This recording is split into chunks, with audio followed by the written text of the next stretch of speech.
Chapter 51.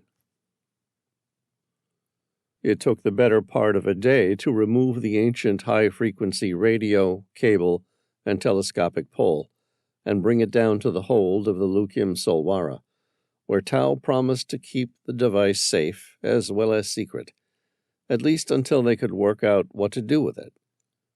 Sam returned to the subject of the immortal Draucosaurus and the Korowai tribe with Tao Gure. If these insects are prevalent up there in the New Guinea highlands, surely someone would know about it. I wouldn't be so sure. The Korowai tribe managed to stay hidden from Europeans almost until the existence of the Internet.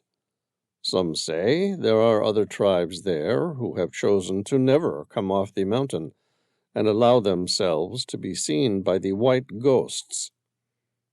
This sounded more like another superstition to Sam. In his experience, people made up such things to prevent other people from reaching them.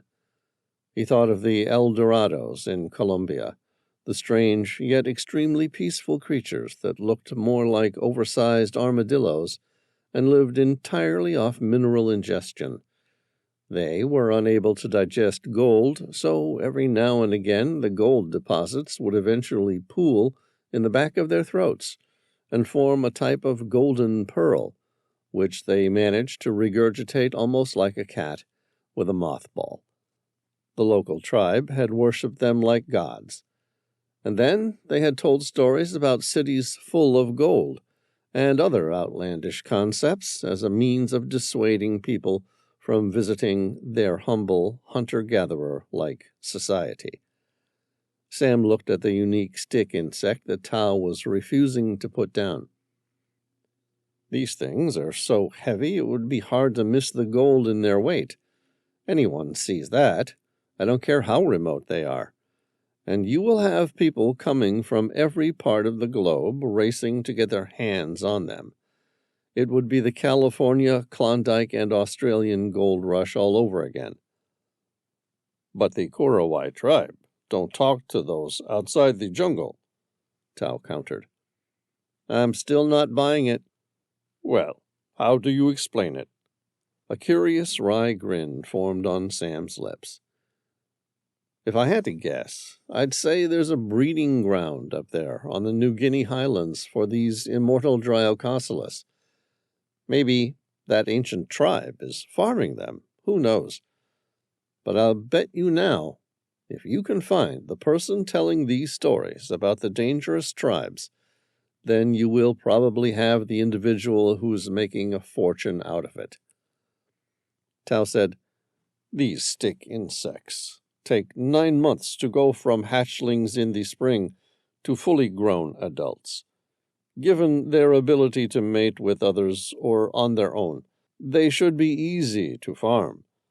That's a lot of orichalcum being produced. Someone would be getting very rich. Sam thought about Darren Young's death. Rich enough to kill, to protect their sight? Tao nodded. It's not hard to imagine someone willing to commit murder to keep a secret. Yet men have murdered for less. True, Sam agreed. For example, if an entomologist stumbled upon your illegal gold mine farm and took issue with it, maybe wanted to go public with the rest of the world? Sam pressed his lips together. Yes, I think you're right. And what's more, I think someone did kill him to protect this knowledge. Perhaps this is one secret you should let be, Tao warned. Maybe, Sam gave a half shrug. Then again, maybe it's time someone like Tom and I take a trip to the New Guinea highlands and find out the truth once and for all. Why do I think that's a really bad idea? Tom growled. Sam said, Didn't someone once say the truth will set you free? Tao grinned. Try telling that to a cannibalistic tribe. Chapter 52. Finding a pilot willing to fly them to the highlands was a challenge. In the end, it was a Kiwi pilot who flew them. He worked with Mission Aviation Fellowship, a not-for-profit international Christian organization whose work was to fly light aircraft and to use other technology to bring help and hope to people in some of the world's poorest communities. He agreed to take them to a remote airstrip near the source of the Islandan River, high in the Jayawijaya Mountains, at 13,000 feet. The pilot was making a delivery of solar lights to a village in Jebego, some 30 miles to the north, and had agreed to drop Sam and Tom off on the return trip. Tao drove them to the airport. His face was a mask of mixed emotions, joy and elation at the discovery of the immortal Dryococelus, and fear for Sam and Tom's lives. Trying to alleviate some of the man's fears, Sam asked, "Tell me about these people who live up in the mountains." "Korowai tribe," Tao confirmed. "Yes, tell me about them. What do you want to know?" "Anything. Knowledge is power. We don't want to be totally ignorant. What we don't know may kill us." "They live deep in the forests of southwestern Papua, real remote." Tao seemed to think, as though he were reflecting on what he'd heard, and Sam quickly realized he'd never been there, but the stories of the Korowai tribe had impacted him as legends passed on from his youth. "They're known for living in these tree houses, high up on poles, sometimes right in the treetops. Seems like an odd way to live, maybe, but it's practical. Way up there, they're safe from mosquitoes and snakes. And if enemies come around, well, the height offers some protection too. But the main thing," he leaned in, his voice dropping, "is the ghosts. Korowai believe that at night spirits wander through the forest. Leaving high above is like a layer of protection from them." Sam raised an eyebrow. "Ghosts, huh?" "Yeah." Tao nodded. "They're a big deal to the Korowai. And those houses, Sam, they're something else. Without modern tools, the Korowai build their tree houses from natural forest materials such as wood, bamboo, and leaves of the sago palm. The process of building a Korowai treehouse can take several weeks, and the houses can last for several years if well maintained. A Korowai tree house is an amazing piece of architecture. It is built using only materials from the surrounding forest. No modern tools are used, no hammers, no measuring, no nails. And the tallest houses can reach a height of 160 feet. That's taller than the New York's Statue of Liberty, which is 151 feet tall without its base." "Are they all that sort of height?" Sam asked, thinking of the effort to climb up such a natural tower each day. "No. It should be mentioned that not all tree houses are anywhere near that high." Tao gestured toward his son, Manu, asleep in the back of the four-wheel drive. "The very tall houses are built by young men, often to show off.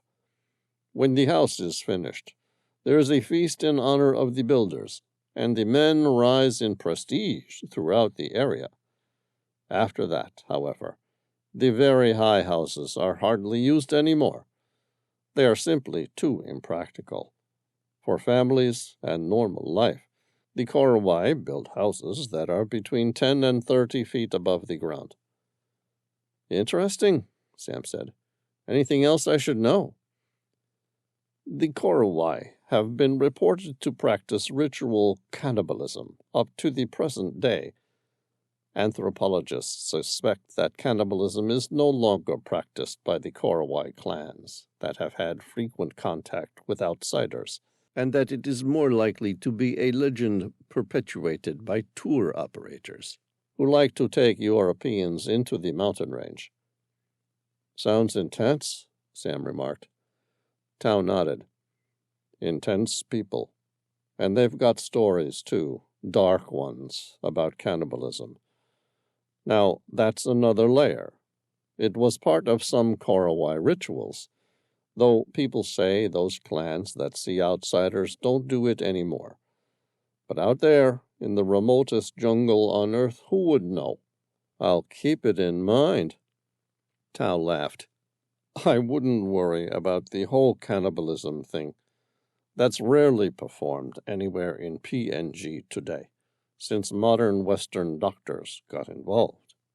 Sam pressed his lips together in distaste. They decided it wasn't a good idea to eat humans. No, they stopped because of the kuru. What the hell's kuru? Sam asked.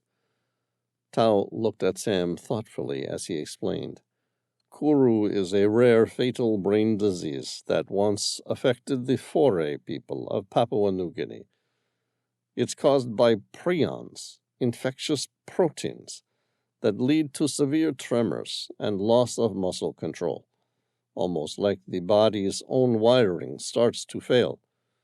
The word kuru means trembling or shaking, which describes one of the disease's main symptoms. Some called it the laughing sickness, because those infected often had bursts of uncontrollable laughter. He continued, the disease spread because of a funeral custom. To honor the dead, families would cook and eat parts of the deceased, believing it released their spirit. But the brain, where these prions are most concentrated, was usually eaten by women and children. That's why they suffered most from kuru. Tao paused, glancing at Sam to make sure he was following. Scientists think the epidemic started from one person who likely had a related disease. Once others ate the infected brain, the disease spread like a chain. Though the Foray stopped this custom in the early 1960s, kuru still showed up for decades because it can incubate for over 50 years. The epidemic finally faded, with the last known cases appearing around 2009. So there's no more cannibalism in Papua New Guinea? Sam asked. No, but you're not going to the remote highlands.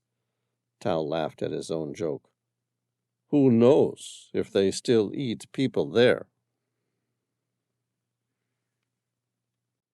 Chapter 53. Girua Airport, Papandetta, Papua New Guinea. Sam and Tom had the entire airport to themselves. There were 6 vehicles in the airport car park, all Toyota Land Cruiser 4x4 wheel drives, each with serious off-roading tires. These weren't suburban SUVs. They were needed to navigate the dirt roads of PNG. The door to the main terminal was open, and there was no security. Sam smiled as he and Tom wandered inside. It felt nice, almost freeing, as though they were reverting to an earlier time before terrorism necessitated upgrades to airport security that outstripped every other part of normal day-to-day life. He squinted against the hazy afternoon light as he took in the rest of the airport. It was a modest, weathered strip of tarmac, nestled in the shadow of Mount Lamington. The volcano's green-cloaked slopes loomed nearby, a reminder of its volatile history that had reshaped the land decades ago. Just beyond the runway, the dense, impenetrable jungle stretched out, its lush canopy punctuated by tall palms and thick, dark-leafed trees. From where he stood, Sam could catch faint glimpses of narrow dirt trails winding into the undergrowth, disappearing quickly beneath layers of vines and creepers. As usual in PNG, the air was thick with humidity. It carried the earthy scent of the rainforest, mingling with a faint whiff of aviation fuel as small aircraft rested quietly on the tarmac. There was a single narrow runway, designated 1533, stretching roughly southeast to northwest. The tarmac was well worn, marked by faded white lines, and patched in places where the relentless tropical rains had worn it thin. Sam noted how the edges of the runway almost seemed to blur into the encroaching jungle, with thick grasses and low shrubs pressing close, as if the forest was eager to reclaim its territory. The wreckage of a B-25 D-20 bomber lay at the side of the grassy turf that marked the northern edge of the airfield. Its aluminum fuselage caught the light, casting a dull, ghostly gleam against the encroaching jungle. Years of exposure had stripped it of its paint, leaving only bare metal etched with lines of rivets and faint shadows where markings had once been. The surface was pocked and streaked, marked by rain and sun, but still bore an undeniable resilience. Sam could see where sections of the fuselage had oxidized, taking on a soft, chalky texture, blending almost seamlessly with the muted colors of the surrounding landscape. The bomber's frame lay quiet, a skeletal remnant of a machine that had once roared across these skies, now resting in the soft embrace of nature. According to a note at the terminal, it was once assigned to pilot Second Lieutenant Robert W. Schalkel and his crew, who nicknamed the bomber Barfly in yellow lettering, with the nose art of a fly with brown arms and green and yellow highlights. The artwork was painted at Greenville, North Carolina, by one of the ground crew for $5. The crew decided on this name in honor of all the partying they did while in training. Sam's cell phone rang. He glanced at the incoming call, hit the answer button, and said, "Hey, Dad, did you get everything sorted in South Dakota?" "Never mind that," his dad replied. "Listen, there's something I have to tell you." His dad wasn't much of a talker, so this could only be bad news. Sam pressed his lips together. "Okay." "The Relic Hunters pissed at me because of the work I did for the FBI, which ultimately got Fernandez-Diaz arrested. This, in turn, took away her father, Eladio Diaz's power back in Cuba, after which he was killed by a different cartel who came in and displaced him and his family." Sam frowned. Displaced was a simple euphemism for killed. "We knew this, Dad. What's changed?" "I had a conversation with the Relic Hunter." "You spoke with Lily?" Sam said, picturing the last time he could still remember seeing her, when they were young kids and in love. "I tried to give her a peace offering." Sam grimaced. Was that another euphemism for murdering whoever was responsible for her family's death? He exhaled slowly. "Did she take it?" "Gladly," his dad sighed. "Sickeningly so." "Right. So, is it over then?"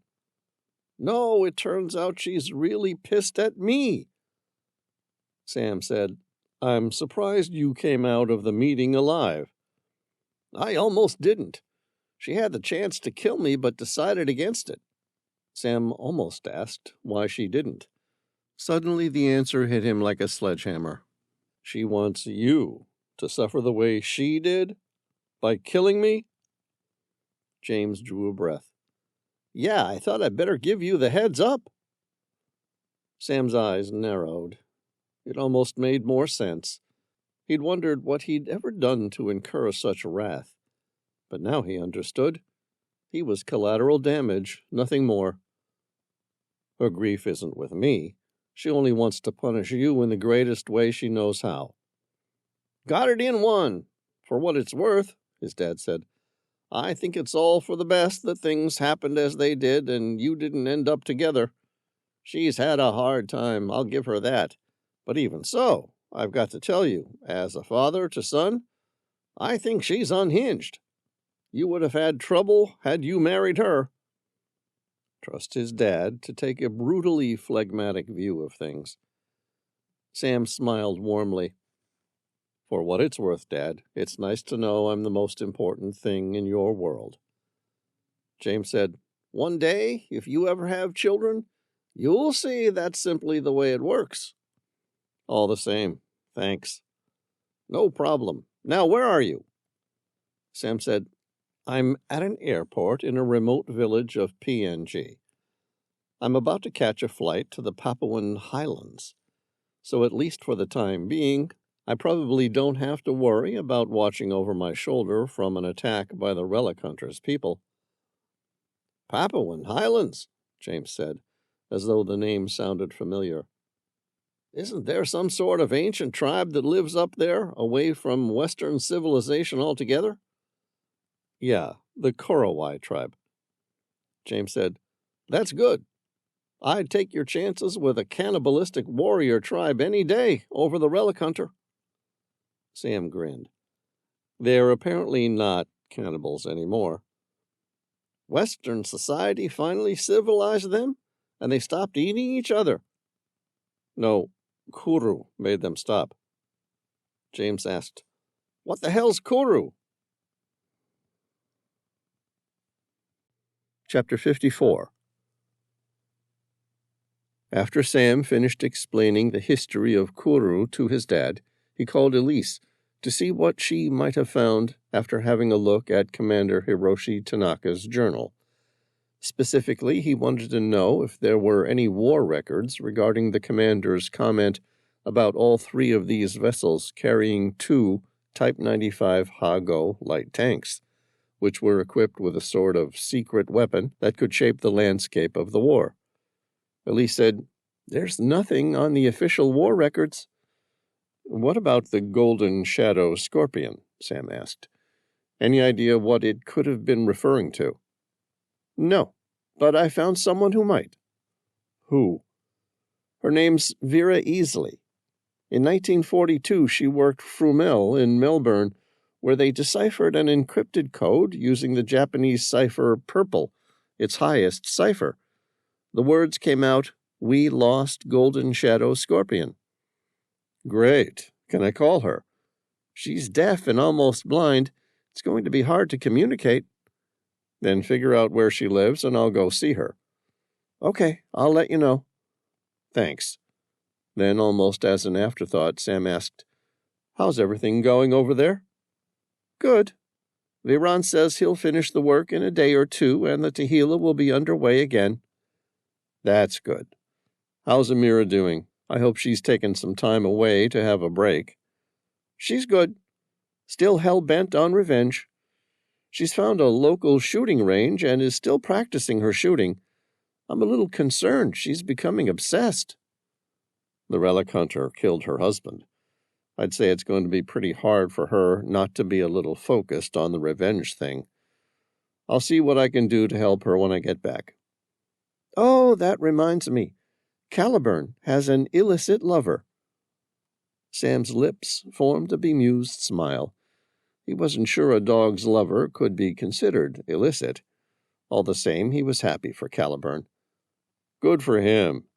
Sam caught a glimpse of a small aircraft descending from the sky in a graceful, steady glide.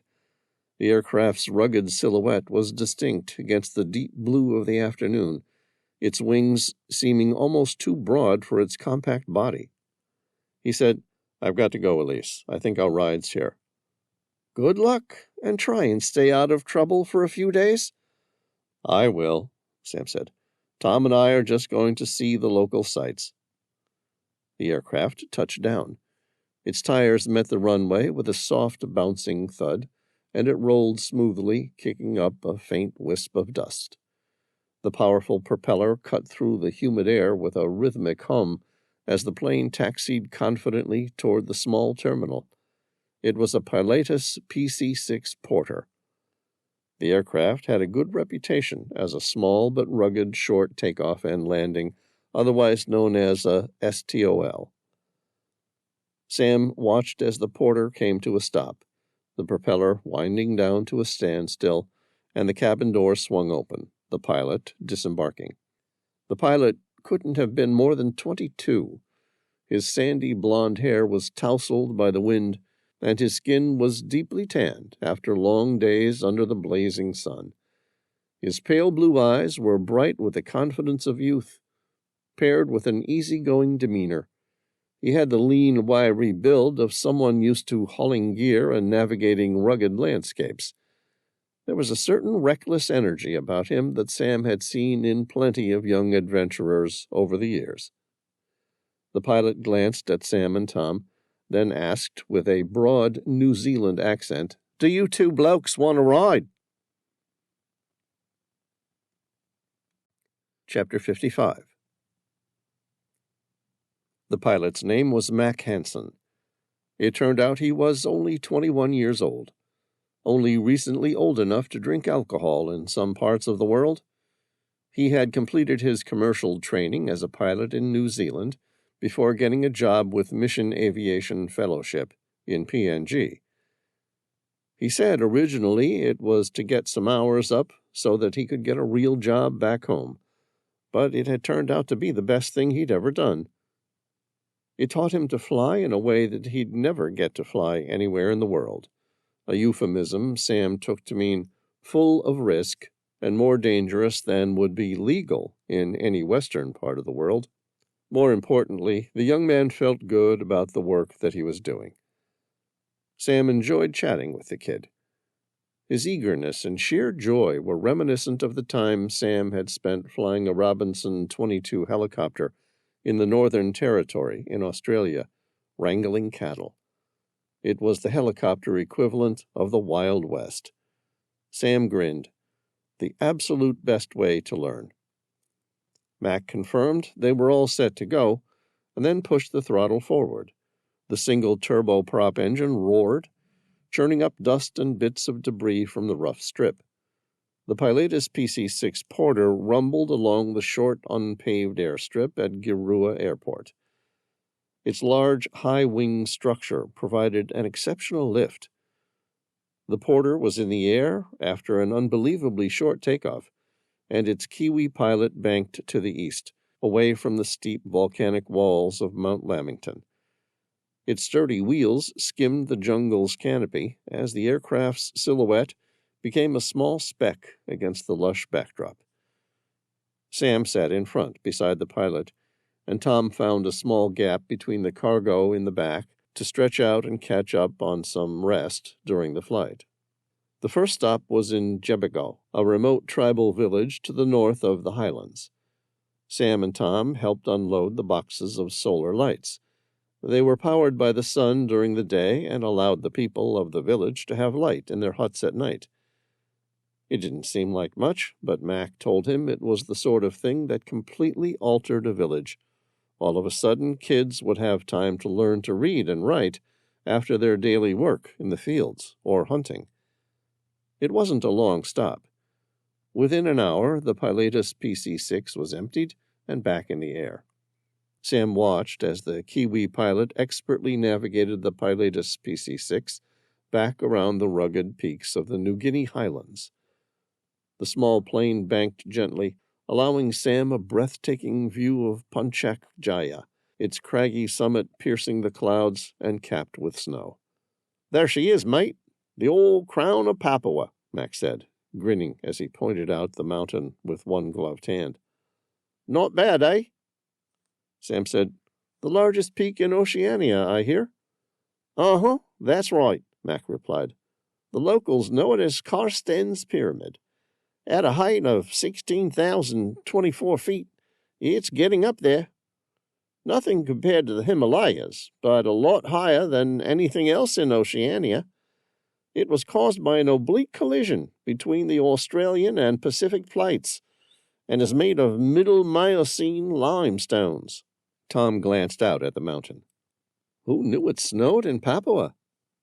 "It snows everywhere, once you get high enough," Mac pointed out.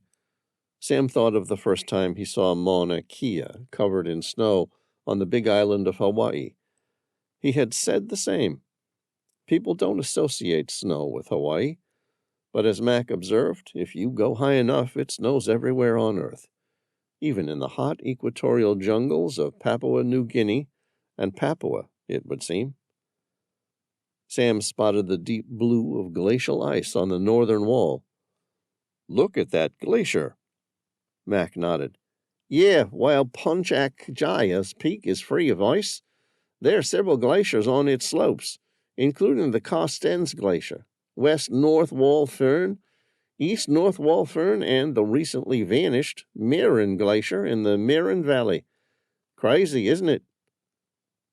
They continued their descent, weaving through the mountainous terrain. Soon the glittering expanse of the Grasberg mine came into view, a scar of industry carved into the verdant landscape. The pilot gave a low whistle, shaking his head. Ain't she a sight? Gold, copper, and who knows what else. Bit out of place, though, don't you think? Sam nodded, the sprawling mine contrasting sharply with the wild beauty surrounding it. Sam examined the gold mine, the second largest on Earth. It produced a jagged scar at the top of the mountain range. From the sky, it appeared to be almost as deep as the mountain was high, sort of a reverse mountain inside. Sam gazed down at the vast scar that was the Grasberg mine, its open pit and unnatural void carved deep into the mountain's heart. The pit descended in staggered terraced steps, each layer a jagged ring receding toward a dark, unfathomable center where enormous mining machinery looked no bigger than insects crawling across the barren rock. Surrounding the pit, the earth appeared bruised, its rich greens and dense forests abruptly giving way to the raw, exposed tones of dirt, iron, and stone. Even from this height, Sam could see the evidence of human power and tenacity etched into the landscape. Trucks laden with ore traced narrow paths along the mine's edges, winding slowly up to the surface. Dust clouds billowed around the vehicles, a reminder of the relentless activity below. Beyond the mine, the mountains rose like silent witnesses, their snow-capped peaks gleaming coldly in stark contrast to the mine's seared wound, a jarring juxtaposition of industry and untouched wilderness. Sam asked, "How high is that mine?" "It's built at 14,000 feet and descends nearly 7,000 feet. The Grasberg mine has one of the largest reserves of gold and copper in the world. It's currently the second largest gold mine in existence. It's also close to where the largest habitat of immortal Dryococelus was likely to exist, or at least thought to have once lived in the thousands. That couldn't be a coincidence. Sam wondered if there was a connection between the two. Well, they were going to find out soon enough. They flew across a massive valley. Below them, Eidenberg Lake came into view. A shimmering glass-like surface nestled in a basin of thick emerald-green forest that stretched endlessly toward the surrounding peaks. The lake's waters were a deep, mystical blue, mirroring the clouds and sky above with perfect clarity. It was as if nature itself had laid down a mirror in the heart of the mountains. Around its edges, the lake tapered into smaller inlets and marshy coves, where lush vegetation reached right up to the water's edge, spilling over in bursts of tropical greens and vivid flowers. The dense jungle canopy surrounding the lake appeared impenetrable from the air, a sea of green interrupted only by the occasional break where rivers fed into the fresh water, creating silvery threads through the trees. As Sam looked down, he could make out the faint silhouettes of exotic birds circling near the water's surface, their bright colors flashing against the dark backdrop of forest and lake. The whole scene felt like a hidden paradise, untouched and isolated in the vastness of the highlands. Sam glanced at Mac. "What valley is this?" The pilot gestured toward the deep green to the right of them. "That's Baliem Valley." A wry grin formed on his lips. He'd read about the Baliem tribe years ago. Sam's eyes swept across the unique landscape. Clusters of traditional Dani huts dotted the landscape like small earthy islands amid the bright green fields and winding river banks. The huts were circular, with thatched roofs that came to a gentle peak, blending seamlessly with the natural colors of the valley. Each one appeared carefully arranged, set within fenced compounds that marked family or communal spaces, bordered by hand-built stone walls. Surrounding each cluster, small gardens and carefully tended plots of sweet potatoes stretched out in patchwork patterns, their muted hues interspersed with narrow footpaths worn by generations of footsteps. From this height the huts looked timeless, as if they'd been part of the valley forever, shaped by hands that knew the land intimately. The whole place seemed alive and connected, a harmonious blend of nature and human, preserved and unchanged in this remote corner of the world. Mac said, "Anthropologists say they're still a Stone Age tribe." Sam had seen a BBC documentary on them 30 years ago. He figured at the time their world was about to change. Apparently it hadn't. A little incredulous, Sam said, "Even now?" "Yeah. Some tour companies occasionally take tourists up to see them. They most likely barter with people from the Dani tribe, who are only too eager to get treats and whatnot brought into their villages." There seemed to be something incredibly wrong with taking advantage of a group of people who were still living in the Stone Age. It was easy to assume we, as a Western civilization, were smarter and better. Yet as he looked down at what appeared to be a peaceful people living in perfect harmony with nature for nearly 50,000 years, he wondered if modern humans had really evolved any better. As they kept flying, Sam felt like it was a small city hidden away within the ancient valley.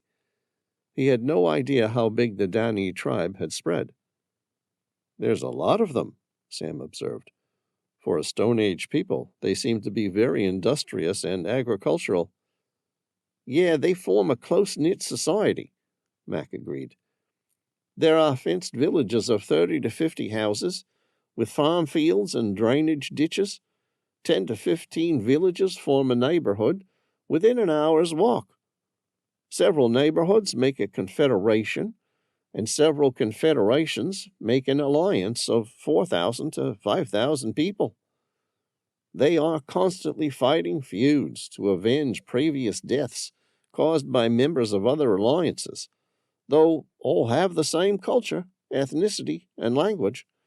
In total, there are roughly 200,000 people of the Dani tribe."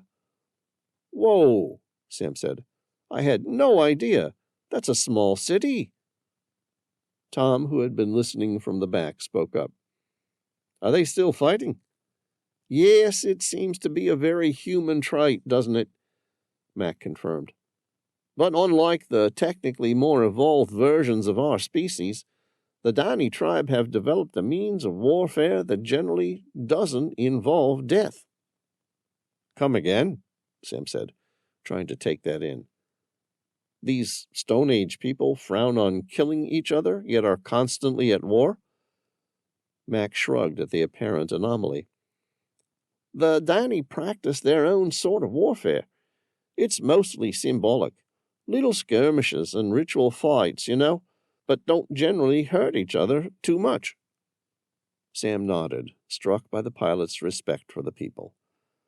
Below, the Balium Valley spread like a rich tapestry, quietly thriving amidst a world that had moved on. "You said the Dani tribe all share the same religions, ethnicity, language, and belief systems," Tom confirmed. "That's right," Mac said. "They have a culture rich in unique traditions, shaped by their remote mountain surroundings and ancestral beliefs. One of their most notable practices is the art of mummification, where important ancestors are preserved and displayed as a link to the past. They also hold ritualized mock battles, which historically served as a form of social cohesion and a symbolic release of tension rather than violent conflict." "These are the sorts of wars you referred to earlier?" Sam asked in disbelief. "Yeah, crazy, isn't it?" Mac said. "They found a way to make it almost like a sport, one that rarely involves death, but creates a ritual battlefield to develop respect." Tom asked, "What sort of clothes do they wear?" "Almost nothing at all." "Really?" Sam asked, imagining the snow-capped mountains nearby. "That's not true," Mac admitted. "The Dani men often don a kotika, or penis gourd, as a sign of identity and status, while women wear woven grass skirts." Sam suppressed a witty retort. "They seem ahead of us in so many ways." "Not everything is better in the Stone Age." "Oh, yeah?" Sam replied. "How so?" Mac said, "A particularly poignant custom is finger cutting, a now diminishing tradition where, as a display of grief, some women would amputate part of a finger upon losing a loved one. They do so by repeatedly bashing their fingers with a rock. There are some women I've met who are missing multiple fingers, showing that they've lost many loved ones." Sam grimaced. "Wait, they bash their own fingers off with a stone?" "As a display of grief for their lost ones," the pilot confirmed cheerfully. "Isn't that something?" Sam felt sick. Like most people, he'd hit his thumb with a hammer by accident when he first tried his hand at carpentry. The pain was intense. He couldn't imagine the idea of willingly and intentionally repeatedly bashing one's own fingers until they fell off. "I think it brings a new sort of meaning to feeling the loss of those close to you." "Yeah, it sure does." Sam asked, "What sort of people bash their own fingers off with rocks to prove how sad they are?" The pilot shrugged. "You think that sort of display of ancient culture is weird? Just wait until you meet the fine people of the Cartwright tribe." Chapter 56. Banga Airstrip, Papua. The pilot set up for a precarious landing. A silhouette of the Pilatus PC-6 Porter formed along the valley's edge as Mac flew a path over the source of the Islandan River, where pristine streams spilled from hidden crevices in the mountainsides, merging into a silvery ribbon that traced down the lush valleys below. Sam leaned closer to the window, captivated by the untouched landscape. The pilot, spotting Sam's reaction, chuckled. "Looks like a postcard, don't it, mate? Not much like this left in the world."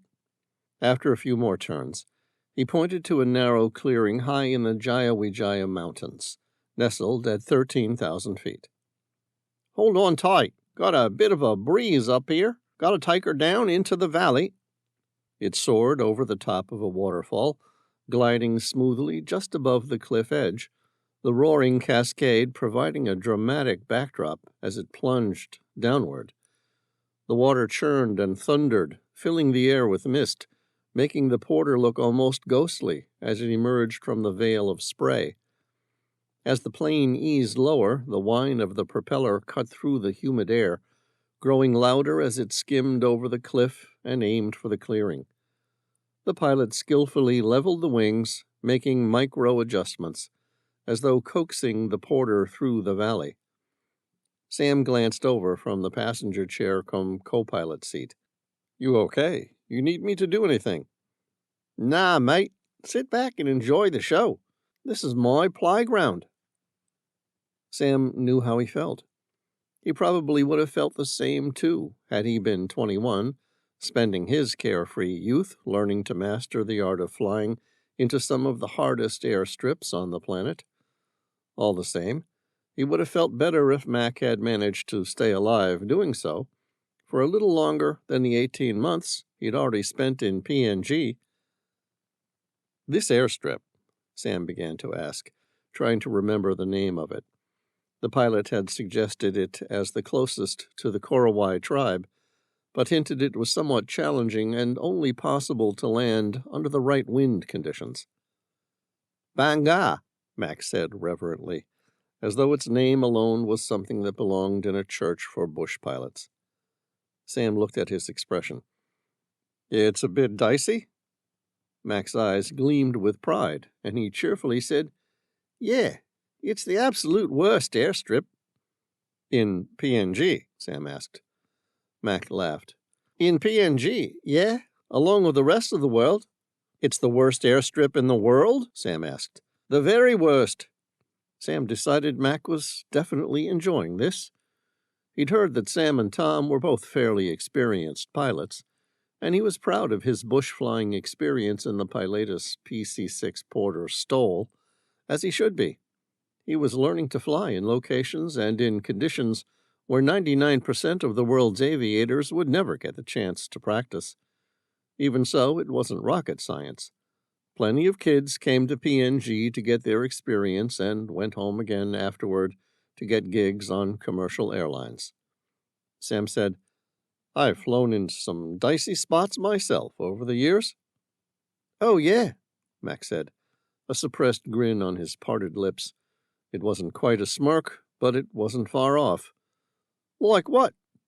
Sam thought about his search for Atlantis. Tom and I once flew into Lukla Airport, Nepal. It's a popular starting point on the way to Mount Everest. Now Mac was really laughing. Come on, that's the best you got? Its approach is via a deep valley. Like this one, Mac said, his free hand gesturing to the twin mountains surrounding them. Sam pressed his lips together. And a runway that is just 1,729 long and 98 feet wide, with an 11.7 degrees gradient. All 1,729 feet of that runway are nicely paved, Mac countered.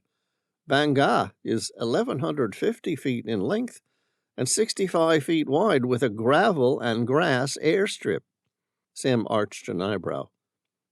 Did I mention it's all on a gradient of 11.7 degrees? Sounds leisurely. Mac looked like he was enjoying himself. Banga, by comparison, is 30 degrees. Sam stopped grinning. It has a gradient of 30 degrees? Yeah, a little steep. But you need it on the way in to slow you down, and you need it on the way out to take off. Not to mention that's just the natural contour of the mountain we're landing on, so we need it for that. Sam swallowed nervously. What's that saying again? He remembered his flight instructor drilling it into him when he started to fly helicopters. There are old pilots and bold pilots, but there are no old, bold pilots. Sam exchanged a glance with Tom, trying to judge how he felt about this kid setting up to land on such a seemingly impossible airstrip. Tom wore a bemused smile and gave a half shrug, as if to suggest, given the sort of life they both led, dying in a plane crash was probably not his biggest concern. Mac saw his concern and said, It's okay. We're in PKVVK, so we'll be all right. Because it's a Pilatus PC-6 Porter? Sam asked. That too, Mac said, with a sentimental grin. But it's not just any PC-6. It's PKVVK. And that makes it better somehow. Yeah, this is the absolute best aircraft in MIF. Why? A wry grin formed on his lips as curiosity teased him. I thought the MAF's entire fleet were Pilatus PC-6 Porters. They are, but not all aircraft are the same. In fact, none of the PC-6 are identical. All Pilatus Porters are hand-built, so they are all a little different from each other. All pilots in the fleet have their favorite, and this is mine. You see, all whilst each Porter performs to the specific specifications it was designed for, some climb a little bit faster than others, some were heavier than others, some had better beta pitch, the ability to alter the angle of the blade, to produce both forward and reverse thrust, acting as a brake, and some just flew straighter than the others, requiring less trim. Sam grinned. And PKVVK is a good one? The very best, Mac said with certainty. Sam gripped the armrest, his fingers white against the worn fabric, as the Pilatus PC-6 Porter shuddered through a curtain of low clouds. From the cockpit, Banga airstrip was nothing more than a narrow gravel line, tucked precariously into the mountainside. Beside him, Max squinted ahead, his hand steady on the controls as he muttered something under his breath, his eyes flicking between the airspeed indicator and the strip ahead. "Coming in hot," Max said, his voice rough but calm. Sam braced himself as the ground swept up fast. The porter jolted as they passed into a downdraft, sending them a few feet lower than expected. Mac worked the rudder pedals with surgical precision, leveling the nose as the gravel runway grew clearer. Every instinct screamed at Sam that they were too fast, that they'd overshoot. But Mac was relentless, keeping the nose steady as they bore down on the short stretch of Banga's airstrip. With a lurch, the porter's wheels hit gravel, skidding momentarily before the reverse thrust kicked in. Dust and pebbles erupted around them, the sound of the engine roaring as Mac fought to bring the plane to a halt. The rough surface threw them forward, their seatbelts straining, until finally they slowed to a stop, a hair's breadth before the end of the runway. Mac planted his foot on the left rudder pedal and then gave the throttle a short burst, and the PC-6 Porter turned 180 degrees. Mac cut the engine and jumped out, immediately placing chocks under each wheel before the aircraft had time to roll away. Sam unclenched his hands and glanced at Mac with newfound respect. "Hell of a landing." Mac grinned. "Ain't it something?" Sam looked at the coordinates on the GPS. 4 degrees, 30 minutes, 45.4 seconds south. 139 degrees, 31 minutes, 0.8 seconds east. Those were some coordinates he would never forget. Chapter 57. Sam and Tom climbed out of the aircraft. They both retrieved their backpacks. In addition to all their necessary survival and medical equipment, they carried weapons. Sam had a Heckler & Koch MP5 submachine gun, and Tom had a Benelli M4 shotgun. It was the military-grade version with an extended magazine tube that allowed 7+1 rounds. They both carried Glock 19s on a secret compartment built into their cargo pants. Given they were on their way to visit an ancient tribe known for its cannibalism, he would have felt better with it on a hip holster, but figured that might be more threatening to the locals. Sam secured his MP5 in its hidden compartment within his backpack, hoping he wouldn't find a need for it where they were going. Beside him, Tom folded the collapsible stock, reducing its length just enough to fit snugly in his pack, but leaving the pistol grip accessible should he need to draw it quickly. Sam opened a topographical map. It was basic and had been put together by the Mission Aviation Fellowship of PNG, but it was as good as there was out there and would have to do. He glanced at it. Mac circled a small section to the northeast of them with a pencil. "That's the area. You'll locate the Korowai in that region in there, where the sago trees and the Dutchman's pipe vine grow in unbound quantities. That's where you'll find them." "Thanks," Sam said, with genuine gratitude. Mac, as if suddenly realizing Sam and Tom were leaving, quickly tried to fill Sam and Tom in with everything he knew about the Korowai. Although he admitted he'd never met any of them, he'd transported plenty of passengers who had. "The tribe has no particular hierarchy system, as the Korowai people treasure equality and harmony between them." Mac thought about that for a second, then added, "The dominant man in the group is usually the one who they thought to be the smartest and strongest. For him, they seek wisdom and problem-solving. It's not about being ruled, as we would have seen with kings in medieval times." Sam thought of the Balin Valley, where there seemed to be a city of landscaping for growing food and keeping livestock. "Are they very agricultural, like the Dani people?" "No, they're more nomadic. living in a small clan consisting of up to 20 people, which is usually 2 to 3 families and domestic animals as an addition. They will live in an area where the sago trees are located. When the sago trees are starting to decrease, they will find a new location around the area. Men and women together? Yeah, but the men and women live in separate houses. Mac paused, as though trying to remember exactly what his source had once told him. The little boys join the men as soon as they learn to hunt. They should be able to walk quietly in the jungle for several hours when they are 8 to 10 years old. The Korowai marriage system requires men to pay a dowry or prepare a feast, which is the reason why men marry late, and the girls marry as soon as they reach puberty. Does it work? Mac nodded. They all believe in harmony, but conflicts often happen. It is usually related to witchcraft, theft, or marriage problems. In the past, these problems could end with cannibalism or simple outright murders. While witchcraft cannot easily be proven, adulterers and the accused will get punished. What sort of belief system do they have? Sam asked, grateful for any knowledge of these isolated people he and Tom were about to visit. They are taught about the spirit, ancestors, magic, cosmos, and sexuality.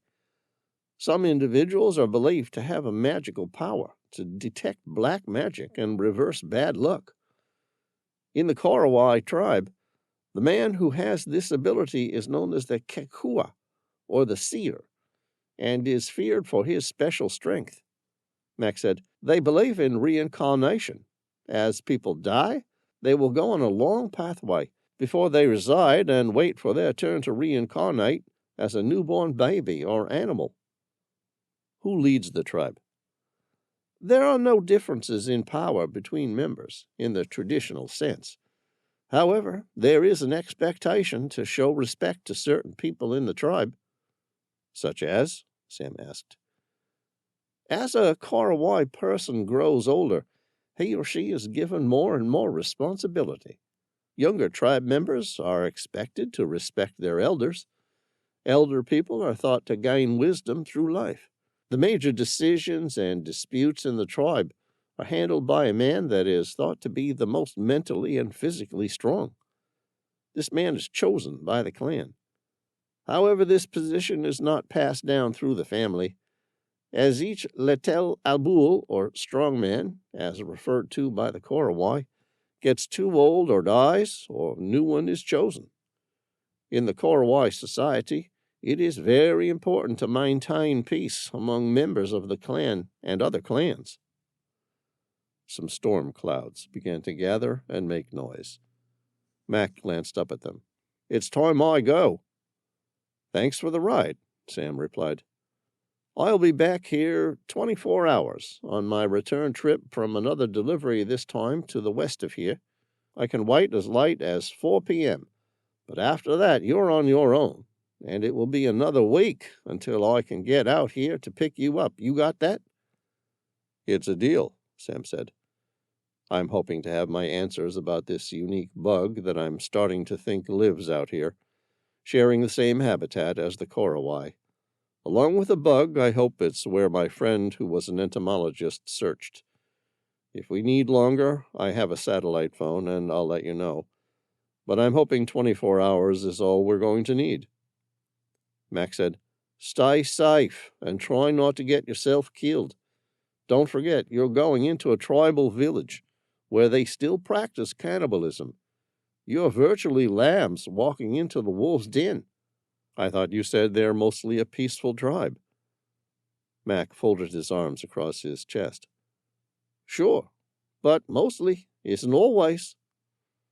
It's all right. We're both armed, and we have a bit of experience looking after each other. Mac said, those weapons won't do much good against the Korowai tribe if you've upset them. They're an isolated tribe of hunter-gatherers who have perfected the art of hunting over the past 60,000 years, probably longer. They were massively outnumbered. Sam said, I'm hoping, if it turns to that, The loud noise of our weapons might serve as a deterrent, and the Cartwright tribe will run away. Mac looked at him with honesty. I'd forget the weapons. Just try not to piss them off. Sam said, It sounds like a plan. We'll do our best. See you in 24 hours. Oh, I almost forgot to give you this, Mac said, placing something in Sam's hand and closing it together to keep the contents safe. Sam opened his fingers slowly, letting the light catch on several small beads resting in his palm. They gleamed softly, each one unique in color and size. Vibrant reds, deep blues, earthy greens, and sunny yellows, all polished smooth, like tiny jewels. The beads felt cool against his skin, a quiet contrast to the humid air around him.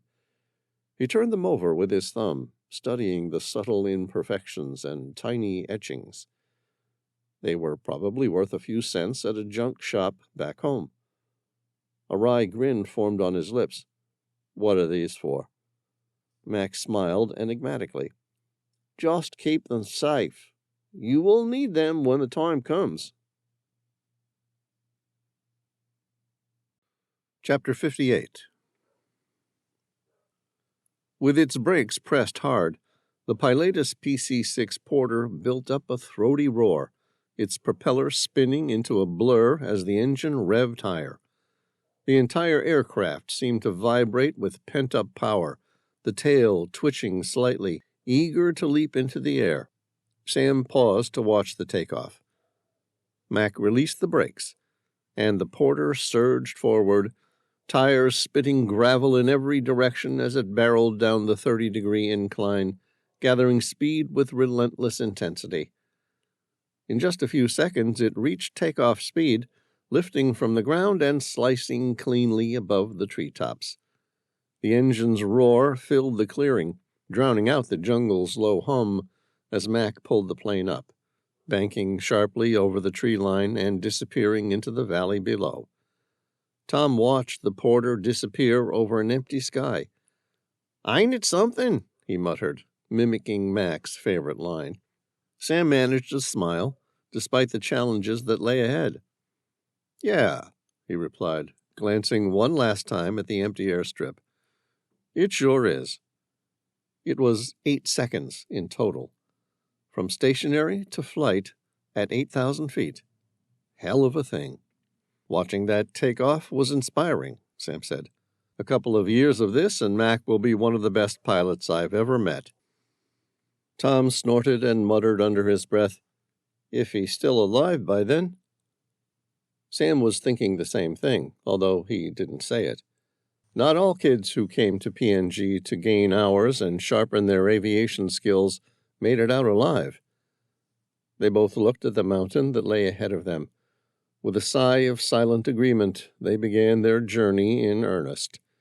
It was slow and hard going. The jungle pressed in around them, vines hanging low and thick, the air heavy with moisture and the scent of damp earth. It was a steep climb, but it certainly felt like it at times. Entering the Cartwright rainforest had felt like stepping into a giant watery cave.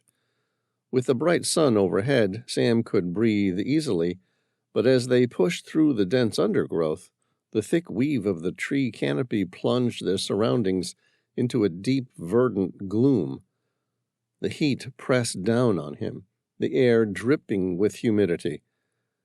This was the haunt of giant spiders, venomous snakes, and deadly microbes. High in the canopy, parrots screeched as Sam trailed Tom along a barely visible track, winding around rain-soaked trees and primeval palms.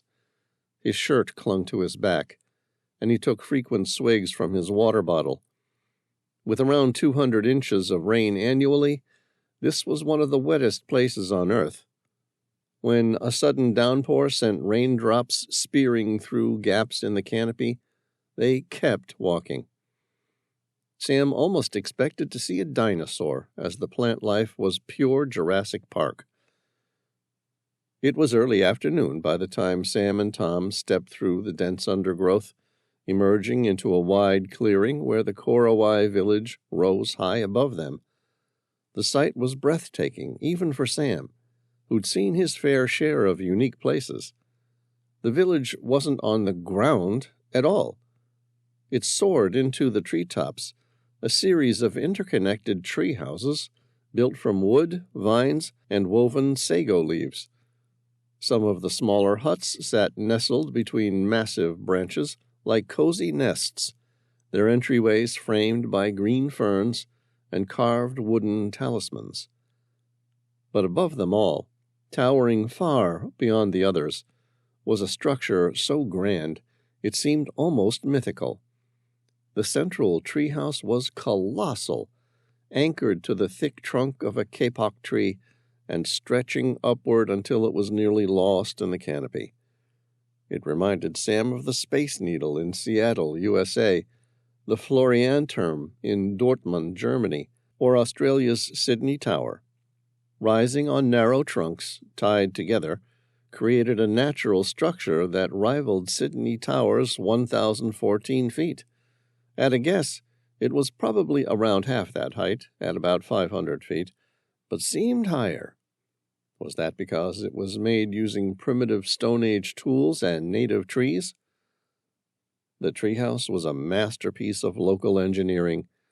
A series of vines wound tightly around the trunks, reinforcing them like natural guy wires, holding everything together. At the top, high above the thick jungle canopy, an oversized platform formed the main living space, a rough but sturdy equivalent of a ship's crow's nest.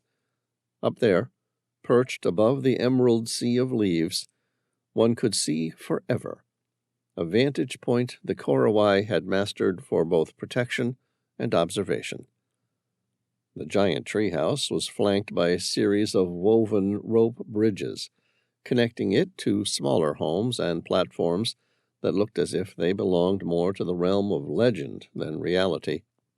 As they drew closer, Sam noticed movement above, figures appearing along the branches and leaning over the railings of their houses, watching with bright, curious eyes. The Korowai began to make their way down toward them, moving swiftly and effortlessly along the ropes and ladders with the agility of acrobats. Men, women, and children approached from every direction, some laughing and calling to each other, and others staring openly at the two strangers with wide, eager eyes. "Lalio! Lalio!" The Korowai started to shout. Sam recalled Tao telling him this was what the Korowai called outsiders, and meant ghost demons. As Sam moved through the dense undergrowth, 3 Korowai men emerged from the shadows of the towering trees, their forms lean and defined by a life in the jungle. 2 of the men were older, their faces creased with lines etched by years under the fierce tropical sun. The third, a young man, who looked to be in his early 20s, stepped forward with a nod of acknowledgement. "I am Kembu," the young man said in clear, practiced English. His voice was steady, with a calm authority that suggested he'd seen more of the world than his 2 companions. He gestured toward the older men. "This is our little Abul, the strong man, our leader," he explained, nodding respectfully toward the one on his right, whose expression remained serious, almost assessing. "My name is Sam," he said, a genuine and unassuming smile on his lips.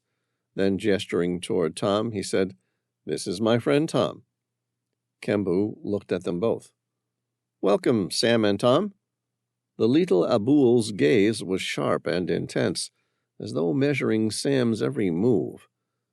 The leader wore a woven bark belt, simple yet carefully crafted, from which hung a knife with a polished bone handle. Around his neck he wore a necklace of animal teeth, each one gleaming against his deeply tanned skin, a silent testament to his status and the jungle challenges he'd overcome.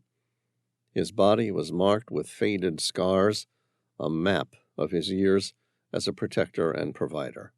The third man, whom Kembu introduced simply as a warrior, was slightly younger than the lethal Abul, but still held the hardened look of a seasoned fighter. His clothing was sparse, a strip of bark cloth wrapped around his waist, leaving his muscular torso bare. Like the others, he carried a long bow, its wood polished and well used, along with a bundle of arrows fletched with bright tropical feathers. His knife, though less ornate, had a lethal glint. It was well maintained and clearly sharp. All three men moved with a quiet assurance that made their weapons seem like extensions of their own bodies, always at the ready. Sam felt their eyes on him, studying, cautious, but not unfriendly. The jungle's heat weighed heavy, the sounds of distant birds and rustling leaves filling the silence. He knew he was being assessed, tested, but the presence of Kembu, the only one with the link to the outside world, offered a fragile bridge between them. Kembu spoke between the two other men, and Sam and Tom waited respectfully without speaking. After what seemed like several minutes, Kembu said, "You are both welcome." Thank you, Sam and Tom replied, one after the other. Kembu's lips formed a hard line. Now my people want to know why the ghost demons have come to visit us. Chapter 59. Sam told Kembu of their search for this mysterious stick insect. He explained how the ancient creature was known to eat the Dutchman's pipe vine that grew plentiful along with the sago in their lands, and their hope that the immortal Dryococelus might too be plentiful in their region. He showed him a hand-drawn sketch using colored pencils of the unique glowing red and gold phasmid. The image got passed around. Nobody had ever seen the strange creature. Several women, with skin tanned deep by the sun and clad in traditional attire, stepped forward, greeting Sam and Tom with a warm smile. One woman's face held an expression of curiosity, mixed with kindness, as if she were welcoming old friends. The others crowded around, reaching out to touch Sam and Tom's arms with light, friendly pats, expressing their welcome in murmurs and smiles. Though they spoke a language Sam couldn't understand, their body language conveyed unmistakable warmth. He had no idea why they were being accepted. Sam felt a sense of awe and gratitude as he and Tom exchanged glances, silently acknowledging the rare privilege of being accepted into such a unique society. The Korowai led them forward, gesturing toward the towering treehouse above, inviting them to become a part of their extraordinary village, if only for a little while. Soon, everyone came to see the image. Judging by their faces, nobody had ever seen one. Kembu gave an apologetic shake of his head. No one has ever seen that mysterious creature. I am sorry, as you have wasted your time. If it exists at all, it is nowhere near here. Sam nodded. That's okay. Thank you anyway. The Korowai had gathered in a wide circle around the village's central fire, its glow casting dancing shadows on the towering trees above. Sam and Tom stood side by side, taking in the warmth of the community and the steady beat of drums echoing through the clearing.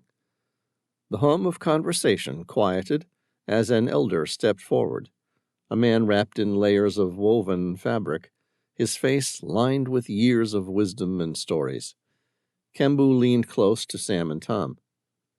You are about to meet Yamburu. He is the one who hears from the ancestors. He sees what others cannot. Sam exchanged a look with Tom, his curiosity piqued. As Yambaru approached, the gathered villagers parted respectfully, creating a narrow path to the fire where he stood waiting. He was smaller and leaner than Sam expected, his frame wiry but somehow still imposing. To Sam's surprise, the man was missing his eyes. In their place there were simply hollowed scars, as though something had long ago burned them away. Yet the blind man seemed to gaze directly at Sam. His deep-set, hollowed scars, where his eyes had once belonged, sparkled with an intensity that seemed to look through them, not at them, as if he were glimpsing something hidden in the shadows beyond. With Kembu's help, Yambaru began to speak. His voice was low, almost a whisper, yet each word carried weight. "Our ancestors are always speaking," he said, his gaze never leaving Sam and Tom. "In dreams, in signs, in the way the birds fly, or the rain falls." He gestured to the treetops, where the night birds were calling to each other in high, clear notes. "They tell us of dangers, of sickness, and of those who bring peace." Sam nodded respectfully. He felt a chill, not from fear, but from the sheer presence of this man who seemed to straddle two worlds, one foot in the physical and the other in a realm unseen. Yambaru examined them in silence, his blind gaze narrowing and more piercing than any other Sam had known, as though he were piecing together a puzzle only he could see. Then Yambaru spoke softly to Kembu, who looked to Sam and Tom with a hesitant smile. "Yambaru says you have traveled far, yet not only in distance. He says the spirits have been with you on this journey, and they wait to guide you still." The elder raised his hand in a solemn gesture, as he murmured words too soft for them to hear. Sam felt something shift in the air, a quiet acceptance from this man who had watched over his people for decades. Whatever Yambaru saw or sensed seemed to satisfy him. His hollowed-out eye sockets opened, and he extended a hand, motioning them toward the village with a welcoming nod. "Tonight the ancestors watch over you," Kembu said on Yambaru's behalf, his voice calm and reverent. "You are welcome here." "Thank you," Sam said. Kembu said, "We shall have a feast to celebrate your journey and to wish you good fortune on your sacred quest." Sam and Tom nodded and thanked him. A moment later, Sam turned to Tom and said, "It looks like they're putting on a big fancy meal to celebrate our arrival." Tom pressed his lips together. In a whisper, he said, "I just hope we're not the main course." Chapter 60. Preparations for the feast was a communal experience. Sam watched as the Korowai men gathered around a towering sago tree, their machetes flashing in the dappled sunlight as they hacked into the thick trunk. Each swing was efficient and deliberate, guided by generations of experience. With a heavy crack, the tree finally tipped, falling to the ground with a thunderous thud that sent birds scattering from the canopy. One of the highlights of the feast was going to be the sago grub. The protein-rich larvae, sago grubs, helped to rot the sago tree, making them both ready to eat. The women moved in next, gathering around the fallen trunk and peeling back the outer bark to reveal the soft, fibrous inside. Using flat stones and sturdy sticks, they began to beat and knead the sago pulp, turning it into a thick, starchy dough. Sam could smell the faint, earthy scent of the sago as they worked, watching how their hands moved rhythmically. Their movements were a dance in itself. Two men hacked down a sago palm, each with a hand axe made from a fist-sized chunk of hard, dark stone, sharpened at one end and lashed with vine to a slim wooden handle. The men then pummeled the sago pith to a pulp, which the woman sluiced with water to produce a dough they molded into bite-sized pieces to grill. A snake that fell from the toppling palm was quickly killed. Nearby, one of the older men crouched beside a small pile of dried palm fronds and strips of bark. He looped the newly made rattan about a stick and rapidly pulled it to and fro next to some shavings on the ground. The sticks squeaked as he moved them back and forth, faster and faster, until a thin thread of smoke started to rise. Within moments, a small spark caught. The man carefully blew on it, nurturing it until a flame emerged, growing as he fed it with more fronds and bark. Soon a crackling fire glowed to life, its smoke curling into the air and mingling with the earthy aroma of the sago. The snake was placed on the fire and soon turned to charred meat. "Sago," Kembu explained, "provides us with everything we need to survive." "Amazing," Sam replied, watching the women now go to work, beating and kneading the inside of the sago bark. Once the sago dough was prepared, they packed it into the center of the fire, surrounding it with hot stones. The dough began to bake, its outer layer hardening into a crust as the inside remained soft and warm. Sam's stomach rumbled at the thought of tasting this meal, curious about the flavors and textures of such an ancient traditional dish. As the sago baked, the celebrations began. Drums fashioned from hollowed-out logs boomed through the village, their beats pulsing like a heartbeat in the clearing. The Korowai gathered around, swaying and dancing, their voices rising in song.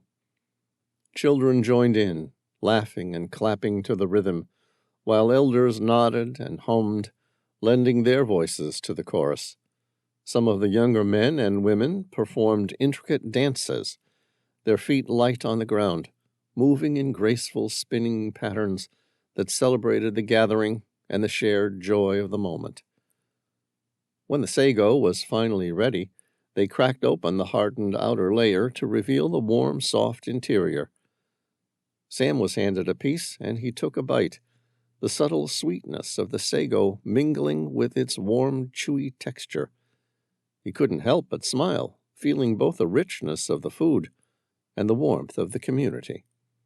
Charred snake and raw grubs from the bark of the sago trees were offered.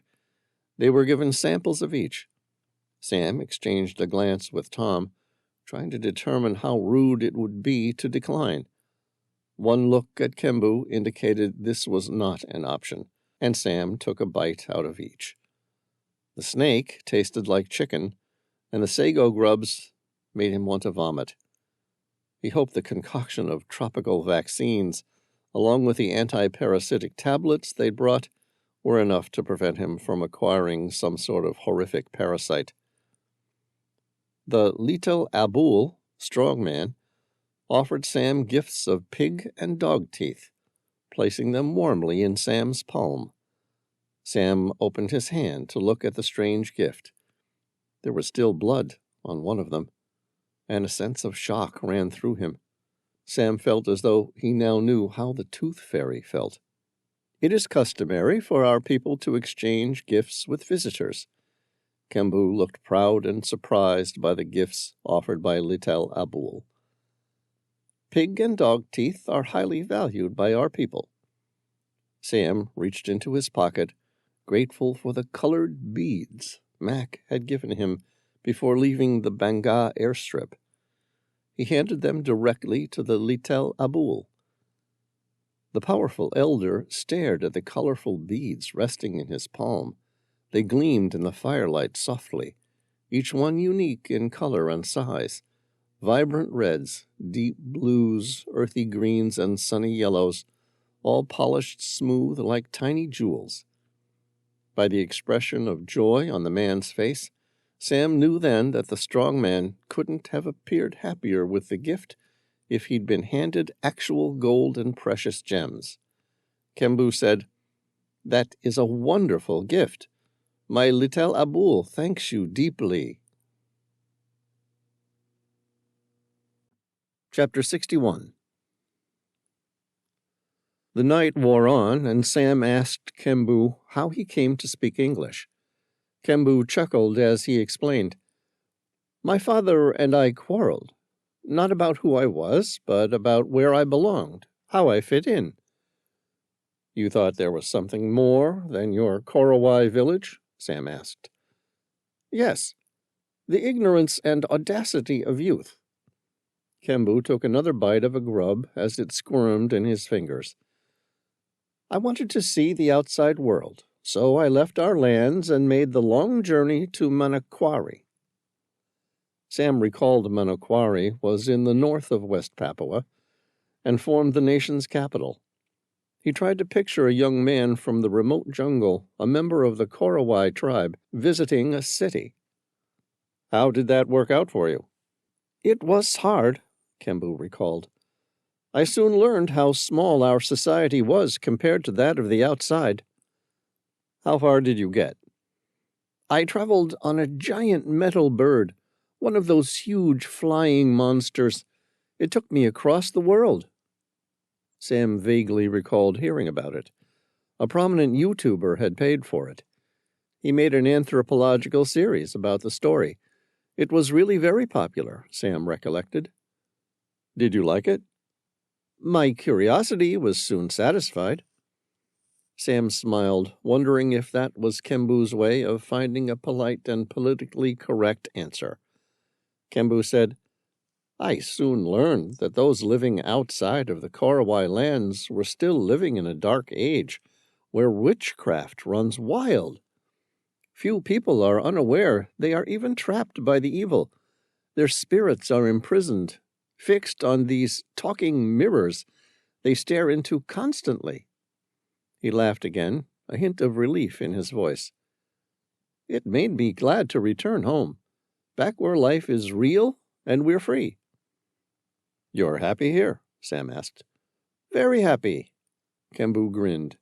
"This is my home. It has all that I may ever want."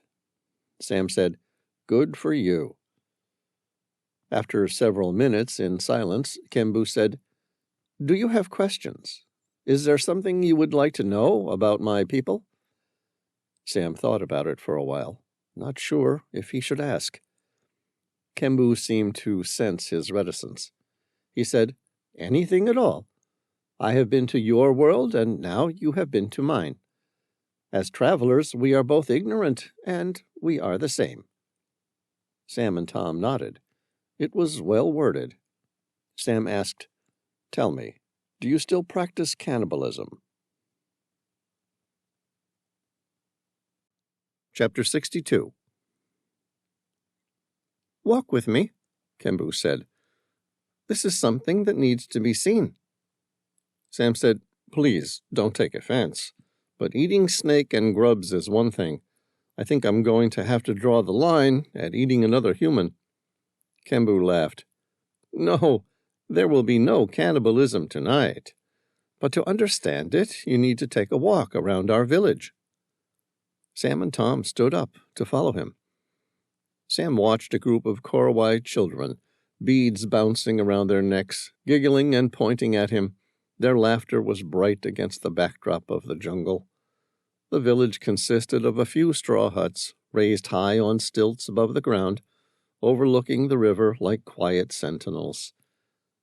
"What do you see as you look around?" Kembu asked. "I see happy kids and a wonderful natural playground for them to grow up." "What else do you see?" Kembu persisted, as though the answer was something Sam had to come to on his own. Sam's eyes narrowed on the tree houses. "I see homes built for safety, and a land rich in sago trees, which provide everything your people need to survive." "Look deeper." Kembu's voice was soft, almost somber. "What do you see when you look at my people?" "They seem happy, a tribe at peace and perfect harmony with their surroundings." Kembu said, "What about the old people?" Sam looked around. There were no elderly people. Even the Litel Abul couldn't have been much more than 40 years old at the most. He frowned. "There are no old people." "In the jungle, we don't have medicine to fight diseases or to heal bad wounds from battle. So many people don't live very long. Most don't reach middle age." He described how illness and clan conflicts claimed many lives. "It's not just diseases like malaria and tuberculosis that affect us," he continued. "There's also what we call the Kakua complex." "What's that?" "For all the harmony my people share with nature, we are living in the past. It is a good time to live, and I have chosen to remain here. But the truth is, it is a time where there is no knowledge of germs or the causes of disease." Sam said, "So, like a medieval society, the Korowai people look for answers elsewhere." "Exactly. The Korowai believe mysterious deaths were the work of Kakua, malevolent beings disguised as people who enter the clan to kill and consume their insides." They returned to the main fire, and Sam wondered how an obviously intelligent man who had traveled the world could choose to return to such a place and live in ignorance along with the Korowai. He had been enlightened to the concept of microscopic germs and parasites that affect his clan's health, but was willing to instead embrace their ancient beliefs. It seemed unimaginable to Sam, but here it was. There was a name for it: cognitive dissonance, which was a common human problem. The term cognitive referred to thoughts, and dissonance means a lack of harmony. This was a psychological state of discomfort that occurs when a person's beliefs or actions are inconsistent, like thinking of yourself as ethical, but feeling you need to lie to get on with others. It's the tension of holding two conflicting beliefs at once. When someone experiences cognitive dissonance, they may try to reduce the tension by changing their attitudes or behaviors to align their thoughts and actions. It made sense. If he were Kembu, he would likely feel the same way. After all, Sam couldn't imagine what a sudden evolutionary step from the Stone Age through to the technological age in a matter of months could do to the human brain. Sam sensed Kembu had enough of talking about the Kakua. To distract him, he said, "The Korowai are renowned hunters." It was a statement, not a question, but Kembu confirmed it nonetheless. "Yes, we are the very best hunters in the world." Sam admired his tribal patriotism, especially given the fact that he'd traveled and seen so many places and things outside of his jungle. All the same, he was impressed at the kid's confidence. "What sort of weapons do your people use?" "I'll show you," Kembu said, proudly. Kembu took him and Tom to a small treehouse.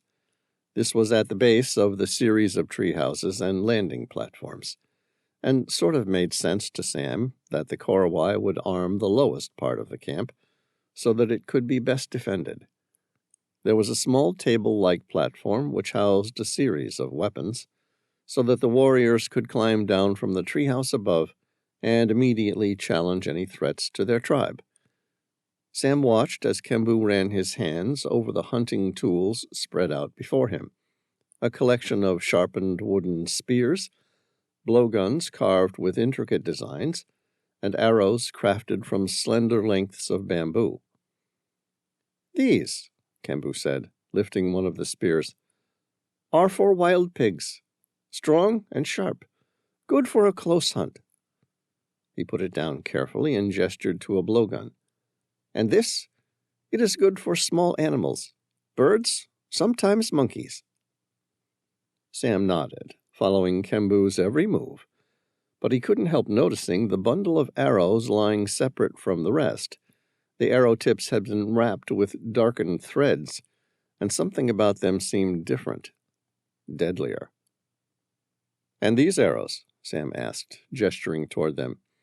Kembu's face grew serious, and he reached for one of the arrows, holding it delicately by the shaft, away from the tip. "These are poison arrows," he said quietly, his eyes flickering with a warning. "Our weapon of choice." He pointed to the arrowhead, where a dark, sticky substance clung.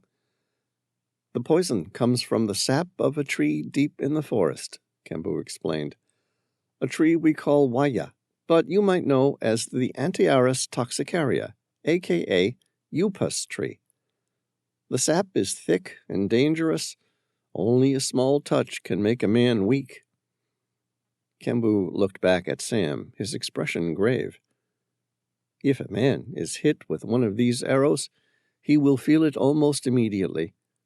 First his body grows heavy, like he is sinking into the earth.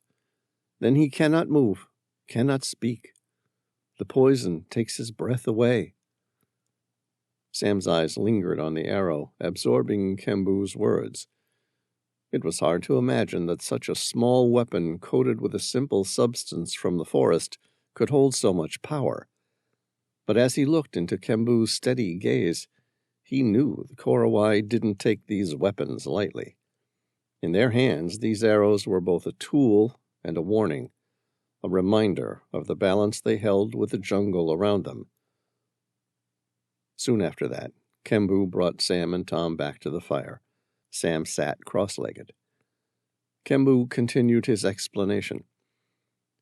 The Korowai believe a kakua takes the shape of someone's relative or friend to kill them, he explained, his voice low but firm.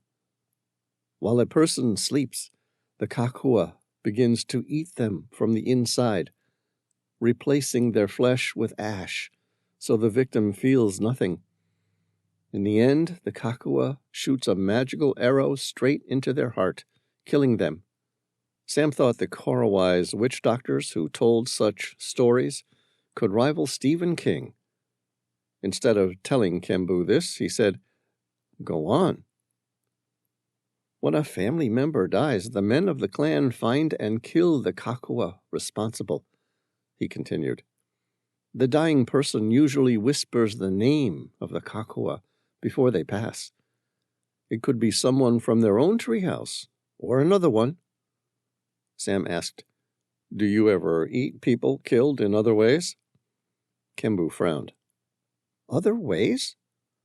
Sam said, "You know, if they are the bodies of enemies fallen in battle." Kembu shook his head, mortified by the concept. "No," he said, giving Sam a serious look. "We don't eat humans. We only eat kakua."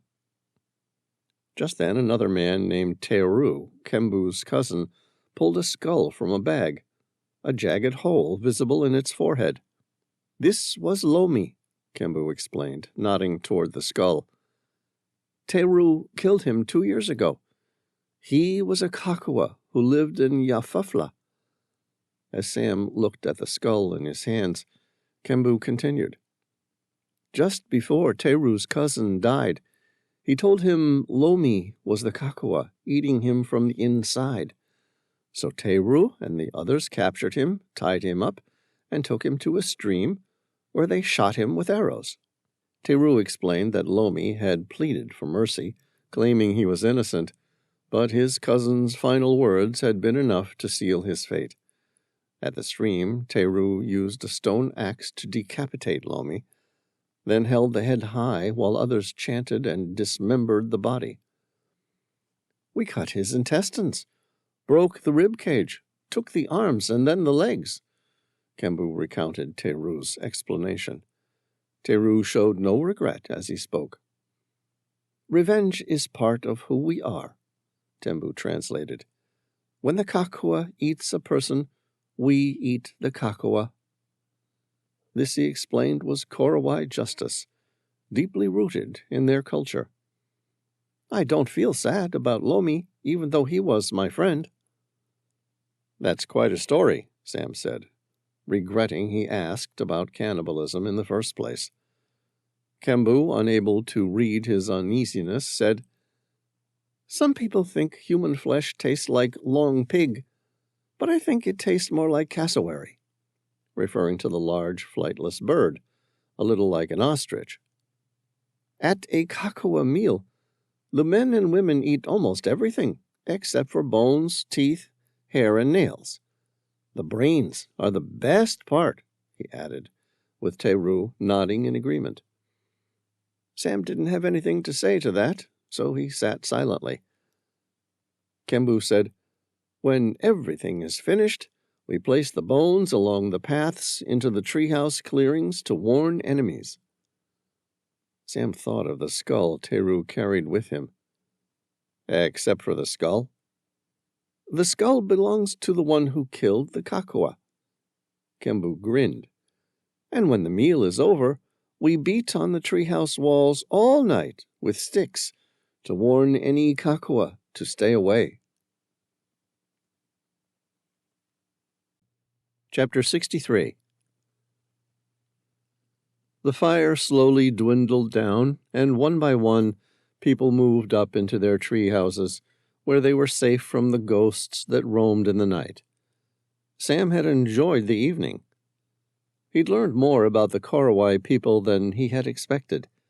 Despite the language difference, he found he'd managed to communicate in basic ways with many of the tribe, from the children through to the elders.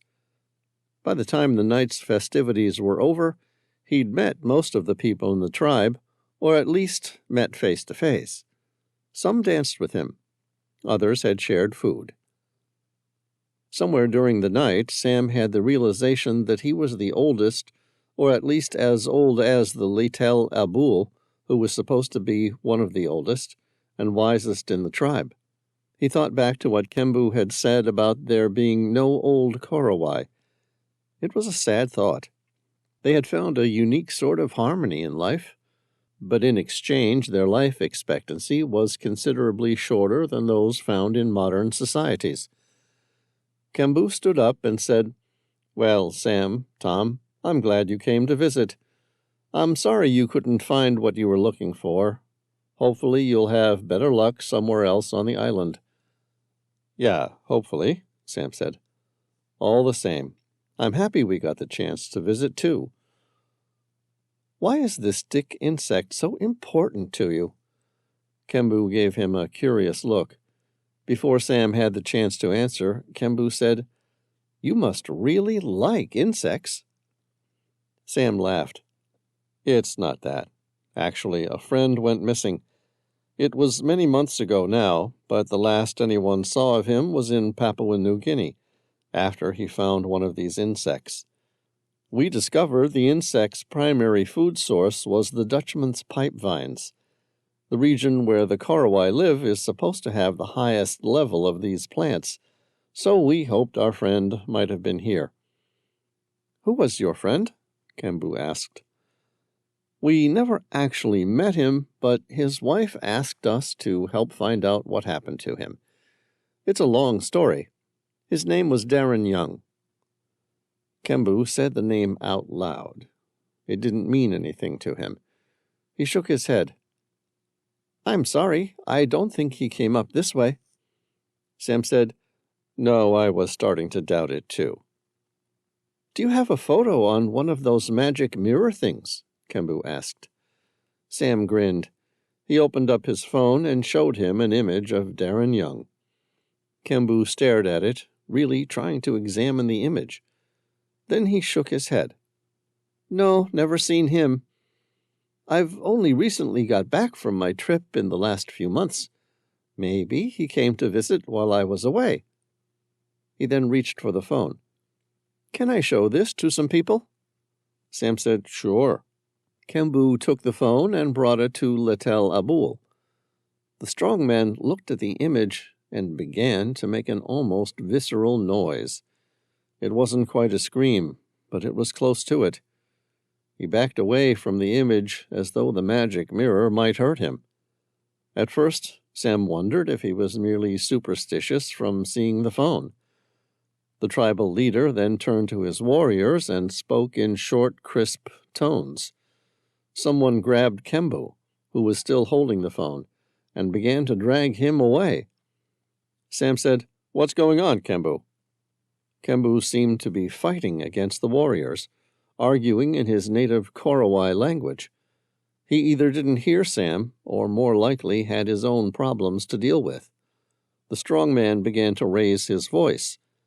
There was no way Sam or Tom could understand a word he was saying, but one thing was clear across all languages: Something about the image of Darren Young had gravely upset him. Tom shifted his position backward, trying to make space and appear a little less threatening. "I don't think they're happy about Darren Young." "No," Sam agreed, his eyes darting between the warriors and their backpacks, which carried their weapons, some 20 feet away. Too far to reach before the warriors caught them if it came to a fight. Whatever he or the people who came after him did, the Korowai haven't forgotten it. "You got any good ideas?" Tom whispered. "Not really," Sam said. "Let's not make any sudden movements unless we have to." Yambaru, the blind seer, was approaching fast. The Litel Abul and the seer began to talk in fast, crisp Korowai words. Sam couldn't understand what they were saying, but then Yambaru turned and looked directly at Sam with his hollowed eyes. He whispered one word and pointed. This one Sam recognized. Kakua. It meant male witch. Sam said, "Run!" Chapter 64. They didn't get far. Few civilizations evolved with cannibalism, but it made sense that of those which did, they would develop skills and abilities specifically designed to improve their evolutionary odds of capturing people. Unfortunately, in this respect, Sam and Tom were infinitely less evolved. They were grabbed by the Korowai warriors and led toward the massive treehouse, the one that reminded Sam of a roughly half-sized Sydney Tower. One of the warriors gestured that they climb the tree. Sam frowned, trying to signal that he really wasn't a fan of heights. He wasn't sure how much was lost in translation versus their simple lack of care. Either way, they indicated with their spears that the alternative to climbing was immediate death, and Sam quickly obliged by climbing the damn treehouse. The rough bark of the towering tree bit into Sam's hands as he struggled to keep climbing, his palms stinging and raw from the unrelenting ascent. He glanced down and saw Tom, just below him, fighting his own exhaustion with every shaky handhold. Below them, their Korowai captors waited impatiently, wielding spears with thin, cruel smiles. Once, when Sam hesitated, feeling his muscles quiver with fatigue, one of the warriors jabbed upward with a spear. Its sharpened tip, grazing his boot, was a pointed reminder to keep moving. The sky above was nearly hidden by thick foliage, casting everything in a murky green light. High above, Sam could make out the edge of the treehouse, a colossal structure that seemed to stretch endlessly into the sky, perched atop the ancient tree like an imposing, shadowed citadel. With every inch they gained, the wind grew stronger, tugging at Sam's clothing and threatening to unbalance him. The platform above seemed both impossibly close and infinitely far, mocking his slow, aching progress. The ladders were formed by vines. There were no railings or anything to prevent one from falling to their death, and somehow the climb only grew steeper the higher they got, the bark rougher and less forgiving. Each push upward became a mental battle as much as a physical one. The dizzying heights, the relentless climb, the sharp jabs from the spears prodding him forward like a trapped animal. The final ladder entered the treehouse platform through an open trap door. Sam climbed across a giant void, some 500 feet of air below him, as the ladder wobbled at a 70-degree angle. At last, Sam's hand reached the edge of the treehouse platform. With one final heave, he pulled himself up, collapsing onto the rough wooden floor, his chest heaving with every ragged breath.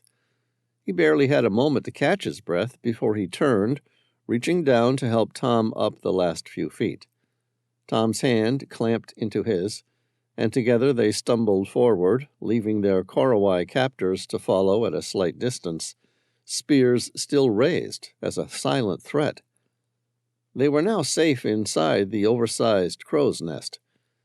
As soon as Tom clambered onto the platform, their captors withdrew the final ladder, effectively trapping them on the platform. There was one other person imprisoned on top of the platform with them. It was Kembu. His face was unreadable. Sam said, "I thought they were going to kill us." Kembu frowned. "I'm sorry to tell you, you're to be killed at sunrise."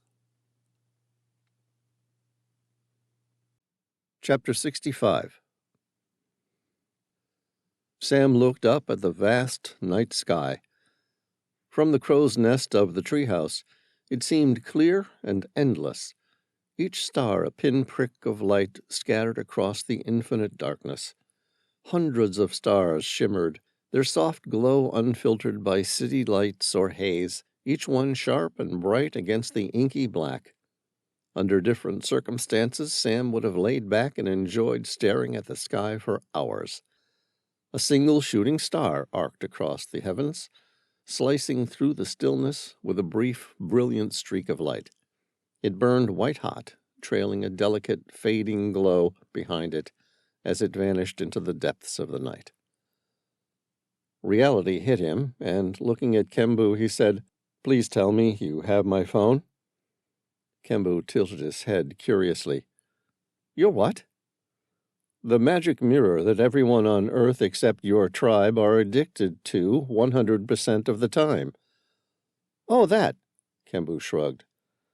"I put it safely in your backpack." "Great." Then looking at Tom, he said, "I don't suppose you have your sat phone on you." Tom frowned. "Sorry, I left mine in my backpack, too." "All right," Sam said. "I guess we're stuck here for the night." "Yes, until sunrise," Kembu said cheerfully. An alarm bell rung in the back of Sam's head at the reference to sunrise. He made a mental note to think about that later, and instead asked, "What did Darren Young do to your people?" Kembu shook his head. "Nothing. Darren was a good person. All of my people liked him very much." "So why did they go berserk when they saw a photo of him?" Tom asked, already standing up and getting a good look around the platform, trying to determine if there was any other way they could get off the treehouse. "I wasn't here at the time, but from what I have been told, the man in the picture was very friendly. That's why when the Kakua tried to eat him, our people saved him." Sam tried to get his head around this one. The Kakua eat people from the inside, and then the Korowai kill the body and eat the Kakua. Is that right? "Yeah, that's how it's done." "So how did your people save Darren?" Sam asked. "I mean, we know he didn't die here." "No, of course not. I told you. Our people saved him." "How?" Sam persisted. "Do you remember how I said that the Kakua sneak into our houses and eat people from the inside? Our sorcerers then determine that these bodies are no longer human. Their skins are occupied by Kakua, and thus they will kill them. We never kill living people. That would be terrible." "I remember," Sam replied. "But we know Darren wasn't eaten." Kembu kept going, as though he hadn't heard or refused to acknowledge what Sam had said. "Before the Kakua tried to eat Darren, our spiritual leader forced him to reveal whose body the Kakua have also taken over." "What did Darren say?" "Not Darren, his Kakua." Sam said, "What did the witch say?" "He made a deal with Yambaru, our spiritual leader. He was the one who spotted the Kakua first, before the witch had time to take hold of Darren's body and eat him from the inside. Yambaru made a deal with Kakua, convincing the witch to leave Darren alone." Now Sam was really confused. "Why?" Kembu smiled, revealing his bright white teeth, in direct contrast to his dark skin. "Because Yambaru really liked Darren. He was a nice guy." "I thought all of these people were nice people," Sam countered. You killed them because their bodies had already been eaten by Kakua, leaving their bodies as nothing but a vessel for the Kakua to occupy. That is true, but this was a special case. Sam's eyes narrowed. Why? To answer that, I need to explain something about Yambaru. Go on. Tom had finished his reconnaissance of the treehouse's platform and had taken a seat on the ground beside Sam to hear the story. Yambaru isn't just our spiritual leader. He has a special gift. A gift? Sam asked, trying to find the patience to keep up a pretense of interest in the old sorcerer. What sort? Kembu said, He has the gift of sight. Sam thought about the man's hollowed-out eye sockets, where intelligent eyes had once shone. Sight? He is a seer, the most gifted the Korowai has ever had. Sam frowned. A blind seer? Isn't that an oxymoron or something? The word clearly wasn't in the tribal man's vocabulary, and the joke went right over his head. Sam asked again, How does he see if he's blind? Kembu explained it as though it were obvious. Yambaru had his eyes burned out to help him become a better seer. Sam grimaced. He already had figured that this was what had happened. Your people burned his eyes out to improve his sight? Yes, it's the only way. Then, seeing Sam and Tom's lost expression, he said, Some people are gifted with an ability to see the future. It's a powerful type of sorcery, but to truly harness it, they must let go of their worldly visions to be able to truly see the truth. And when Darren Young visited, Yambaru had a vision? Yes, Kembu said. Something about the way Kembu mentioned the vision set off alarm bells, and Tom stood up to redo his reconnaissance efforts to find a way off the tree. Sam looked at Kembu. What did he say? Kembu shook his head sadly. Yambaru said your friend, the one in the image, was going to be eaten by Kakua. It was all part of the prophecy. What was the prophecy? Sam asked, although he was certain he already knew the answer. Kembu handed him a drawing. The seer drew this about a year ago, before Darren Young visited the Korowai. Sam glanced at the drawing. His mind struggled to comprehend the scene etched onto the rough bark. The lines were simple, yet there was no mistaking the form. It was the outline of a plane, distinctive in its shape, with swept-back wings and a pointed nose with twin jet engines fixed to the back of the fuselage. It was an Embraer Phenom 300E, the same one that crashed with Darren Young on board. The seer had used just a few strokes of charcoal and clay, but the plane's descent was unmistakable. A dark, jagged line ran downward from the jet's nose, giving the impression of a steep, deadly plunge. Around it, spirals of black charcoal symbolized smoke, or perhaps the sense of falling, spinning chaos. A faint smudge of reddish-brown clay at the bottom suggested impact, dirt or flames, or simply the brutal finality of the ground. Sam felt a chill creep up his spine as he absorbed the image. The seer was a blind man, isolated in the depths of the jungle, who had never set foot in a place with airplanes or runways. He couldn't have known the contours of an aircraft, let alone one like the Embraer Phenom 300E. And yet, here it was, depicted with eerie clarity on the bark before him. How could the seer have foreseen this? It was impossible. Then he thought of Nostradamus and his divine equation. Just because one couldn't sense something didn't mean it wasn't real. Sam's rational mind grasped for answers, but the questions lingered, unsettling and persistent. It was as though the seer had glimpsed a thread of fate, a tragic end that had already been woven into Darren Young's life, long before it had come to pass. Kembu then handed him another drawing. The Kakua told the seer this was the future. Sam turned his gaze to the second drawing. A knot formed in his gut, and he swallowed down the fear that immediately burned within him like bile in his throat. The drawing was made of earthy pigments smeared across the thin slice of bark. The seer had used charcoal from a fire pit, blended with plant dyes and clay, to create a limited yet striking palette. It formed the image of two men.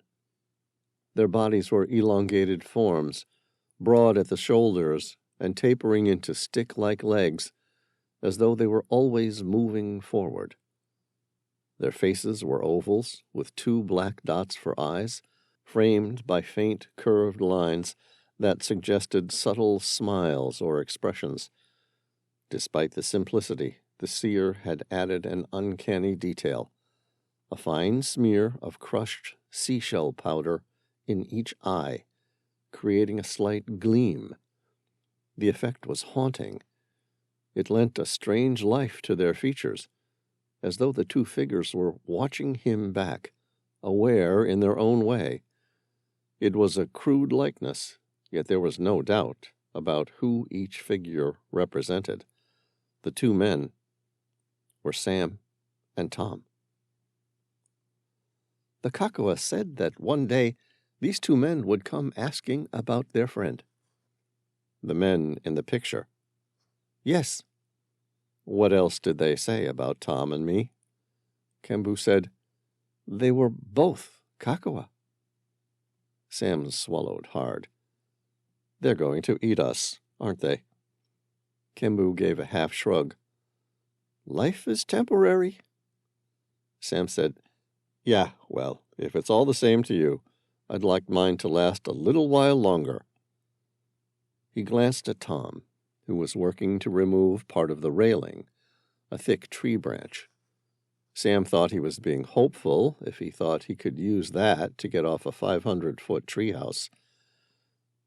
In front of him, Kembu pulled out a sharp knife made out of steel. It was a gift from the YouTuber who had paid for his flights and taken him halfway around the planet. Sam spread his hand outward. Whoa, Kembu, you don't have to do this. We're friends. It's okay, Sam. It's because we're friends that I have to do this. Sam said, just wait a minute, will you? It's okay. I never told you how Darren Young escaped his Kakua. I thought the only way to get rid of a Kakua was to eat it. It is. Only a Kakua likes flowing blood the best. They like younger blood best. What are you saying? Someone else, another Korowai warrior, sacrificed his own life by stabbing himself in order to tempt the Kakua to eat him instead, allowing Darren Young to survive. Kembu turned the dagger on himself. I am sorry, Sam. The future was set long ago, when our paths were destined to cross. Just wait a minute, Sam pleaded. Kembu gave an apologetic smile, and then went to press the blade into his gut. No, don't! Sam shouted. Tom swung part of the railing like a baseball bat into the back of Kembu's head. The man slumped forward. Sam rolled him on his side and checked for a pulse. It was still strong. Tom had given him a decent knock to the head, but the wood was soft, and it hadn't done any damage to the skull. If he had to guess, Kembu would be temporarily knocked out for a few minutes, nothing more. Tom looked at him. How is he? A crease lined Sam's forehead. He'll have a hell of a headache, but he'll live. Tom glanced at him. How about we get off this treehouse before he wakes up? Great idea, Sam said. Have you got any idea how? I think I've got an idea. Sam said, That's great. Tom pressed his lips together. But I'm pretty sure you're not going to like it. Chapter 66. Sam looked at the massive void. It was 10 feet vertically to the next platform, and at least 15 feet horizontally to reach it, with a gap of open air that dropped some 500 feet to the forest floor. "You're right."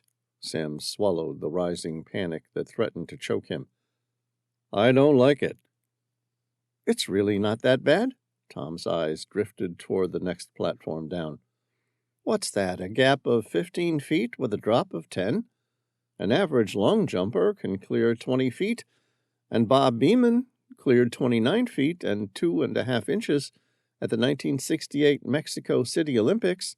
"Yeah, but if he stuffed it up, would he have fallen 500 feet? "You'll be fine," Tom reassured him. "You can do it." "Of course. I just need to be a little worse than an Olympic long jumper, and I'll make it easily." "That's the spirit," Tom said, ignoring his sarcasm. "Plus you have a 10-foot drop to help." "Does it help that much?" Sam asked, his voice hopeful. "I don't know, but it can't hurt. I mean, it's far better than having to go up another 10 feet. Sam glared at Tom, unable to tell if he was teasing him or not. "Are we really doing this?" "Look, we can wait until morning when they come back for us, but given the Korowai have been hunting other humans for thousands of years, I don't like our chances." "All right." Sam swallowed hard. No point putting this off any longer. He stared at the void. Just 15 feet. It was doable. Sam could probably jump 20 at a stretch. But just looking at that open void, over 500 feet of nothingness, gave Sam vertigo. He took a step back, blinked a few times, and tried to regain his composure. Tom glanced at him. "Hey, are you all right, Sam?" Sam lifted a hand in a dismissive gesture. "Never better." "I'm serious. You look like you're going to pass out." "No, it's just a bit of vertigo. I'll be all right in a second." Then, as if to prove it, Sam stood up and looked over the edge once more. His vision darkened. "I don't think I can make that jump." Tom looked at him. He leaned over the side of the crow's nest wall. The entire thing swayed with his weight. Sam grimaced. It wasn't very reassuring for the structural integrity of the place. Tom stepped back to the other side of the crow's nest, leaning out in the opposite direction. This time the thing swung the other way. Sam frowned. He recalled the entire platform was fixed to a single massive trunk of an ironwood tree. It was roughly 60 feet on its own, and mounted on top of another platform with an intricate braid of local vines to maintain its strength. Every time Tom shifted his 250-odd pounds of solid muscle from one side to the other, the entire platform swung from side to side. By the time Tom had done this trip 3 times, Sam said, "All right, can you please stop doing that?"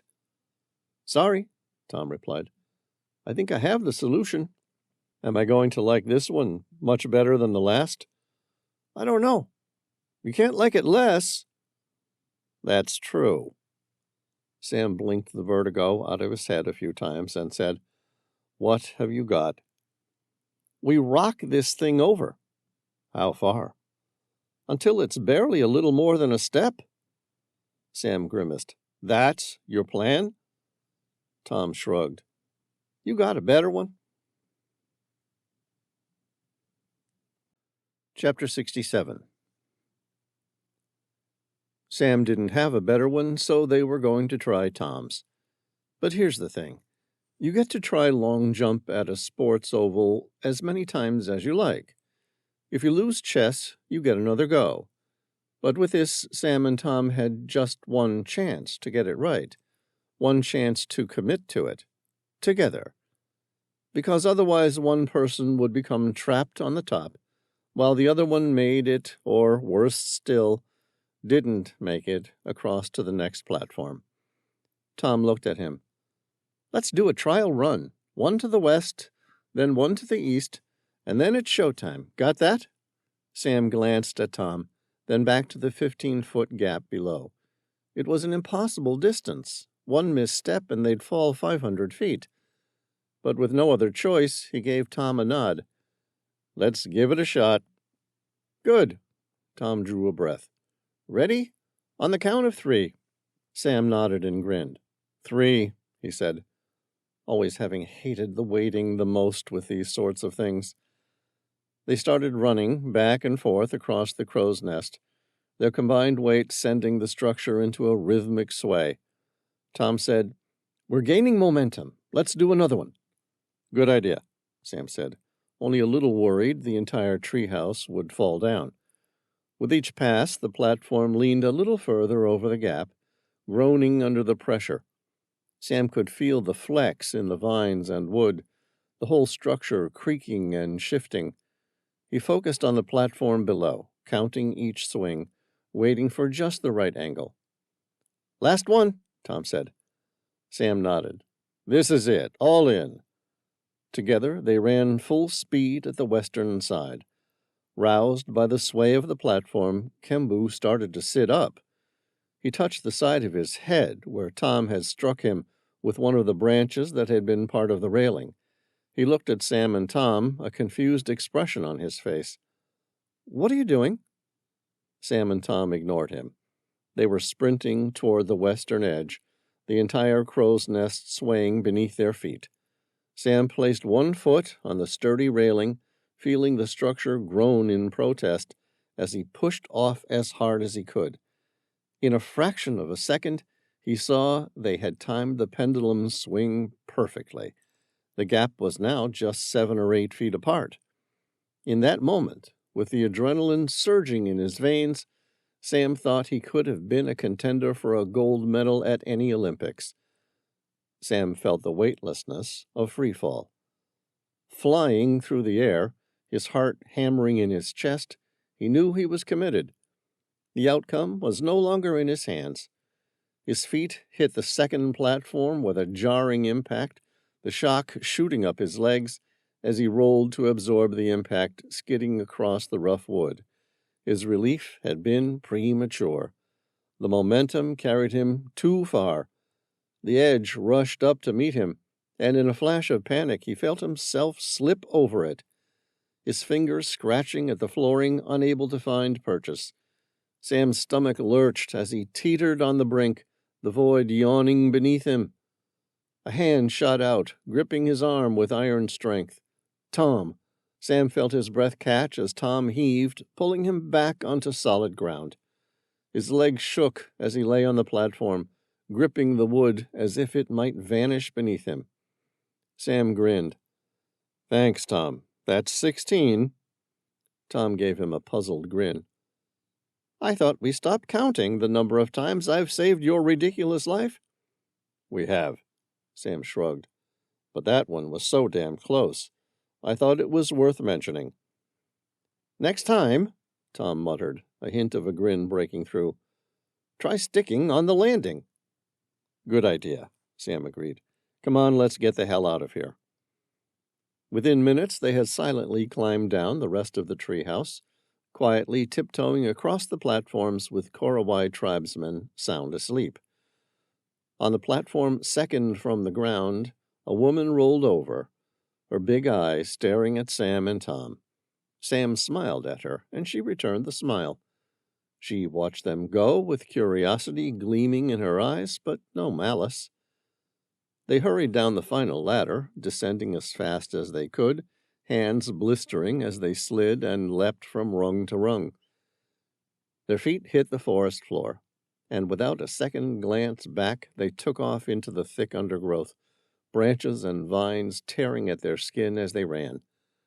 The sounds of the jungle closed in around them, swallowing their footsteps as they pushed deeper into the protection of the trees. Once on the ground, they felt a little safer. The Korowai, Kembu had told them, were afraid of the ground in the dark.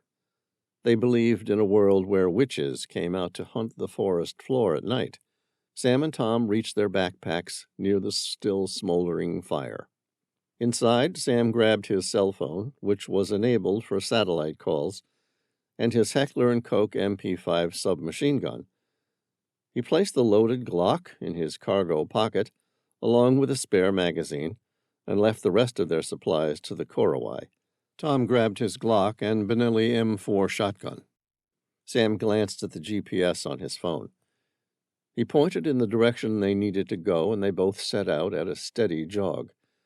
They were still several hours from the pickup point. Sam just hoped to hell Mac was already there waiting for them.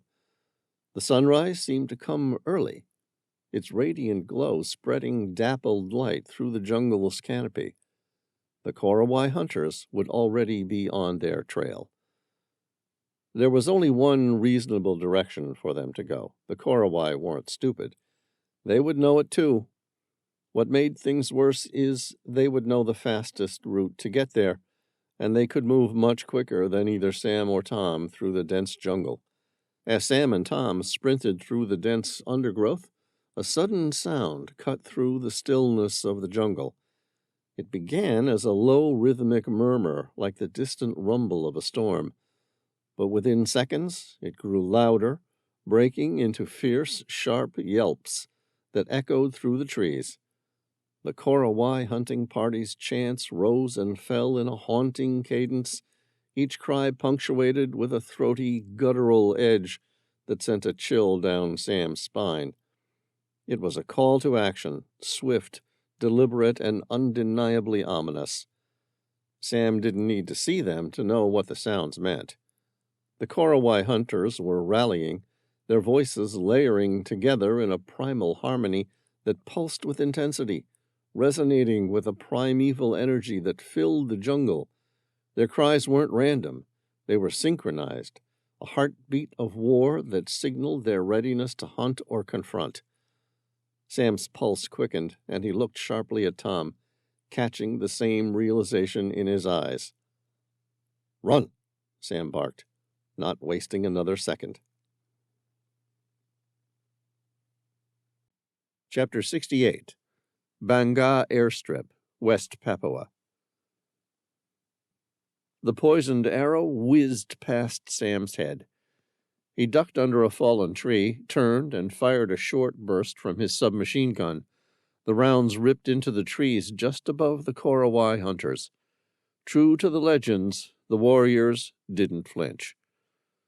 Witches in the dark, they're scared of, but apparently submachine gun fire and 9mm parabellums, traveling at 400 feet per second, didn't even cause them to pause for an instant. Tom took aim, his eyes locking onto a sturdy tree trunk just ahead of the Korowai hunters. With a steady breath, he squeezed the trigger, the Benelli M4 roaring to life. The 3-inch slug hit the trunk with a deafening crack, splintering the wood in an explosion of bark and shattering fragments. The impact sent shards flying in every direction, a violent shower of wood chips and dust that sprayed the surrounding area like shrapnel. The Korowai hunters halted, their eyes widening as they took in the destruction. They exchanged wary glances, each of them stepping back instinctively, as if trying to comprehend the raw, unseen power of Tom's firearm. In their culture, such devastation from a single shot was nothing short of otherworldly, a force that could only be wielded by spirits or beings far beyond their understanding. Then, instead of being deterred, it only seemed to confirm to them that Sam and Tom were kakwa. After all, only a witch could perform such magic. Sam and Tom turned and kept running. The clearing came into view ahead, and Sam was relieved to see the Pilatus PC-6 Porter had been parked facing the airstrip, ready to go without notice. Its engine was switched off, and he could see Mac lying on his back, reading a book on top of the aircraft's wings. Sam and Tom started shouting, "Mac, get the aircraft going!" Mac didn't seem to hear them. It was somehow the only thing Sam could think of that was more horrifying than the horde chasing them with arrows dipped in the poisonous sap of the upas tree. Despite their efforts, they couldn't get the pilot's attention. like one of those nightmares where you were being chased and no matter how fast you tried to run, you only seemed to travel at a walking pace. Or you know you can prevent a murder but simply can't get the victim's attention. Mac had his headphones on and seemed to be listening to something. Sam glanced over his shoulder. The Cartwright hunters were gaining on them. The Pilatus PC-6 Porter didn't take long to start up, but it was still measured in minutes, not seconds. Mac had to get the thing started before they reached it, or all three of them could get killed by a bunch of altruistic cannibals hell-bent on saving them from being eaten by witches. "It's no use," Tom said. "Those headsets are virtually soundproof." Sam lifted the barrel of his submachine gun and fired a short burst, the rounds whizzing past the pilot's head at supersonic speeds. Mac rubbed the back of his neck, as though he could swat an annoying fly he'd felt. For a second, Sam thought it had done the trick, but then he returned to his book, and Sam found himself ironically thinking, it must be some hell of a good read. Behind him, Tom took another shot at the soil near their closest attacker. If the hunter had been surprised by the mound of soil exploding around him, he sure as heck didn't show it. Instead, they kept running. Sam swore and said, "Oh, stuff this!" He aimed the submachine gun at the back of the fuselage and squeezed the trigger. It was a short burst and formed a wide grouping of holes in the fuselage. Mac jolted upright. A dazed expression on his face, he took his headphones off, still confused by the sounds he'd heard seconds earlier. Sam fired again just to be sure. That got his attention. He turned and looked at Sam and Tom running toward him. A wry grin was spread across Mac's face, his hands turned outward in a gesture that suggested, why the rush? Then his eyes landed on the horde of cannibals shooting poisoned arrows their way. Sam shouted, "Get the engine started!" This time Mac's innate sense of self-preservation kicked in. He dropped his book and swung down under the wing and jumped in through the open cockpit door. Within seconds he was flicking switches, and the Pratt & Whitney Canada PT-6A turboprop engine roared to life, sending a shudder through the airframe. The four-bladed HC D4N 3P Hartzell aluminum propeller began to spin, slowly at first, then gaining speed until it was a blur of motion. With the aircraft's brakes engaged, Mac increased the throttle, the engine's growl rising in pitch as he prepared for takeoff. The Pilatus was ready, vibrating with power as it waited for Sam and Tom's arrival. Sam and Tom burst out of the trees, sprinting toward the open door of the plane. As soon as they reached it, they clambered inside, barely getting their footing, before the aircraft lurched forward. They stumbled, grabbing onto seats as the Pilatus surged down the rough airstrip, its speed building rapidly. The aircraft reeked of aviation fuel. Sam made a mental note to do something about it as soon as they were in the air. The Pilatus was picking up speed. He glanced ahead, expecting the plane to lift, but the nose remained level with the ground. Mac wasn't pulling back on the yoke. More alarm jolted Sam's senses. He clambered through the fuselage into the cockpit. He found Mac, slumped forward, his head resting against the instrument panel, unconscious. Ahead, the cliff's edge was approaching fast, the end of the runway only seconds away. Without hesitating, Sam lunged for the yoke, grabbing it just in time and pulling back with all his strength. The Pilatus lifted, its nose pointing skyward as the wheels left the ground. The aircraft took to the sky, clearing the cliff by mere feet. Sam steadied his grip, his heart pounding as he fought to gain altitude. The jungle fell away beneath them as the Cartwright hunters disappeared far below. Sam's gaze fell to Mac's arm, where a poison-tipped arrow was lodged, its dark shaft a stark contrast against his skin. Mac's face was pale, his eyes closed. He looked dead. The deadly toxin of the Antiaris toxicara tree likely coursing through his veins. Instinctively, Sam ripped out the poison arrow, throwing it out the open window to prevent him or Tom getting accidentally pricked. He glanced over his shoulder. "Tom, are you all right?" "I'm all right, but we have a problem," Tom sighed.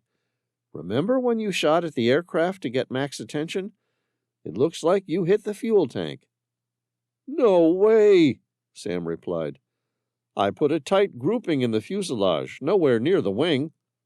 "Sam," Tom chided, "the Pilatus P6 Porter runs an additional fuel tank from the wing through to the fuselage. The two are linked up. A hole anywhere will suck the fuel out of the entire system." Sam swore. "How bad's the leak?" The Pratt & Whitney Canada PT6A turboprop was the first to answer. It suddenly faltered, breaking into a stuttering cough that sent a chill down Sam's spine. A split second later, with a final sputter, the engine gave out completely.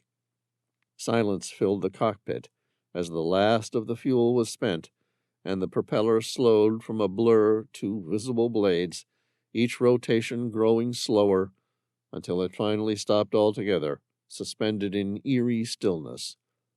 Tom said, "I'd say the leak's pretty bad." Chapter 69. Sam's hand flew to the yoke, instinctively pulling it down to keep the Pilatus PC-6 from stalling. The nose dipped slightly, and he felt the pull of gravity intensify as the plane began to glide, a fragile and temporary reprieve.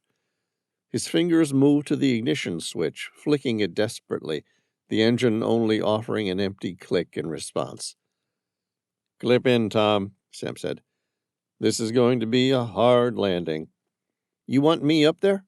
Tom asked calmly, as though Sam crash-landing a small aircraft was a routine everyday task. Sam would have loved him up in the cockpit, but they were only going to be in the air another 30 or 45 seconds at most. They were over a series of mountains, and there simply wasn't any space to glide to. Besides, Mac was already strapped into the pilot's seat. He scanned the horizon, looking for a place to put down. There was nothing. "No time," Sam replied, his voice steady, though his mind was racing. "Hold on." He peered out through the windshield, his eyes scanning the dense stretch of rainforest below, an impenetrable sea of green. The plane was losing altitude fast, and there wasn't much more air between him and the trees below. They needed a place to land, now. Ahead and to the west, he saw a break in the trees, where the Islandan River wound its way over the rocks, cascading into waterfalls that disappeared into the jungle below. The largest waterfall tumbled down to form a shimmering lake, an isolated patch of calm amidst the relentless wilderness. For a brief second, he considered aiming for it. The plane could crash land on the water, and they might have a chance of surviving if they didn't drown. But his mind quickly dismissed the idea. The lake was perched on a natural terrace in the mountainside. It formed part of a massive semicircle carved into the limestone mountain over the eons, leaving its own little habitat, secluded and protected from the world above or below it. If they landed there, it was equally likely they would end up stuck, unable to get off the rocky shelf. Even if they survived the landing, they'd be trapped on that shelf of land, with only dense jungle and cliffs on either side. He turned to the east, flying across the Islandan River, and aiming for a dense canopy carpeted in verdant jungle. With his eyes focused on a series of thick trees, he said to Tom, "We're going for the trees." Tom's face blanched, but he nodded, tightening his harness even more. Sam pulled the yoke gently, shifting the nose of the Pilatus away from the lake and toward the dense jungle canopy, his muscles taut, every movement controlled and deliberate. "Hold on!" Sam shouted as he leveled the wings, adjusting for the airflow to slow their descent just enough. He aimed for a thicker section of the canopy, hoping the density of the branches might absorb some of the impact. With one hand, he adjusted the flaps, setting up for a flare just above the treetops, ready to let the wings bite the air and slow them as much as possible before the inevitable crash. As the jungle loomed closer, Sam's eyes darted between the ground and his controls, his pulse hammering. He eased the nose up just slightly, letting the tail drop as they plummeted toward the canopy. The Pilatus PC-6 flared. For a split second, it felt like they were floating, gently sinking into the canopy. Then the first impact came with a jolt. The plane lurched as branches cracked and snapped, tearing at the fuselage. Sam held onto the yoke with a white-knuckled grip, fighting to keep the plane level even as the trees battered it from every side. The cabin rattled and groaned, the metal creaking as they broke through the higher branches, slowing their descent just enough to avoid a total catastrophe. Branches whipped past, scratching against the fuselage with a screeching force. Then, with a jarring impact, the plane's undercarriage caught the tops of the trees, slowing them as they plowed forward through the dense canopy. The landing was brutal. The nose pitched downward, and the aircraft bucked and flipped as it tore into the thicket of branches. Sam held on, feeling himself jerked against his harness as the plane rolled, the canopy groaning under the weight of the fuselage. Finally, with a last violent lurch, the Pilatus came to a halt, enmeshed in the thick arms of the trees, cradled precariously above the jungle floor. They were upside down. Sam sat for a moment, breathing hard, taking in the shattered windshield and the scattered light filtering through leaves and twisted metal. He took stock of his own body. Everything was sore, but nothing was broken. "Are you alive, Tom?" he asked, trying to look over his shoulder to see him. "Yeah, are you?" came Tom's ambivalent voice. "I think so." "What about our pilot?" "I'm not sure. He took a poison arrow to his arm." Sam looked over at Mac. The pilot looked like he'd stopped breathing. Then again, it could just be his position, hanging upside down. "I think he might be dead." Tom unclipped himself, careful not to fall all the way to the ground far below. "Hang on, I'm coming up the front. Let's see if there's anything we can do to save him." Sam unclipped himself, and then together they managed to unfasten Mac's harness. Sam's head throbbed as he pushed himself upright, his vision swimming slightly in the shadowy green light filtering through the jungle canopy. The Pilatus was resting upside down, wedged awkwardly in the twisted limbs of the towering tree. The thick branches had held up remarkably well, suspending the aircraft precariously above the jungle floor. In the cramped space behind him, Tom was already struggling with his harness, his expression tense as he glanced over at Mac. The pilot lay slumped upside down in his seat, pale and motionless. His chest barely rose with each shallow breath. Sam reached over, pressing 2 fingers to Mac's neck, hoping to find a pulse. He couldn't feel one. "Tom," he murmured, his voice barely a whisper. "We'll need to try CPR. I don't think he has much time." Tom looked at him, jaw clenched but determined, and moved closer. Sam was about to shift Mac's position to start compressions when a sharp, guttural cry echoed through the trees. The sound was unmistakable. A Korowai war cry, wild and primal, slicing through the dense, humid air and sending a chill down Sam's spine. Sam's head snapped up, his gaze cutting through the branches. He couldn't see them yet, but he could feel their presence closing in, their footsteps muffled by the thick canopy, but their voices carrying an urgency that left no question in his mind. They were coming for them. He mentally pictured how far they had glided. It wasn't far. Nothing that would take the Korowai much time to cover. He turned back to Mac, heart sinking as he looked at the unconscious man. A pang of guilt clawed at him. He hated the thought of leaving him here, of giving up when there was still a chance. But the truth was inescapable. The Korowai were almost upon them, and if they stayed, they'd all be dead. Sam's voice was low and firm as he looked at Tom. "We have to go." Tom's expression tightened, and he glanced at Mac, then back at Sam, understanding dawning in his eyes. "It's okay. There was nothing we could really do for him. You heard Kembu. Those poison arrows were lethal. He was dead before we got into the aircraft." Sam shook his head, swallowing hard. "Not now. If we wait here, we're done. We need to get out of this canopy before they reach us." "I agree. Let's go." Tom hesitated for only a moment, then nodded, and together they began moving toward the shattered side door, stepping over the broken equipment and torn straps. Sam took one last look back at Mac, a silent apology in his eyes. He knew they didn't have time for regrets or second thoughts. They slipped out of the plane, the world outside a thick wall of green and shadow. The branches groaned under their weight as they moved down, hands grasping for anything steady as they climbed through the dense canopy, each movement quiet and deliberate. Sam's muscles were tense, his eyes sharp, every instinct focused on getting away. Above them, the cries grew louder, fierce and unrelenting, driving them deeper into the jungle, every step pulling them further from Mac and further from the reach of the Korowai hunters. Chapter 70.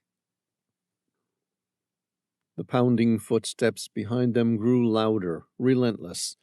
Sam's heart hammered in his chest as he and Tom sprinted through the thick undergrowth, dodging low-hanging vines and twisting roots that threatened to trip them at every step. They could hear still the hunters behind them, their war cries rising over the sound of rustling leaves and snapping branches. The Korowai were closing the distance, their voices fierce and triumphant as they neared their quarry. Suddenly the dense foliage broke, and Sam skidded to a halt, his eyes widening as he took in the scene before them. They'd reached a narrow tributary of the Islandan River, the water rushing fast and wild, churning against hidden rocks below the surface. The river wound through the jungle like a snake, cutting off their escape. "We're trapped," Tom muttered, glancing over his shoulder. The look in his eyes was grim as he met Sam's gaze. Sam knew there was no going back.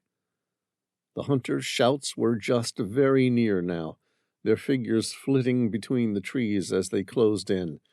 There would be no mercy if they were caught. Sam emptied the final magazine of his MP5 submachine gun. Tom fired the last rounds of his Benelli M4 shotgun. The Korowai were willing to keep coming, despite the shots landing close to them. He exchanged a quick glance with Tom, unspoken words passing between them. There were only two choices, fight or jump. But Sam could already see the answer in Tom's eyes, and he knew it mirrored his own. Without another word, a volley of poison-tipped arrows whizzed through the air, landing just shy of where they stood. Sam felt the burn of fear and adrenaline surge through him. It was all the motivation he needed. "The river," he said, and with a single nod they both turned and leapt. The world tilted as Sam threw himself into the air, feeling the rush of wind before he plunged into the cold, unforgiving water below. The shock of it stole his breath, and for a second he was disoriented, spinning in the current. The river pulled him down, the force of the water twisting him around as he struggled to gain control. He kicked hard, breaking the surface just in time to see Tom emerge beside him, sputtering as he fought to keep his head above the churning water.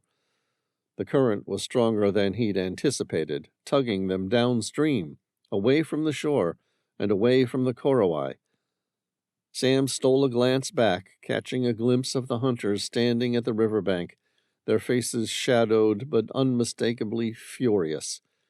He could still see the glint of their weapons in the sunlight, the poison arrows held at the ready, but they'd already been swept too far out of range.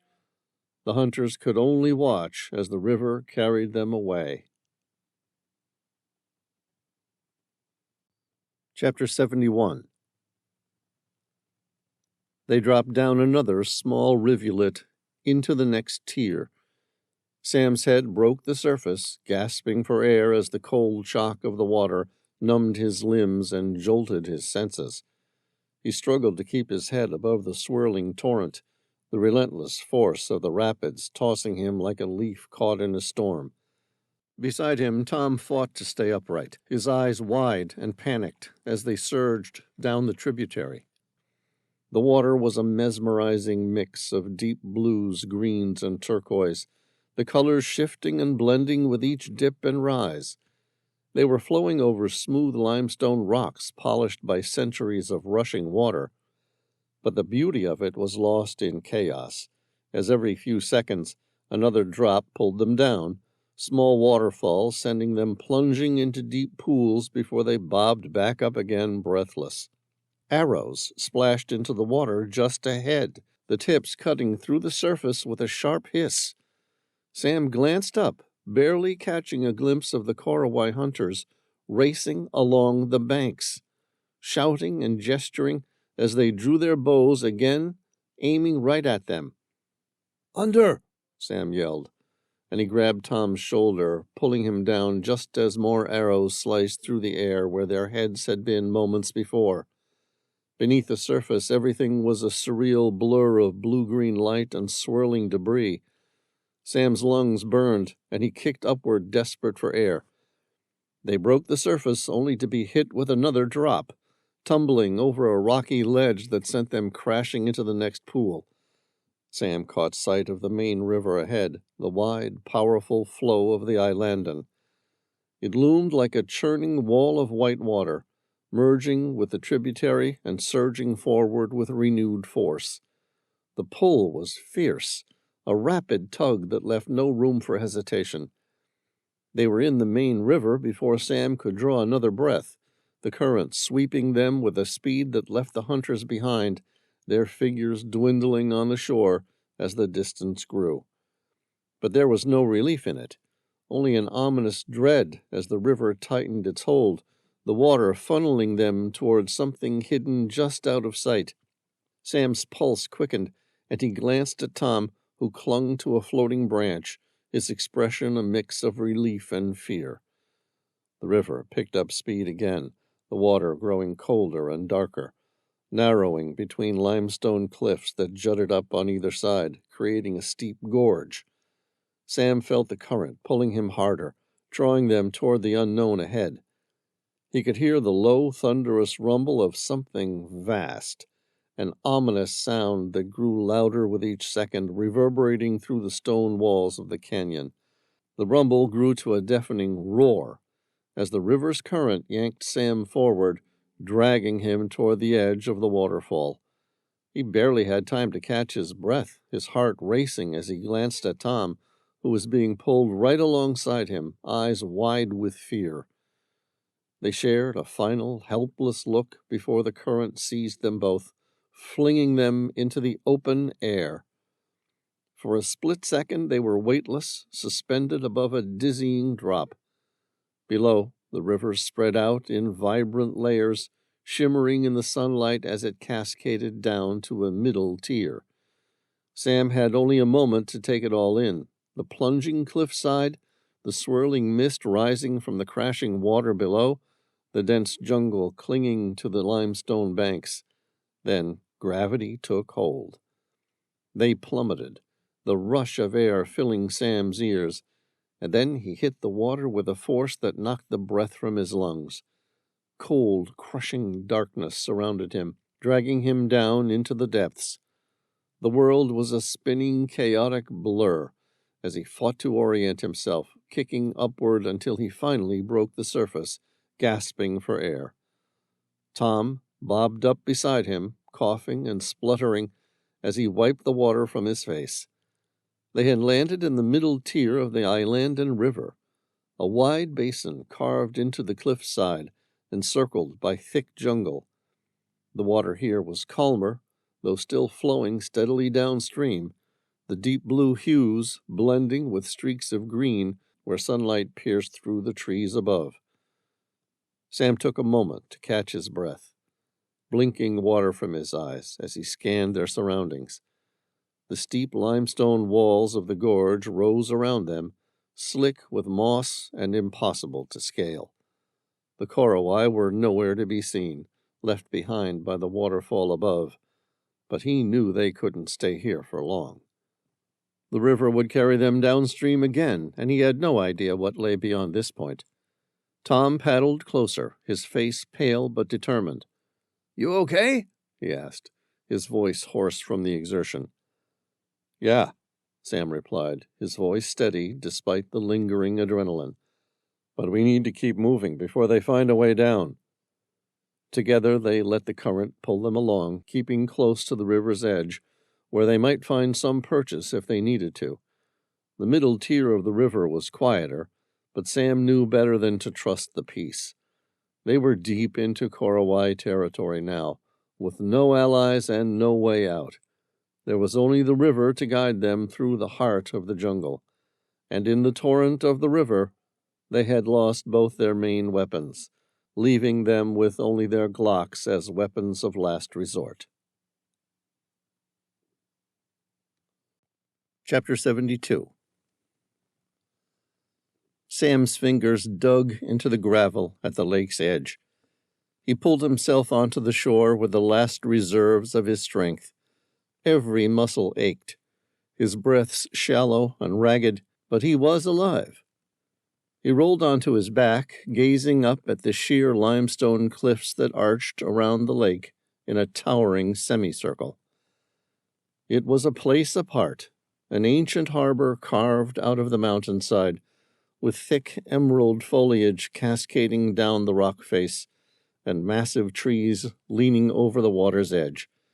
It felt like a secret place, sealed off from the outside world. A safe place, hidden within the jungle, separated by sheer cliffs above and below. A moment later, Tom pulled himself up beside him, collapsing onto the ground with a weary sigh. They exchanged a look, an unspoken acknowledgment that they'd somehow survived. But Sam's relief was short-lived. He glanced around, sensing that while they were safe from the Korowai hunters, they weren't free yet.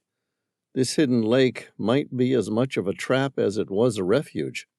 He turned his head slightly, eyes narrowing as he noticed movement in the trees on the far side of the water.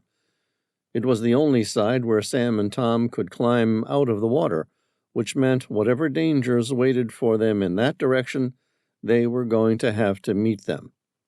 Figures emerged silently from the dense jungle, slipping between the shadows. They were unmistakably hunters, their bodies lean and muscular, their skin painted with thick earthen tones that blended seamlessly with the forest. They wore elaborate headpieces made from woven vines and adorned with bright, iridescent feathers, unlike anything he'd seen before, giving them an otherworldly appearance.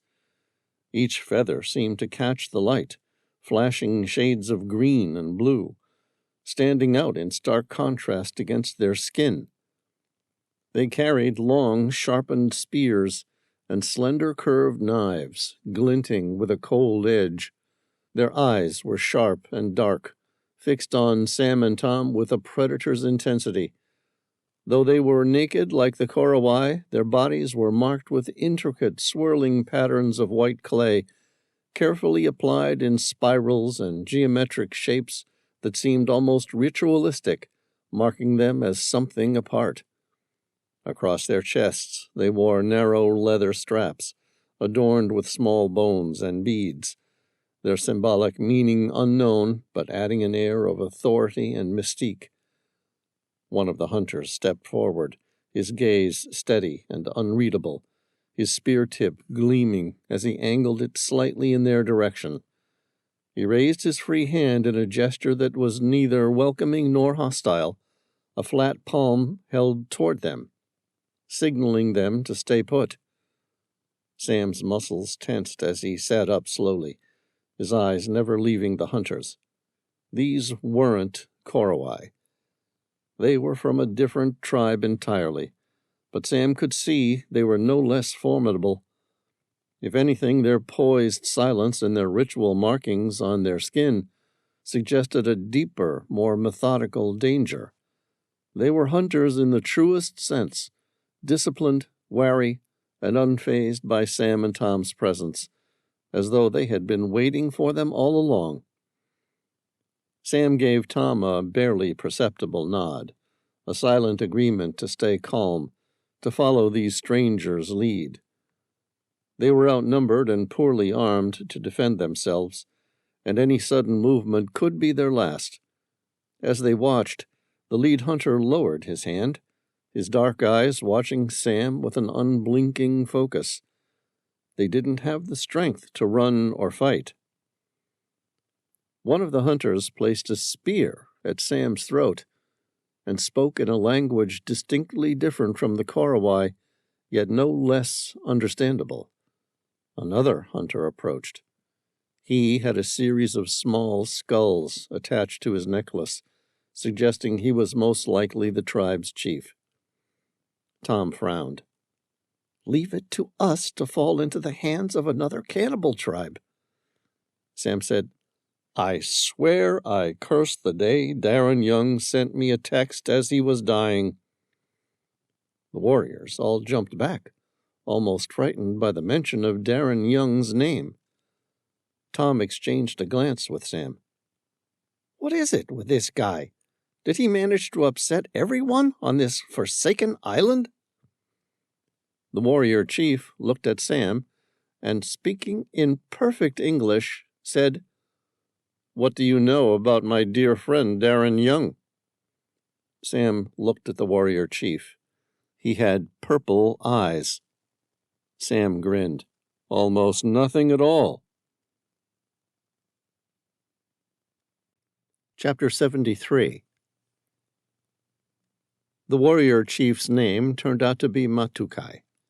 Sam listened intently as Matukai spoke, his voice resonating with a quiet authority, a voice that seemed to carry the weight of his people's wisdom. The flickering firelight cast shadows across the limestone walls around them, illuminating Matukai's face with an almost ethereal glow as he recounted the story of his tribe and the mystical creatures they revered as gods.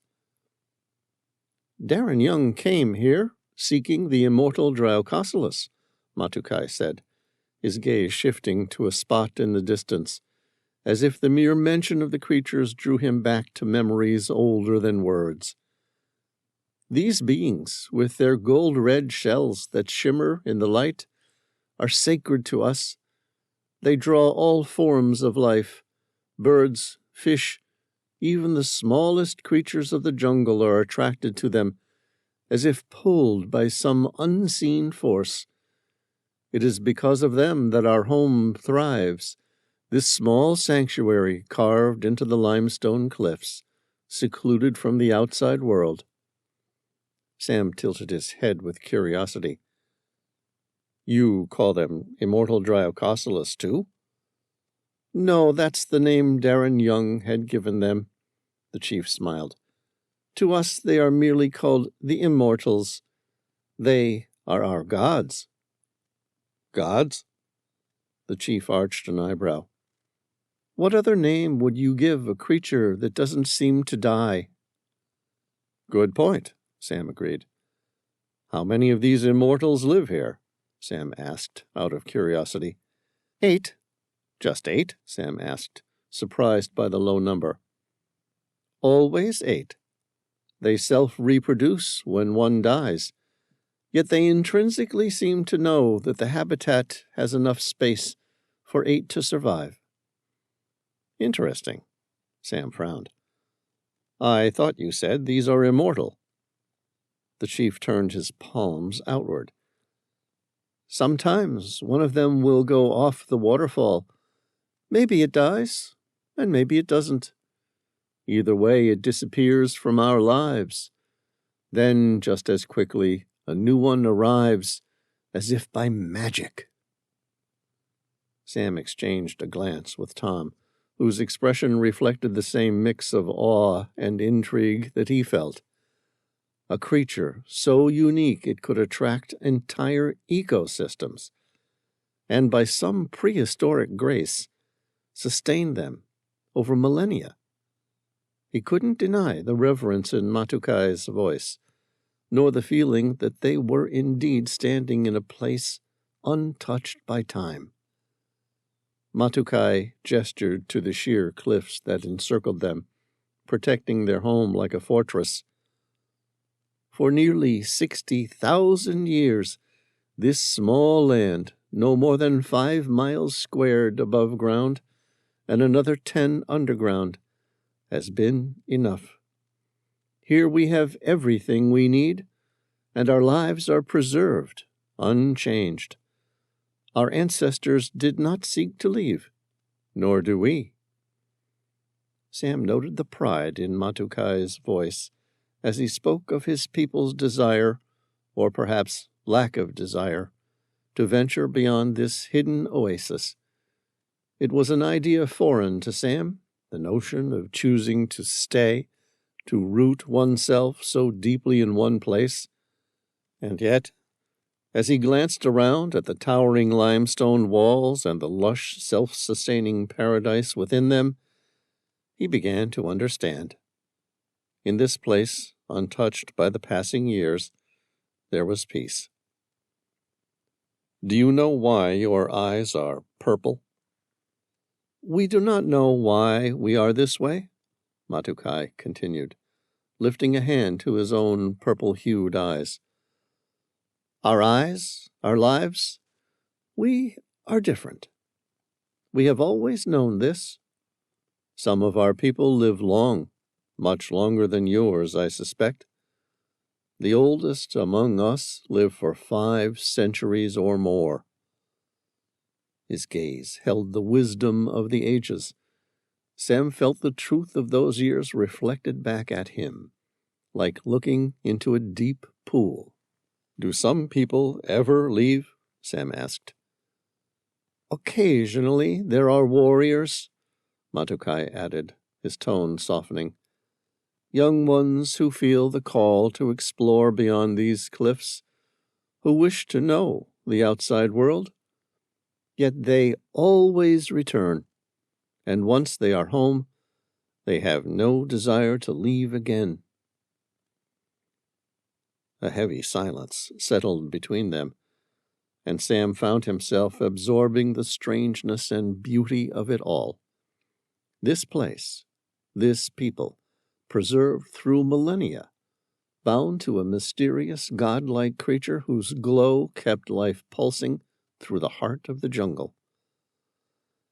Darren Young had come searching for it, for the immortal Dryococelus, and in doing so, he had wandered into a sphere beyond his understanding. Sam looked at Matukai. "And Darren, what happened to him?" Matukai's expression grew solemn, a hint of regret shadowing his gaze. "He found what he was looking for," he replied, "but he did not understand what he had found." "What did he find?" Sam persisted. Matukai said, "Our ancestors came here many years ago. Some say roughly 60,000 years ago, give or take 10,000 years." "Where did they come from?" Sam asked. The chief shrugged. "We don't know, and nor do we care." "But Darren did?" "That's right," Matukai said. "Darren found the drawings our ancestors left on the cave walls, deep inside the limestone caves." Intrigued, Sam asked, "What do the drawings show?" "They tell the stories of our ancestors who split from their people to seek a new way of life. They came here and found utopia and never left." Sam imagined a faction of master builders who simply didn't want to partake in the endless wars, politics, and general enmity found in the world. "Really interesting," Sam said.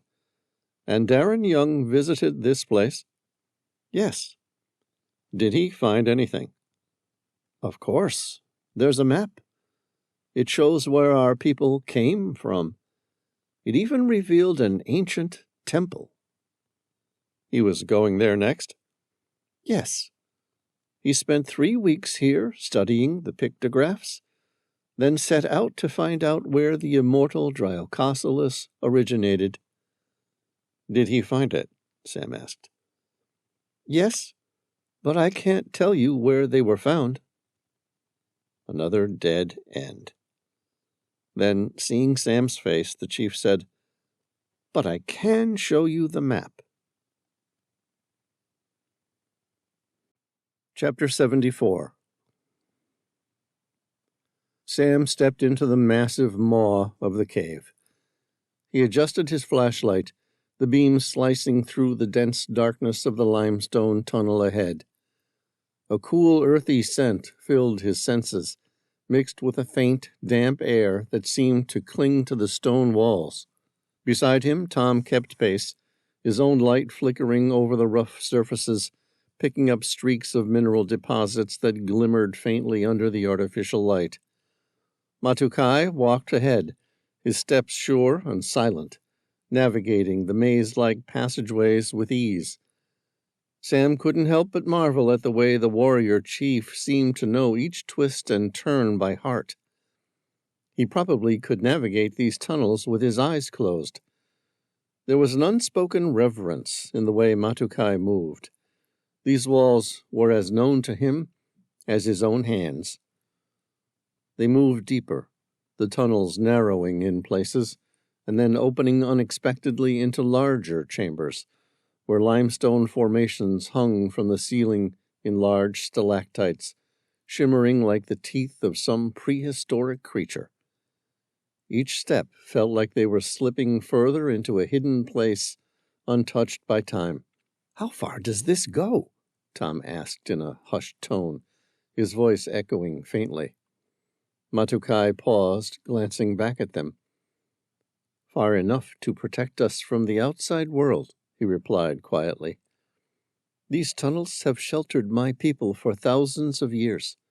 This is where we live, where we gather." As they descended further, Sam noticed faint markings on the walls, simple painted symbols in earthy reds and ochres, depicting natural scenes, animals, plants, and the unmistakable figure of a shimmering golden red insect. He stopped for a moment, running his fingers along the faded image, the lines worn but still visible, enduring even in this dark, hidden place. "The immortal," Matukai said, watching him with an unreadable expression. "Our people have revered it for generations. It is both guardian and giver of life. We believe it brought us here, to these tunnels, where we could thrive away from the outside." The reverence in Matukai's voice made Sam look at the image with renewed respect. He could feel the weight of thousands of years, the echoes of millions of lives lived in this sanctuary. To Matukai's people, these tunnels weren't just a refuge. They were sacred, evidence of endurance. They continued onward, moving through increasingly narrow passages until they reached a final large cavern. The space was breathtaking. Numerous stalagmites rose from the floor in towering columns, and the walls were dotted with glittering mineral veins that seemed to catch even the faintest light, casting a soft glow that filled the room. Around the edges of the cavern, nestled into the stone, were small alcoves where the tribe's members rested, a few of them stirring at the arrival of the strangers. Their eyes, a shade of striking violet in the dim light, followed Sam and Tom with curiosity and a quiet intensity, as though they too were sizing up these visitors from the world above. Sam's gaze swept over the room, taking in the simple woven mats, the stone carvings, the faint aroma of burning herbs that hung in the air. Everything here was carefully crafted, each item a part of their lives, every detail untouched by modernity. "Here," Matukai said, guiding them to a low stone bench. "We will speak further. There is more you must understand if you are to leave this place with the wisdom you seek." He looked at them both, his eyes holding a hint of warning in their depths. Sam nodded, understanding that what lay ahead might be more than he or Tom had expected. Here, deep within the heart of the mountain, they were guests in a society that followed its own rules, rules shaped not by man, but by the passage of millennia, carved as deeply as the stone walls that surrounded them. The biggest room of them all had walls and walls of ancient writings, followed by circles of information on the ceiling, which he recognized as being the same pictographic text he'd seen in the drawings of Atlantis. Sam fixed the beam of his flashlight on the series of pictographs on the ceiling. It reminded him of the Atlantean vault. It was bringing back memories of the time Sam and Tom had used the arcane stone at first sunrise during the winter solstice at the 5 treasures of snow from Tiger Hill to reveal the entrance to the Master Builder Vault in the Himalayas. The Atlantean vault ended up being in Kangchenjunga, the tallest of the 5 treasures of snow in the Himalayas. Sam studied the Master Builder's scripts and petroglyphs. It revealed their history and their decision to leave the original Master Builders, confirming his suspicion that they were an evolutionary offshoot. A side path of the Master Builders. The chief didn't know much about it. All he knew was there was no need to leave the mountains and join the rest of humanity.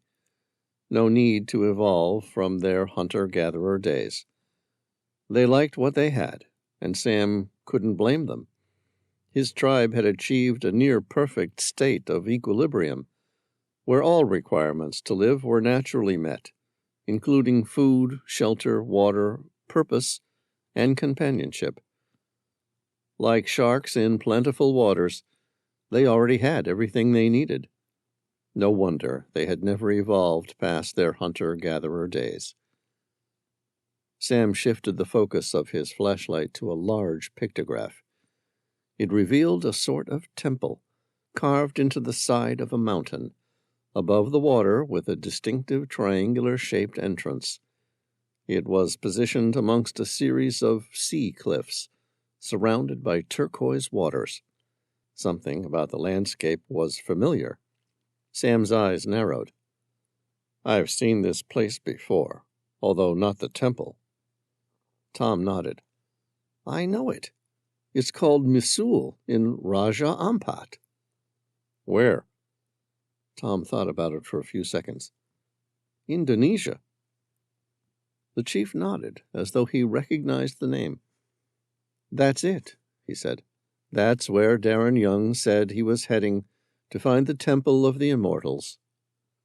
Sam said, "Then that's where we're going to have to go, too." The chief wished him and Tom luck and explained there was a vine ladder they could use to get off the habitat, and then they could canoe down to the main civilization. The chief had never been out of the habitat, but some people had left and returned. They said it was about a 2-day paddle to reach a major city by the ocean. His people could build him a canoe. Sam recalled seeing the old Dutch seaport of Bewaarlout at the mouth of the Islandan River. If they could reach it, they would be able to find a flight out. He looked to the chief and said, "Thank you for your help and hospitality." The chief grasped his hand firmly, his penetrating purple eyes meeting Sam's gaze. "Whatever great war my ancient ancestors started?" "Yes?" Sam asked. The chief's voice turned hard. "I don't want any part of it." Make sure none of this comes back to our peaceful habitat. Chapter 75. Misul, Raja Ampat Islands, Indonesia. The Lukim Solwara glided to a graceful halt, her hull cutting through the emerald waters of Misul's bay like a blade through silk. Sam stood on the deck, mesmerized by the scene unfolding before him. Around him, towering karst cliffs rose from the sea, their jagged limestone faces softened by the lush greenery clinging to every crevice. The cliffs framed the bay, creating a natural amphitheater of stone. Here every sound felt muffled, as though held in silent reverence by the land itself. The water was crystal clear, revealing vibrant coral gardens that stretched out like an underwater meadow. Schools of fish darted in and out of the corals, their scales catching the light, flashing hints of electric blue, yellow, and red. Sam could make out the graceful undulating forms of manta rays gliding just beneath the surface, their shadows rippling against the sandy floor. The air was thick with the scent of salt and tropical blooms, carried on a gentle breeze that ruffled his hair. Behind him, the dense jungle canopy towered over the cliffs. Birds called out from hidden branches, their exotic cries echoing through the bay. The entire scene felt timeless, as if he had stumbled into a hidden corner of paradise. Anchored in this secluded, pristine bay, the Lukim Solwara seemed a mere visitor in a place that had been left untouched by man for centuries. Sam breathed in deeply, feeling both humbled and exhilarated, as though he had once again found himself on the threshold of another world. Taugure stepped out onto the deck. Sam noticed the immortal Dryococelus rested on his shoulder. He looked like a pirate with a red-gold parrot. A sudden unlimited diet of Aristolochia had already seemed to fatten the small phasmid up a little. It appeared like the creature would soon be shedding its shell of precious orichalcum. It was easy to believe Taugure was set to become a rich man as the phasmid grew. Sam greeted him. "This is the place." Tao ran his eyes across the bay, then looked at Sam. "I don't see any temple of the immortals here." Sam shot him a knowing smile. "Trust me, this is the place." "Really?" Tao shook his head. "Something's wrong. I don't see any openings to some sort of ancient temple." Sam agreed. "No, you're right. This isn't exactly the right place." Tao spread his hands. "Then where's the Temple of the Immortals?" Sam grinned. "By my calculations, somewhere around 100 and 200 feet below us." Chapter 76. The Temple of the Immortals. Sea levels have been rising for tens of thousands of years, primarily due to changes in Earth's climate and temperature. During the last glacial period, which peaked around 21,000 years ago, global temperatures were significantly colder than today, and much of Earth's water was locked in vast ice sheets. Over the next 9,000 years, Earth experienced a gradual warming of about 7.2 degrees Fahrenheit, causing substantial melting of these ice sheets and a rise in global sea levels by approximately 280 feet. This initial rise occurred with a slight delay after warming began, but was substantial and rapid compared to changes over previous centuries. Following the primary warming phase around 11,700 years ago, global temperatures stabilized, yet the sea levels continued to climb. This extended phase of ice melt led to an additional rise of about 150 feet, eventually totaling around 430 feet above the glacial maximum. The process continued for another 8,000 years as the ice sheets gradually adjusted to the warmer temperatures, reaching equilibrium roughly 3,000 years ago, when sea levels finally stabilized at modern levels. From about 3,000 years ago to about 100 years ago, sea levels naturally rose and declined slightly, with little change in the overall trend. Yet over the past 100 years, global temperatures have risen about 1.8 degrees Fahrenheit, the sea level response to that warming totaling about 8 inches since 1993. The current rate of sea level rise is unprecedented over the past several millennia. According to the petroglyphs inside the natural waterfall jungle habitat, the master builders had migrated from the Temple of the Immortals some 60,000 years ago. That meant the seawater level could have been as much as 430 feet higher now. Sam mentally pictured the ancient temple. Its distinctive triangular-shaped entrance was carved into the soft limestone cliff. That cliff had been set high above the water on the petroglyph. It was impossible to determine how high, but Sam was confident they had the right place, and he and Tom would find it somewhere in the pristine waters below them. Sam pulled up his thin wetsuit, making sure the hoodie completely covered his head and neck. No box jellyfish stings for them. Next to him, Tom was finalizing the setup of his own scuba gear. They were diving on double air tanks, rigged on a twin side-mount system. This wasn't Sam's first preference, but there wasn't any option of hiring a closed-circuit rebreather anywhere in PNG. At this point, he didn't want to wait the time it would take to have his and Tom's dive gear brought in from Spain, or wherever the Tehila was currently. An old wooden dive boat bobbed gently at anchor about 200 feet away in Missoul's turquoise waters. Its sun-bleached hull was scarred and weathered from years of salt and sea. Faded paint peeled in strips along the bow, and a few portholes glinted with the sun's reflection. A worn dive ladder dangled from the stern, swaying with the rhythm of the waves, while air tanks and tangled ropes lay scattered across the deck. It looked like a typical dive boat in Indonesia. He couldn't see any divers on the deck, and he guessed they were already in the water. That thought made him think about the large saltwater crocodile he saw on the bank about 10 miles back. Tao had tried to reassure him that there was no way that beast would travel as far as Mosul to eat them. Sam had noticed that he'd said nothing about other crocodiles in Mosul. Then, when pressed, Tao had told him that they were unlikely to be in the deep waters of Mosul, as they liked to lay in shallow waters to wait for their prey to come to them. Sam hoped he was right about the deep waters of Mosul. Sam lost his submachine gun back in the jungle, and Tom had lost his shotgun. They still had their Glocks, which they had attached to their dive belts. It wasn't much, but it would have to do. At least now there were other divers in the water to share the risk.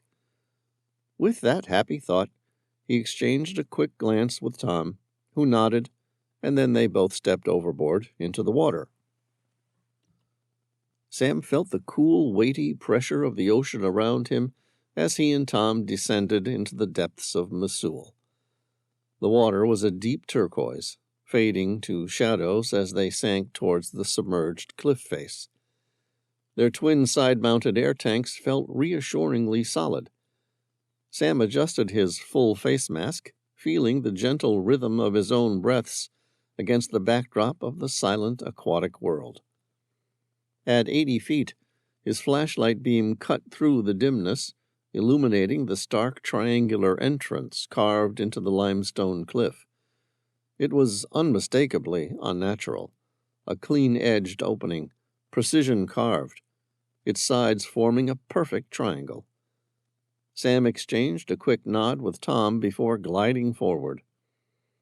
As they approached the entrance to the Temple of the Immortals, Sam held his flashlight steady on the triangular opening. It was narrow, just barely wide enough for a single diver to squeeze through. He gestured toward the entrance, signaling Tom to go first. "Head in," Sam said, nodding toward the opening. "I'll give you a few minutes to get through the tight section and then follow up behind you." "Sounds like a plan," Tom said, kicking his fins and heading into the narrow passage. Sam watched as Tom's light disappeared. The glow faded, leaving Sam momentarily in shadow. He was about to follow when a sudden, brutal grip seized him from above. A gloved hand clamped around his regulator, cutting off his airflow momentarily, while another force pressed down on his back, pinning him against the submerged rocky ledge. Sam struggled, his arms swinging in an attempt to fend off the unseen attacker. He felt the sharp, added weight of lead slamming down on him, pressing him harder against the jagged rock below. His breathing quickened as his assailant tightened their grip, pushing him down with ruthless force. The diver above was skilled, keeping control over his dive gear, leaving Sam barely able to move. Pain flared as he felt his chest compressed, the crushing weight and lack of air becoming unbearable. The attacker's gloved hand pressed against his neck, applying pressure, squeezing until Sam's vision began to dim around the edges. Desperate, he thrashed, trying to gain any leverage, but the diver had him pinned too effectively. Sam's thoughts raced, his body instinctively fighting the impending blackout. The only part of his attacker that he could reach was his forearm, and there was nothing that Sam could do without a weapon to inflict enough damage to that arm to cause his attacker to let go of his throat. He tried to reach for his Glock, but he couldn't get his arm to it in this awkward position. His eyes frantically searched for something, a piece of coral, a stone, or anything he could use to distract his attacker. Sam's eyes landed on a faint, pulsating shape, hovering in the warmth of a bright crepuscular beam that penetrated the otherwise dark water. It was a ghostly, almost ethereal creature with a transparent, cube-shaped bell. 4 distinct sides tapered gracefully down to sharp edges, giving it a delicate yet defined shape, like a drifting cube. From each corner, long, thin tentacles dangled in graceful, almost invisible threads, extending several feet in length like wisps of silk. The outline of its bell formed the shape of a box. With a last surge of strength, Sam reached for the jellyfish. He gripped its translucent tentacles with his gloved hand, then, with a swift motion, yanked back the diver's neoprene wetsuit, exposing the skin across his forearm. In a single brutal move, Sam pressed the jellyfish's tentacles against the man's skin, wrapping the toxic barbed tentacles around his arm. The reaction from his enemy was immediate. Sam knew exactly what was happening. As the box jellyfish's tentacles made contact with his attacker's exposed forearm, the venom-laden barbs embedded into his skin. They instantly released a surge of toxins. Within seconds, the neurotoxins and cardiotoxins in the venom began wreaking havoc on his body. Rapidly penetrating the bloodstream, the surge of burning pain would immobilize him. His muscles began seizing in agonizing contractions. The cardiotoxins would then disrupt the rhythm of his heart, overwhelming his cardiac cells with a flood of calcium ions. This would send his heart into erratic, chaotic beats before it began to falter. Simultaneously, the neurotoxins would cause paralysis, affecting his ability to breathe. Sam could imagine his assailant's blood pressure plummeting, his vision darkening as the venom continued to spread, shutting down his organs in rapid succession. Within moments, the man's body went limp, overcome by the lethal effects of one of nature's most potent toxins. His life was extinguished almost as swiftly as the venom had been delivered. The attacker's grip loosened as the poison worked its way through his body. Sam pushed away, watching as his assailant sank into the shadows below. Making sure no one else was nearby, a moment later, he kicked his fins. Then he swam through the triangular passageway and entered the ancient temple of the immortals. Chapter 77. The tunnel ended up being nearly 80 feet in length. Sam's flashlight beams danced along the walls, catching small fissures and shadows as he glided through the entrance, the muffled sound of his breaths a reminder of the isolation. Gradually, the tunnel began to slope upward, the water's hold loosening as he ascended. With one final kick, he broke the surface, water trickling off his gear as he emerged into a small chamber leading to a dry passage. Sam found Tom's scuba gear next to the entrance, pulled up onto a nearby rock platform. His flashlight was casually fixed on something at the end of the chamber. He turned around with a bemused smile and said, "You took your time." Sam removed his face mask. "Yeah, I got caught up." "Really? What on?" Tom asked. "Someone tried to kill me." Sam made a theatrical sigh. "Again." Tom looked at him, noticed his gear was a little bit twisted and disheveled. He swore and said, "Oh, you're serious?" "Afraid so." Sam removed his weight belt and dropped it beside his twin dive tanks. "As soon as you entered the tunnel, he came in from behind me, placing a heavy weight on back, and pinned me to a little rock ledge just below the entrance. He then tried to choke me to death. I tried to reach my Glock, but there was no way I could get to it." Tom's eyes narrowed. "What did you do?" "I could feel myself starting to black out, so I introduced him to a friend of mine." Sam gave a half shrug and said, "Let's just say he got boxed, jelly style." Tom, who was listening to him with his eyes wide in rapt attention, suddenly looked shocked and disappointed. A wry grin formed on his lips. "Oh, no, that's terrible." Sam said, "Didn't like that one?" Tom turned his arms outward. "I've heard better." "All right, what about this one?" Sam leveled his gaze at him. "Sometimes you just gotta let nature take its course. In this case, I let a jellyfish handle the heavy lifting. He couldn't handle the shock or the sting." Tom tried to suppress the laughter, but eventually it crept out. His laugh stopped, looked at him with glowing respect, and he said, "Seriously, you killed him with a box jellyfish?" "Yeah, I could only reach his forearm, so I pulled back his wetsuit and wrapped a box jellyfish tentacle around it." "How did he react?" "Badly." Sam thought about it for a second. "He jolted back from the pain as though I had burned him with a welding torch. He battled to get the tentacles off, but then he started convulsing. Pretty soon the seizure stopped, and along with it, his breathing. I left him sinking to the bottom of Mosul." "Did he have any friends?" Tom asked. "Probably. I searched, but I didn't see them." "All right, let's check this place out before they decide to come looking for us." "Agreed." Sam led the way, following the tunnel as it broadened, until it finally opened into a vast echoing chamber. He froze, his flashlight sweeping across the scene before them.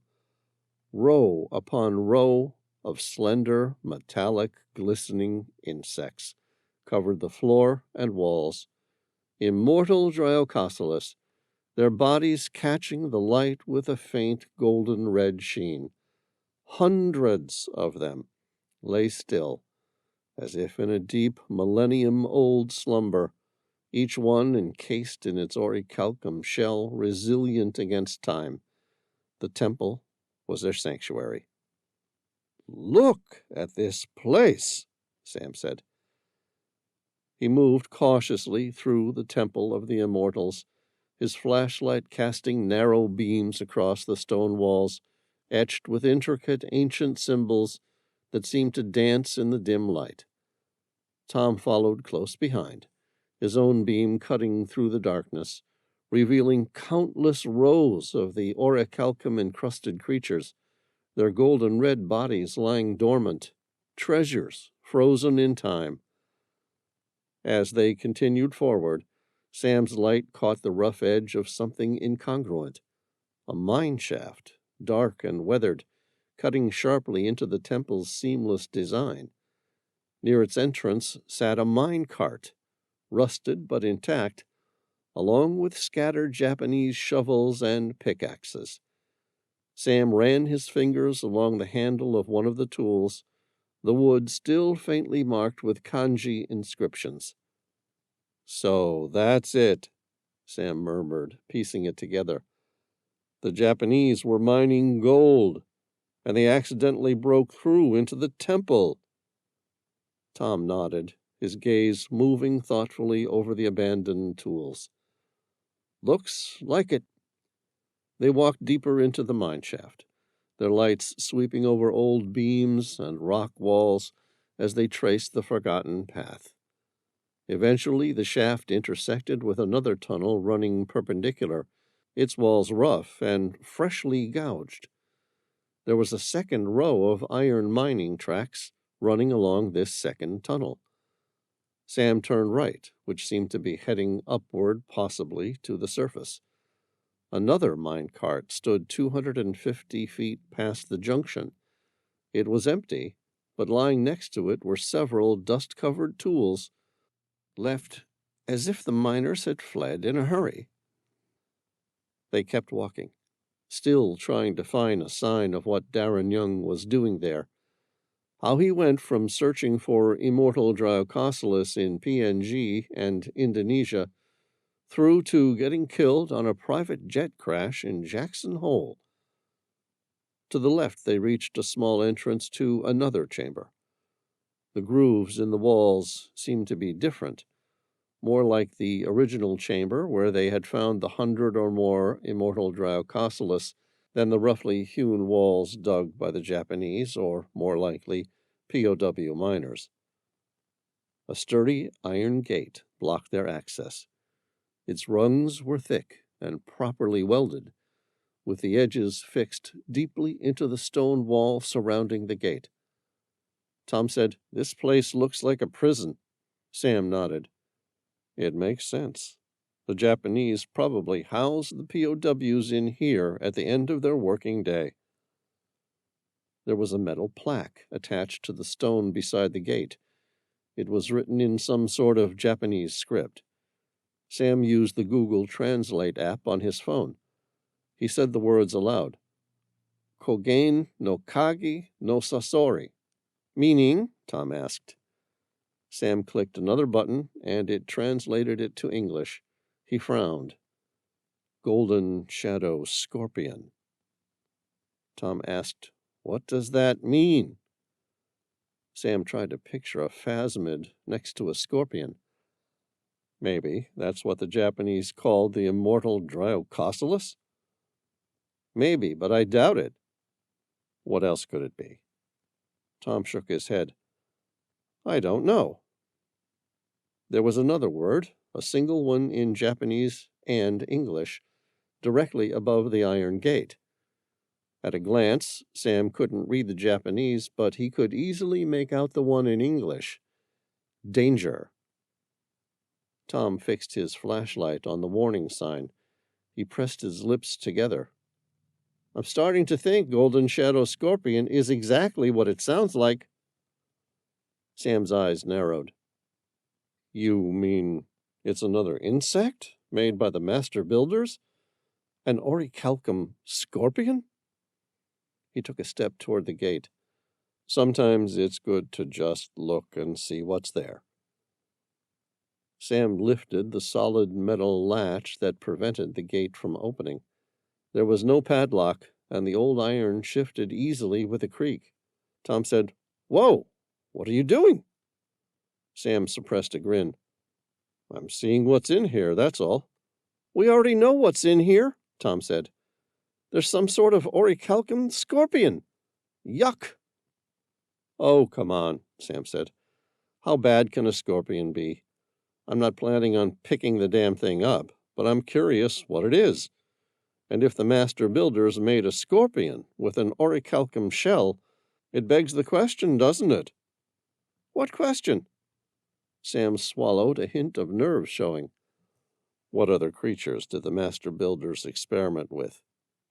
Tom snorted. "Judging by the size of this gate, I don't think we should really be trying to find that one out." Sam grinned and swung the iron gate open. "What's the worst that can happen?" "Given our record, I would say pretty much anything out of a Stephen King novel." Sam's lips formed a wry smile. "You want to go first, or should I?" No, after you." Tom gestured with his hand for Sam to lead the way. "You're so keen to see this thing up close, I wouldn't want to deny you the opportunity of getting the first set of eyes on it." "Who said it was just one scorpion?" Sam asked, with a bemused smile on his lips. "There were 100 or more phasmids. Why not the same amount of scorpions?" Tom didn't laugh.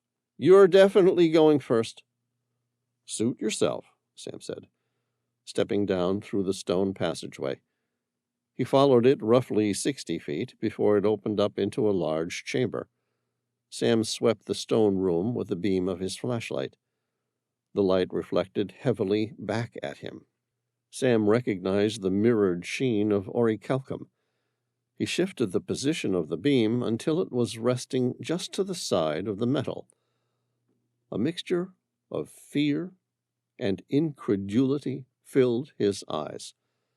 There, sitting in the middle of the chamber, was a scorpion, crafted of orichalcum and gleaming faintly in the dark.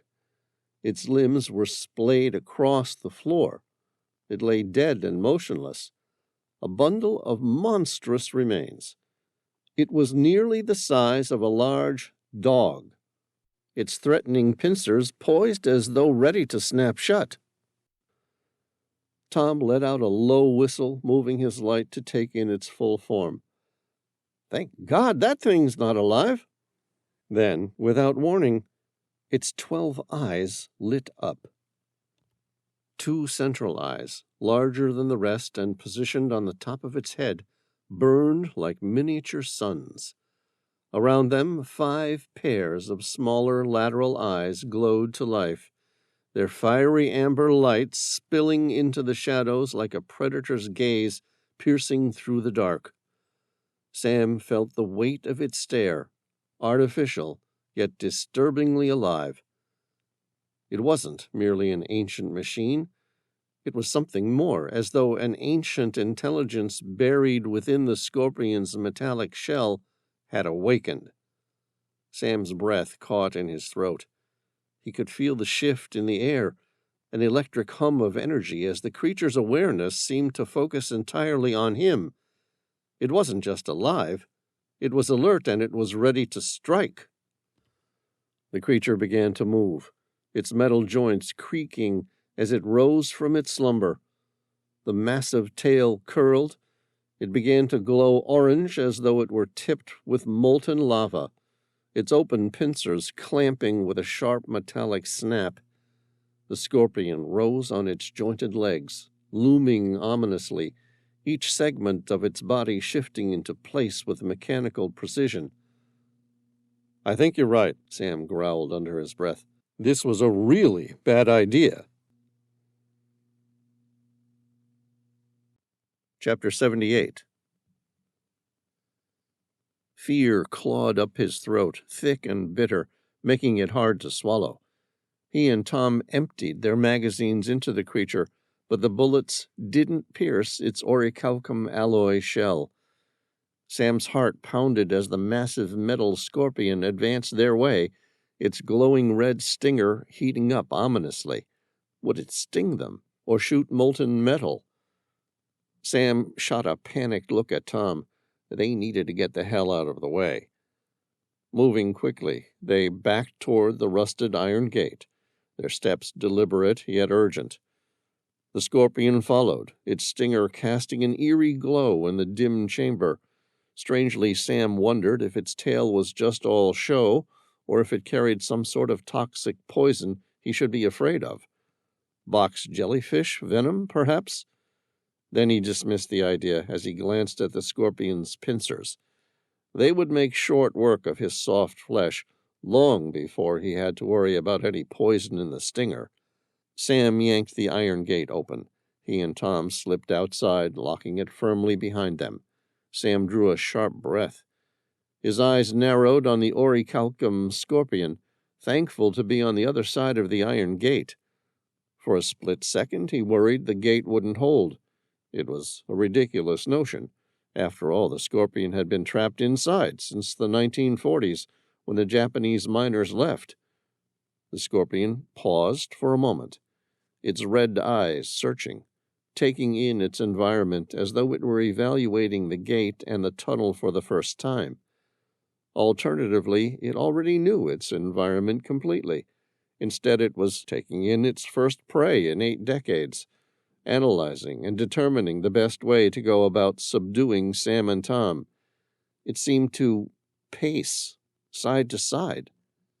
Sam exhaled. He felt relieved. Obviously, the scorpion couldn't get past the gate. Otherwise, it would have done so 8 decades ago. Wouldn't it? Then, with calculated precision, the scorpion lifted its tail, aiming the glowing hot stinger at the gate's iron bars. Sam watched, transfixed, as the stinger pierced the metal, burning a molten hole right through it.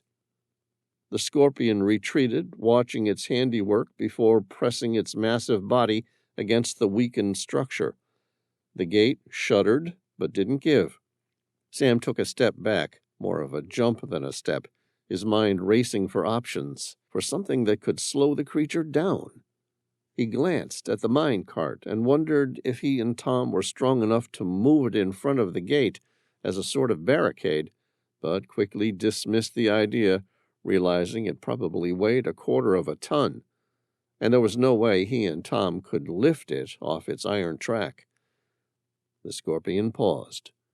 Its eyes, radiating red, seemed to dull, as though maybe it was ready to settle back into its sort of hibernating status once more. Then, with an intelligent motion, it curled its enormous tail and squirted a chunk of molten orichalcum directly at the hinge. The metal sizzled and burned, melting into liquid slag within seconds. The gate lurched free. Its tail launched another round of molten metal. This one missed the gate but struck the limestone karst wall, narrowly missing Sam. It landed with a hiss and then burned a hole through the limestone. "Run!" Sam shouted, grabbing Tom by the shoulder. They turned and sprinted, the rhythmic clatter of the scorpion's legs echoing behind them. It fired another one of its superheated molten alloys directly at them. Sam dodged the heated liquid orichalcum, his eyes darting for somewhere to take cover. One strike, and it would burn through whatever it hit. Sam's eyes landed on the mine cart. "Tom, get in the cart!" Tom didn't hesitate. He leaped in, and Sam released the brake, straining against decades of rust as he shoved the heavy cart forward. It resisted at first. Then, with a sudden lurch, it broke free, rolling slowly, then gaining speed. Sam ran beside it, giving it as much of a push as he could, then jumped in. It was big enough for both him and Tom to fit inside, with their heads almost completely protected by its iron sides. Sam removed his Glock's empty magazine and swapped it for a new one. He then pulled the tactical flashlight from his pack. With practiced ease, he aligned it with the rail under the barrel of his Glock, pressing it firmly into place until he heard the soft click that told him it was secure. He tested the connection, giving it a slight tug to make sure it wouldn't budge. His thumb brushed over the switch, activating the light, which cast a focused, steady beam ahead. Satisfied, he raised the gun. His flashlight lit the darkness. The narrow beam illuminated the hulking scorpion. Tom reloaded and fired a shot. It ricocheted off the creature's body. Tom said, "Aim for the eyes." I'll give it a try. Sam fired a single shot. It landed right between the creature's eyes. The damn thing didn't even blink. The weight of the cart propelled them faster and faster.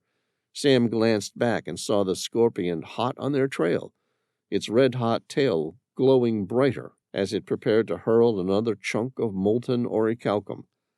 Sam aimed his gun over the edge of the cart and squeezed off a few shots, though he knew they'd be useless. The bullets pinged off the creature's shell, leaving it unfazed. The cart continued its rapid descent, the mine tunnel whirring past in a blur of shadows and rusted beams. His flashlight beams swept past an opening. "We just missed our exit," Tom swore, his voice echoing. Sam gritted his teeth, his hand instinctively reaching for the brake, but then he looked back.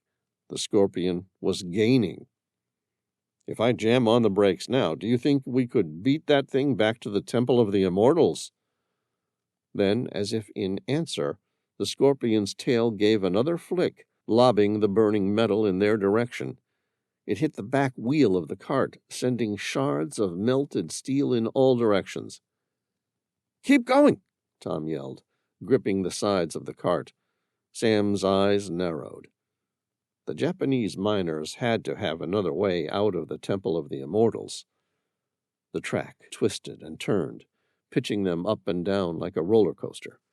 Sam held tight, his stomach lurching as they flew over a dip and crashed back onto the rails.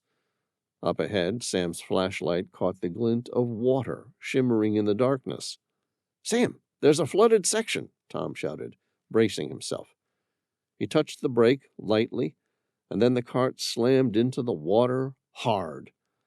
They hit the water with a tremendous splash, and the momentum carried them through several feet before the cart finally ground to a halt. They were submerged up to their waists. Sam scrambled out, Glock with its attached flashlight in hand, and he and Tom waded through the chest-deep water, kicking and splashing as they swam across to the far side. Dripping wet, they hauled themselves onto the narrow, rocky shore, gasping for breath. They climbed the incline, finally able to see the mine tunnel slope upwards once more, where the mine tracks kept going. Tom glanced back, grinning with triumph. "Looks like we lost it." Sam turned just in time to see the scorpion barrel straight into the water. He watched, half in relief, as the creature's heavy form sank instantly to the bottom, the red glow from its tail fading into the murky depths, its burning stinger extinguished with a loud hiss as the nearby water turned to steam. Tom gave a strangled, somewhat hysterical laugh. At the same time, laughter bubbled out of Sam. For a long moment, they couldn't stop. It wasn't the sort of laugh that came from joy and humor. It was the sort of laugh that followed the relief of a near-death experience. The sound echoed down the empty tunnel. Sam said, "That was too close." Tom chuckled. "I told you it was a bad idea going in there." Sam nodded. "Yeah, you were right about that one."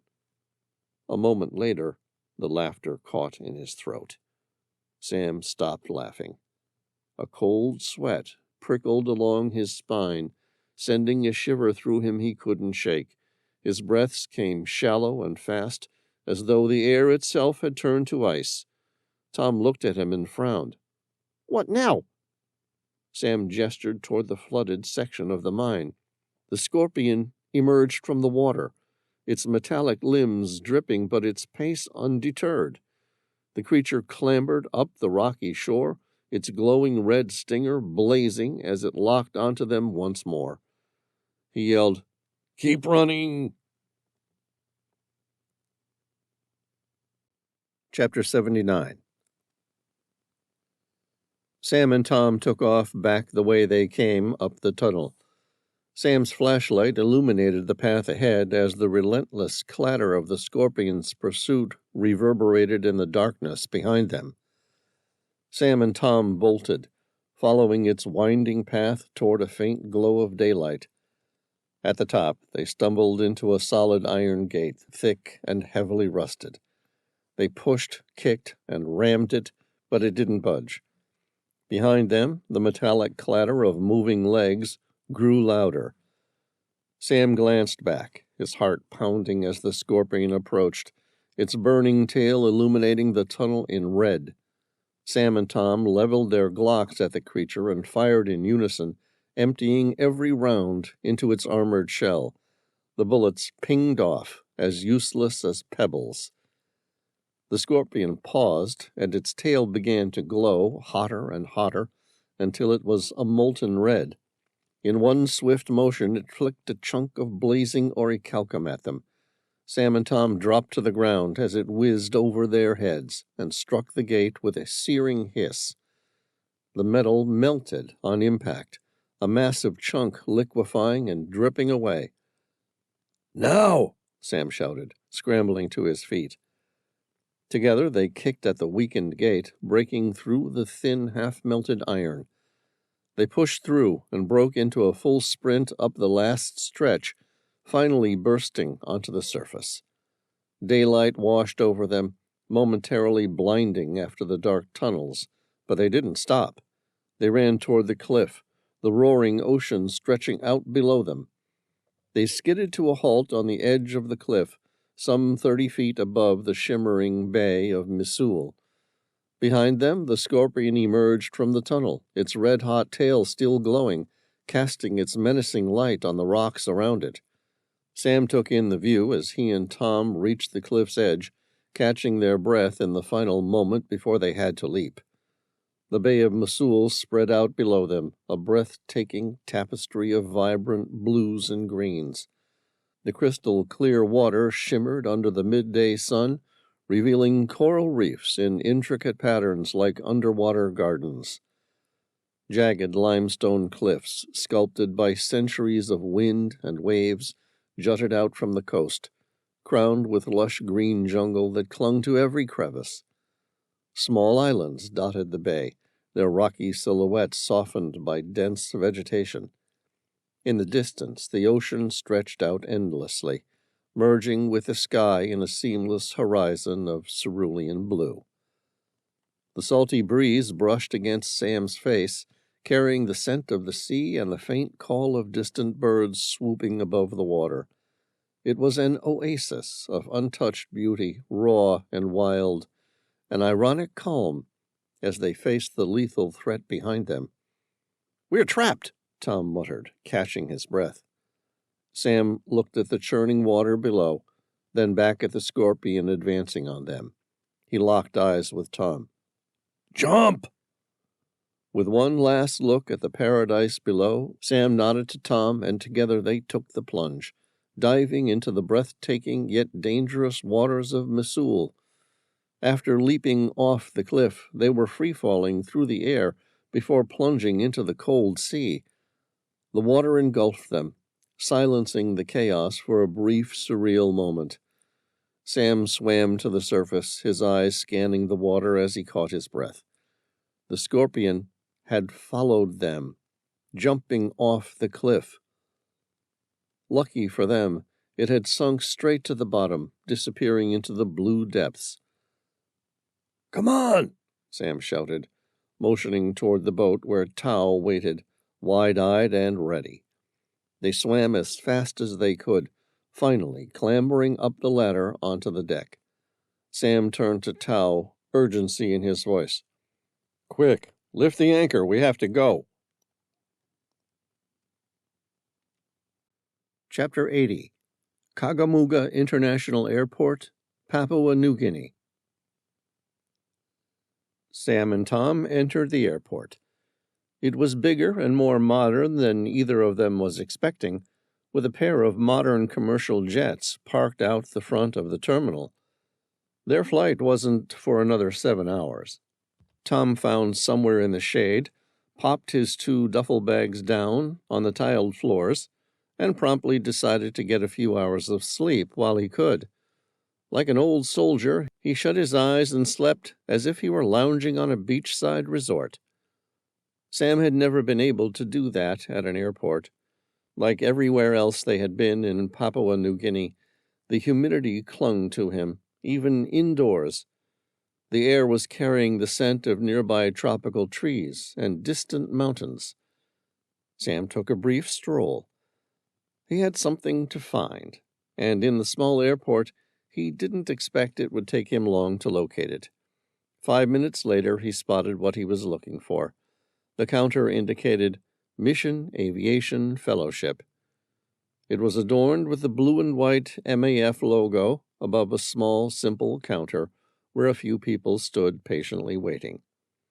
He reached the counter, catching the eye of the clerk behind it, who asked, "Can I help you?" "Yes, please. I'd like to make a donation." "That's very kind. Just pop it in there," the clerk said, showing Sam a small change donation jar. Sam paused, drew a breath, then said, "Look, I flew with Mac recently on his way out to the Papua highlands.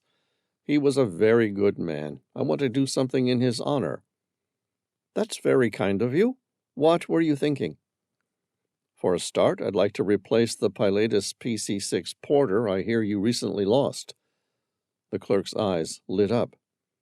"Wow, that's very generous of you, Mr. Reilly, Sam Reilly." He paused, without having a clue how much money an aircraft delivered here would set him back. "I've no idea how much one of those cost. Can you find out?" "Yes," the clerk said, typing into his laptop. "As a matter of fact, we've already ordered a new one, and we're just going through the process of deciding what service we should cut back on so that we could afford it. So this is truly a godsend." The clerk turned the computer monitor around so Sam could see how much the Pilatus PC-6 Porter was to purchase. Sam looked at the price. "Okay, I'll organize a transfer." "Thank you so much." Sam pressed his lips together, his eyes somber. "It's the least I can do. I would also like to set up a more permanent memorial trust in Mac's honor." "Mac?" "I didn't even catch his surname. Kiwi pilot, young kid, an excellent bush pilot." "Do you mean Whitaker?" the clerk asked, a wry and curious expression on his face. "Tall, skinny, long hair, looks like he belongs on a skateboard?" Sam smiled. "Yes, that's the one. I was really sorry to hear about his death." "Mac Whitaker isn't dead." "He isn't?" "No. Where did you hear that?"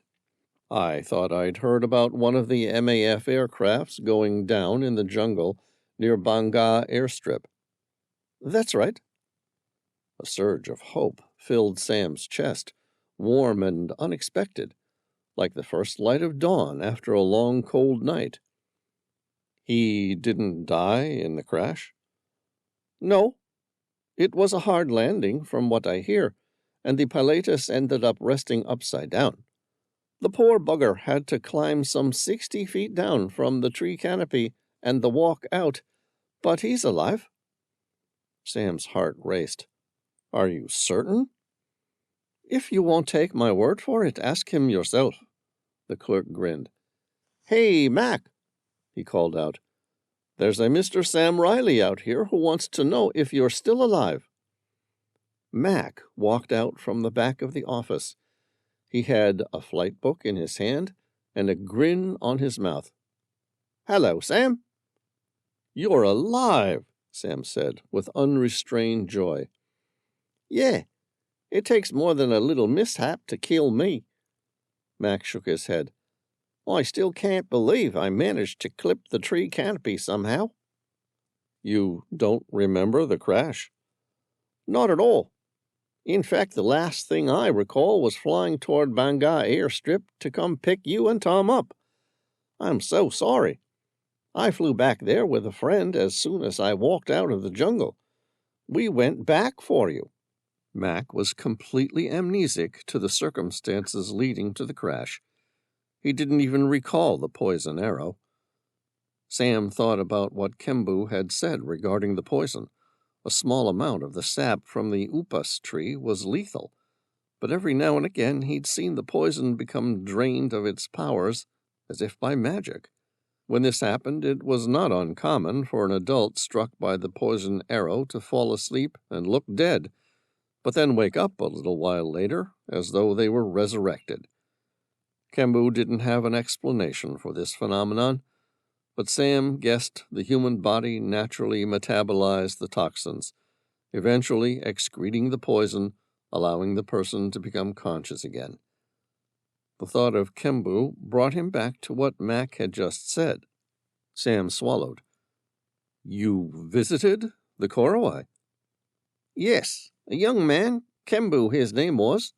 He told me that you and Tom had made your own way off the mountain." Mac smiled. "I was worried about you. I'm glad you're all right." Sam toyed with the idea of revealing the complete chaos and mayhem that went down during their visit. Yet after a moment's reflection, he decided to keep his mouth shut. Given Kembu and none of the other Korowai had attacked the pilot, Sam figured it was probably better not to explain what had happened. Sometimes ignorance really is bliss. The clerk said, "Does this mean there won't be a memorial trust?" Sam laughed. "No, but I'm happy to set up one in Mac's name for the great service MAF provides around the world." Mac smiled. "Hi, thanks, mate. That's very kind of you." Sam shook his head. "Thanks for everything, Mac. You're just at the start of your career, your aviation adventure, but I wish you all the luck in the world. It's a wild ride you're in for, but one hell of a great one." Chapter 81. 50 Carlisle Avenue, St. Kilda, Melbourne. Sam walked past the row of cake shops for which Ackland Street was famous. He turned left onto Carlisle and continued for another few hundred yards before stopping out the front of an older 3-story apartment complex. It seemed a little quaint, albeit a bit outdated. He pressed the buzzer, and a softly spoken woman answered. "You must be Sam Reilly." "Yes, ma'am. We spoke on the phone yesterday. Thanks for seeing me." "You're welcome. Push the gate open and come on up. I'm in apartment number 2. Sam walked up the 2 rows of steps and was greeted by an older woman at the door who gestured to a small couch overlooking Carlisle Avenue. It was Spartan, with a small kitchenette, an oversized Kindle for the visually impaired, a comfy leather reading chair, and a single photograph taken many decades earlier. The photo depicted a good-looking man in a crisp U.S. Navy sailor's uniform and his beautiful bride. Vera easily noticed his eyes drift toward the photograph. She picked it up and handed it to him, her gaze clouded in reminiscence. "That's my Norman. I met him during the war. He was a wonderful musician and a great dancer. He changed my life. We were lucky to find each other. Do you know, we got to spend nearly 70 years together? But it wasn't just our love that changed my life.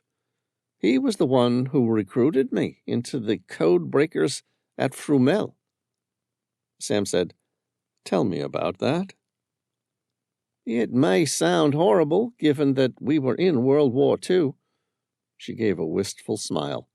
"But the fact is, it was one of the greatest times of my life. I was this young country girl who came from a 3rd generation of cattle farmers. I was expected to become someone's wife and look after the house and children." "But you had other ideas?" Sam asked. "Yes, I dreamed of becoming a famous musician. I left the cattle ranch in January 1939 to follow a dream." Sam waited a while for her to answer, as she seemed lost in her past. He gave her time, and then prompted her. "The dream wasn't what you expected." "No, it wasn't." She paused, her still sharp mind reflecting, trying to think what she had learned after all these years, a full life since. Dreams rarely turn out the way we expect them to. In the end, although I had achieved some success as a singer and as a musician, it had all felt not worthless, but it almost felt fake. I found myself feeling unfulfilled. Sam thought of his own path in life. After his brother had drowned, he had promised himself he was going to do everything to avoid the ocean. But one event after the next drew him back to the sea, where he had always felt most at home. He smiled. That's very true. And then the war broke out in Europe. What happened? Then I found myself driven by one of those almighty and powerful human desires. She paused, as though her discovery warranted it. Then, with a smile, said, I was driven by a desire for what I simply could not have, the strongest of all human motives. I met soldiers and ordinary men who were risking their lives and serving their nation, and I wanted to be a part of that. I wanted to look back one day and be proud that I was part of that. I was on the right side of history, good fighting evil, and we won. But there wasn't a lot of rules for a classically trained musician from rural Australia. Exactly. And then Norman came along. She smiled, and there was intense love in her eyes, and Sam wondered how much was for her husband and how much was for the spark he'd ignited. In the end, he introduced me to code breaking. There was something about fundamental pattern recognition that makes musicians unusually good at it. I loved code breaking. A tram rang its bell, and the building shook. Sam wondered how anyone could possibly sleep in such an apartment. Vera seemed to notice his expression and said, I don't even hear them any more. She then smiled, revealing a nice set of dentures. One of the many things I have to be grateful for at my age. Sam enjoyed her candor. Tell me about Frumel. Vera began to speak. Her words were clear, and she spoke as if it all happened yesterday. Sam listened intently, absorbing every word Vera easily shared, moved by the weight of her memories. Vera was diminutive and frail, her skin parchment thin, but her eyes sparkled with a fierce, undiminished resolve that belied her age. She sat upright, spine as straight as if she were still at her wartime desk, decoding secrets in that windowless Frumel cellar. Her voice was steady, firm, reflecting a lifetime spent honoring a promise she had made to her country.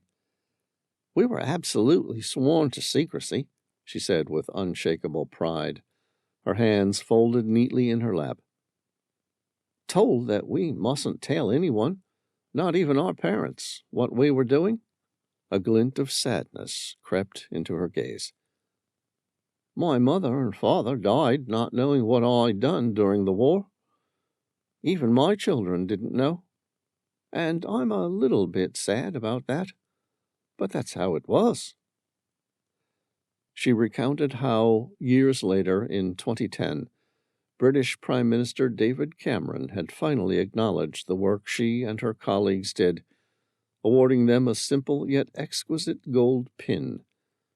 It was a small token, yet one filled with the weight of history. Vera's bony fingers brushed an invisible memory of it on her chest, her smile both wistful and honored. We were sworn to secrecy, and I kept my word.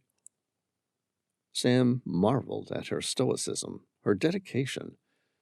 Here was a woman who had given so much, not only during the war, but afterward, in her willingness to live a life veiled in silence. Vera's voice softened. The strength of her words left an imprint on Sam. It was as if he could feel the decades of loyalty and quiet sacrifice hanging in the air between them.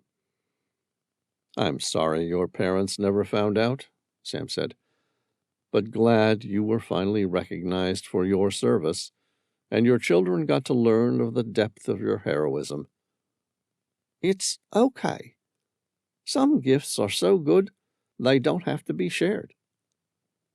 "For what it's worth, I'd like to thank you for your part in winning one of the greatest battles of good versus evil." "Thank you," she said.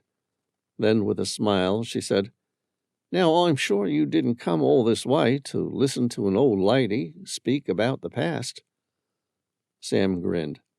"Actually, ma'am, that's exactly what I came here to do." "What do you want to know?" "There was a night where you made a particular note with your supervisor. I believe it was the man who went on to be your husband, about a particularly unusual transmission. One from a Japanese officer, transmitted via the ultra-secret Code Purple, and the other by an Australian spotter in Papua New Guinea. Watashi tachi wa kogen no kagi no sasori no kantororu o ushinata." She smiled, as though she were expecting the question. "It means, we lost the golden shadow scorpion." Sam grinned. "Yes." "I knew then that it was the most important decipher I would ever see." Her voice was suddenly cold and determined. "I've waited 83 years, Mr. Reilly, to know what it means.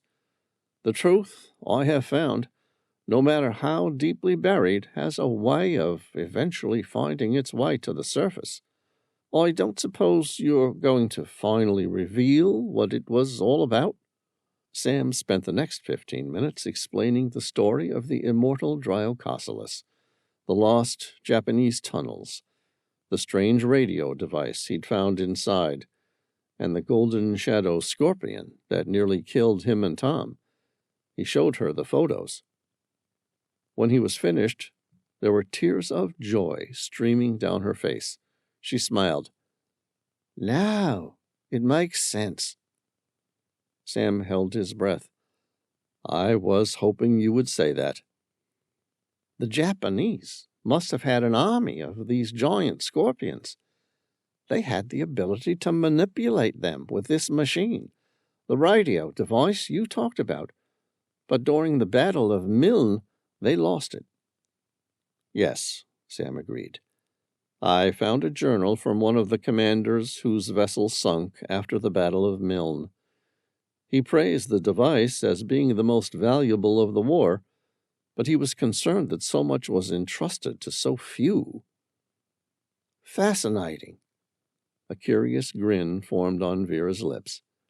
"But why did you come all this way to discuss this?" Sam said, "There is a very bad person who I believe now has control of that scorpion army. I was hoping to use this radio device to locate them." "So why don't you?" "Although I found the device, I don't have the code." She grinned. "You need a good code breaker." "Indeed I do," Sam sighed.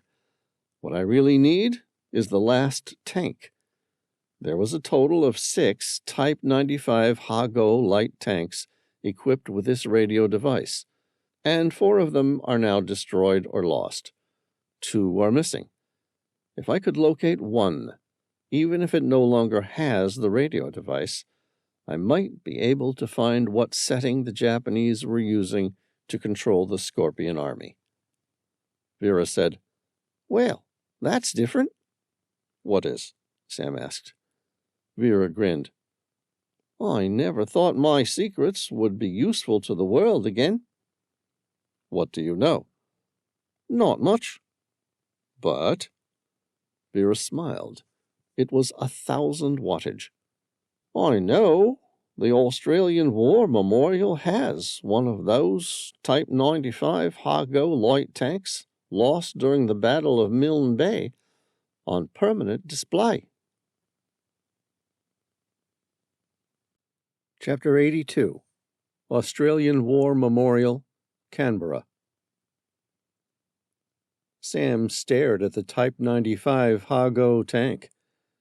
His gaze traveled over its worn, rust-streaked hull and bullet-pocked armor.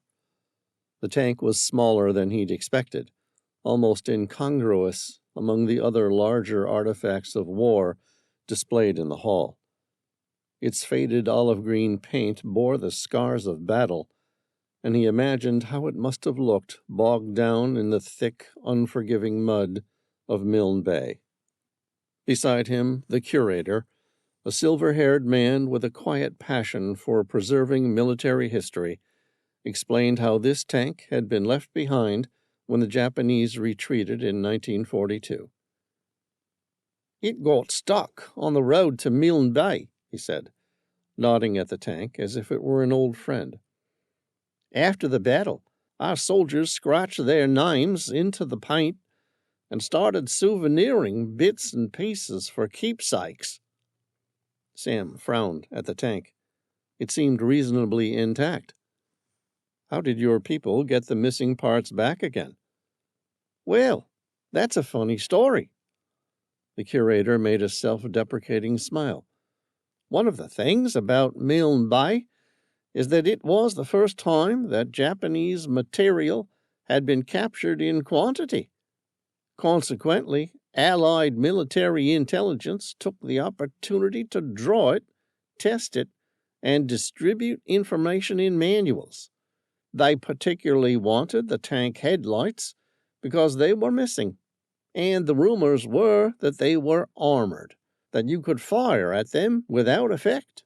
"Were they?" Sam asked. "No. As it turns out, they were just ordinary headlights." Sam laughed. "How did it end up here from Milne Bay?" "The tank was winched out of the mud and shipped to Australia during the war." "As a museum piece?" Sam asked, incredulous. "No. You see, it was the fact that this was the first Japanese vehicle to be captured that this survived," the curator said. "It was non-operational, and the Allies didn't even know how fast it went or what its range was because so many parts had been taken by Australian soldiers. Once back in Australia, it was carefully examined and tested. They dragged it over land mines to see how effective they were and broke the chassis. The turret was blown off, and the hull still retains a large crack that almost split it in two. And then it disappears from the record after the war. I suspect it must have just ended up on an anti-tank range or in a scrap metal yard." "You bought it from a scrapyard?" Sam asked. "No, the tank was eventually acquired by a small museum in Melbourne in the 1970s, before the memorial bought it in 2005. Sam's eyes lingered on the intricate machine, imagining the pieces of this war relic dispersed like forgotten memories. The curator continued, recounting how the tank eventually found its way here, restored and pieced back together over the years, though missing a few original parts. "Of course, when the museum acquired it, we weren't expecting much," the curator went on. "Thought it would make a nice piece to tell a story of the Battle of Milne Bay, one of the few times the Japanese were pushed back by an Allied force on land." Sam tilted his head, sensing the curator was holding back something of interest. "Well, we discovered that someone, during the war or shortly after, had scribbled radio settings inside the tank in indelible texture." The curator's voice dropped to a murmur. "Apparently they thought the cipher department might need it. I reckon they wanted to make sure the settings wouldn't disappear with the radio itself. Trouble is, the radio was taken long ago, as a souvenir like the rest of it." The faintest spark of excitement stirred within Sam. "The settings are still there?" The curator nodded. "Written clear as day, though faded with time. We've tried to preserve them. I can show you if you like." Sam followed the curator's steady steps around the tank, his mind racing. A cryptic set of radio settings, preserved within this rusted relic, possibly pointing to something or someone of value. And here it was, written down, waiting all these years for someone to see it through new eyes. Sam carefully climbed into the cramped interior of the Type 95 Hago, feeling the chill of the metal against his hands as he braced himself in the tight, dim space. The smell of old oil and rust lingered, and the echo of footsteps outside seemed to fade as he adjusted to the silence within the tank. It was built for a tank crew of 3. Pulling out his flashlight, he clicked it on, casting a steady beam against the small, confined cockpit. The light played over the worn controls, illuminating the old dials and levers that hadn't been touched in decades. He swept the beam across the inner walls, scanning for any sign of the fabled radio settings the curator had mentioned. Then, as his flashlight passed over the rear wall, it caught something. A faded but distinct set of characters written just above the control panel. Sam focused the light on the writing, his heart quickening as he made out a series of numbers and letters, scrawled in what looked like a bold, indelible black texture. The ink had faded with time, but it was still legible, embedded in the metal like a whispered message from the past. The settings formed a series of shapes and symbols. Cryptanalysts at the time could never decode them. They assumed they were some sort of complex Japanese code, an ultra-secret cipher like purple. But Sam knew what the symbols were. They were written in an ancient script, the language of the master builders. He angled the flashlight to see more, spotting a final note scratched into the corner, barely visible. The words were cryptic, ominous, and they sent a chill down Sam's spine. He took out his notebook and quickly transcribed the settings, wondering what secrets lay within this abandoned machine from another time, hidden yet preserved for all these years. Once translated, Sam read the secret message out loud. Only one master may wield the Scorpion army. Those who attempt it without right shall bring forth their own doom. Do not lose the power, for once it is gone, the Scorpions will be bound to none. His eyes narrowed. It made sense now why the Japanese were sending a message via their highest ultra-secret cipher, Purple, to the Imperial Command about losing control. They had lost their influence over the Scorpions. Sam pictured the single orichalcum scorpion attacking him and Tom. It was impossible to slow down, let alone destroy, using a modern Glock. An army of them would have been a nightmare, particularly in the tropical jungles of the Pacific Islands. The curator said, "We had another person last year say the same thing." "What?" Sam asked. "Only one master may wield the Scorpion army," the curator said. Then, frowning, said, "The rest of it I forget, but I remember her mentioning something about the master and the Scorpion army because it was so weird. I pressed her to explain it, but then she told us it had something to do with another project they were on, something about black pyramids in the Sudan." "What did this person look like?" Sam asked. "She was a very handsome woman." "That's great," Sam said facetiously. "Do you have anything a little more descriptive for me?" The curator smiled politely. "No, I mean she was quite out of the ordinary. One of those people both men and women would notice if she walked by. She looked like she belonged on the cover of a fashion magazine, only a little more natural and down to earth. She had dark hair, intense brown eyes, tan skin, Sam murmured. "The Relic Hunter." "Who?" Sam ignored him and asked, "Was she Cuban?" The curator tilted his head thoughtfully. "Yes, now that I think about it, there was something distinct about her accent. She didn't pronounce her S sounds quite fully," he explained. "For instance, when she said best friends, it sounded more like be friend, almost dropping that last S. And her rhythm, too. She spoke quickly, with this kind of musical flow to her words. A lot of people from Cuba have that unique way of speaking, almost like the words are gliding together. Someone from Spain wouldn't sound quite so relaxed." Sam pressed his lips together. "Are you a linguist or something? I asked you what she looked like, and your best answer was she was handsome and out of the ordinary, but when I asked you about her accent, you could break it right down for me." The curator smiled. "A few years ago, I put together the Cuban Missile Crisis exhibition. I spent hundreds, if not thousands, of hours listening to old tapes and interviews from the Cuban people. That's why it clicked. I didn't even realize it at the time." "Interesting," Sam said.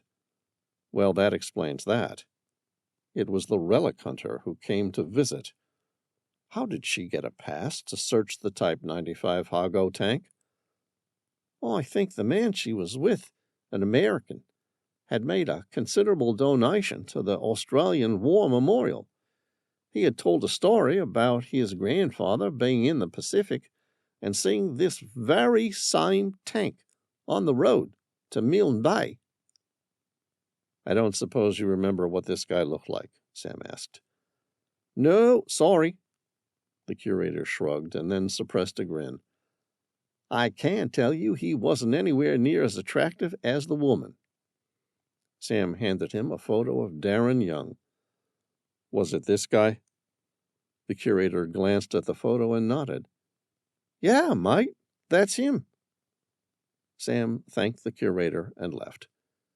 He now knew for a fact that the Relic Hunter had employed Darren Young, and what's more, he knew that Darren Young had found a way of reaching the Scorpion Army. Sam grinned. Now all that was left was for him and Tom to use the ancient radio device. Then they would find the Scorpion Army too. Chapter 83. Fleet Base East, Sydney Harbor. Sam had cashed in every chip he had with the Secretary of Defense to make this happen. It was set up as an experimental exercise to test a new radio device, utilizing the listening stations based in the U.S., England, and Australian naval bases, with the original transmission being from the signals unit out of the Sydney Naval Base. Sam still didn't know how she'd managed to arrange it at such short notice, although he guessed that all three listening stations were already doing that anyway. All she had asked for was that they forward the corresponding directions of the specific radio frequency that Sam had given her so that Sam could triangulate its origin. This way, none of the listening stations knew exactly what they were hearing, only its radio frequency. This frequency Sam knew matched the sound of vibrating orichalcum. All that information was then to be transferred back to Sam, whose computer program would collate the data and pinpoint specific points on Earth where the resonating sounds originated through triangulation, and hopefully the location of the Scorpion Army. Sam hunched over the crystal radio device they had found in the hidden Japanese World War II tunnel in Papua New Guinea. He carefully set each dial to align with the markings they'd found etched inside the tank at the Australian War Memorial. The device was archaic, yet mesmerizing, its inner workings a blend of woven orichalcum coils, strange metals, and quartz crystals that seemed to hum with a latent power. Beside him, Tom adjusted one of the directional antennas, tilting it slightly to catch the signal from the clear Sydney sky. Both men exchanged a look of anticipation. This device, so strange and ancient, had the power to reach across the entire globe.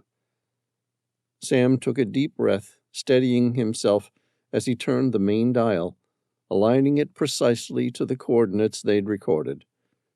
A faint hum rose, accompanied by a peculiar oscillating tone, one that vibrated at a frequency they suspected would resonate with the orichalcum. It was almost like a pulse, low and eerie, filling the air with a tension neither man could ignore.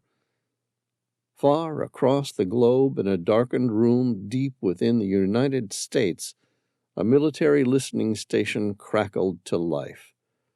Rows of sophisticated equipment hummed softly, manned by focused technicians who monitored signals and frequencies from satellites and ground stations. The air smelled faintly of metal and coffee, and under the fluorescent lights a young technician's eyebrows shot up as an anomaly pinged across her console. She flagged it instantly, capturing the strange pulse in the recording and sending the file to command. Meanwhile, an English intelligence station, nestled in an inconspicuous bunker beneath the rolling hills of the Cotswolds, picked up the same haunting tone. Here the atmosphere was quiet and reserved, marked only by the occasional shuffling of papers and the clicking of keyboards. A seasoned analyst, long accustomed to routine signals, paused at the unique frequency that filled his headset. It had an odd reverberation, something that triggered a sense of caution he couldn't explain. He noted it, quickly routing the file to headquarters. Simultaneously, in the signal unit at Fleet Base East Sydney Harbour, Australia, another military monitoring station intercepted the signal. This facility, surrounded by eucalyptus trees and guarded under high security, was a key player in the nation's defense network. The technicians here were thorough, trained to detect anything out of the ordinary. A senior officer glanced over the shoulder of a junior staffer as she highlighted the signal anomaly. Nodding with approval, she logged the unique resonance and forwarded it on. Within minutes, data began streaming back to Sam's laptop, a cluster of coordinates and time-stamped readings that corresponded to the exact frequency of the orichalcum. As the data consolidated, Sam watched the map on his screen adjust and flicker, triangulating locations around the globe. A flashing icon highlighted a lone point just north of Misul in Indonesia. Sam leaned in, narrowing his gaze. One scorpion. Soon, more data loaded, and his pulse quickened. The second was in Jackson Hole, Wyoming. He stared at the little red dots generating along the map, where the screen populated with hundreds of signals clustered together in a dense pattern. His breath caught at the sight of nearly 1,000 scorpions resonating within a single cave system. Chapter 84. Sam picked up his cell phone and called the Secretary of Defense again. She answered first ring.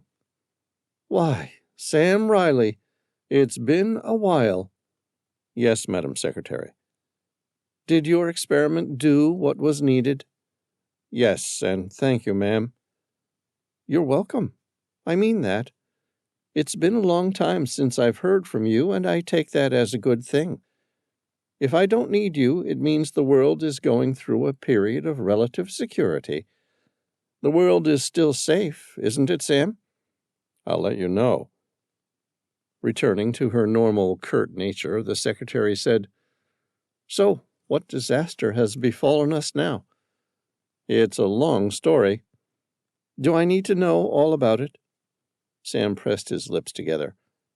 "I'm hoping to get it under control."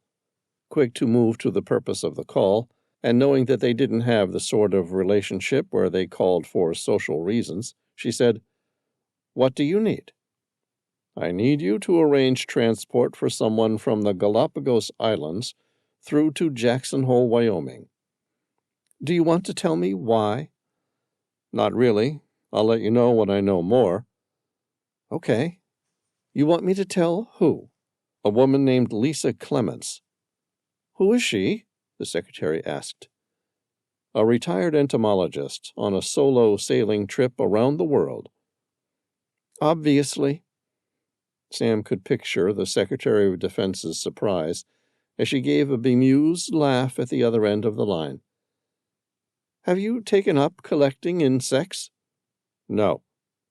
"And this really is important to national security?" "Vital." "All right, I'll pull some strings." "Thank you, Madam Secretary." "You're welcome, Sam. Good luck with whatever the hell sort of trouble you've gotten yourself into." Sam grinned. "Thank you, ma'am." Chapter 85. Galapagos Islands. Lisa Clements was having a great day. This was the meaning of absolute peace. She knelt quietly, her eyes trained on the Galapagos carpenter bee as it worked, carving its nest into a fallen branch with singular dedication. She admired its focus, the way it carefully excavated its home in the soft, sun-dried wood, burrowing deep within the branch's fibers. The bee was diligent, its mandibles rasping gently as it hollowed out its sanctuary. Lisa marveled at the small piles of sawdust accumulating beneath its entry hole, like a miniature work site hidden under the lush island foliage. Moments like these filled her with a rare peace. In the world of nature, every detail had a purpose, and she loved being part of it. A rumble of powerful rotors shattered the stillness, rippling across the landscape. She looked up, shielding her eyes from the downdraft, as a massive gray and white helicopter descended toward the clearing.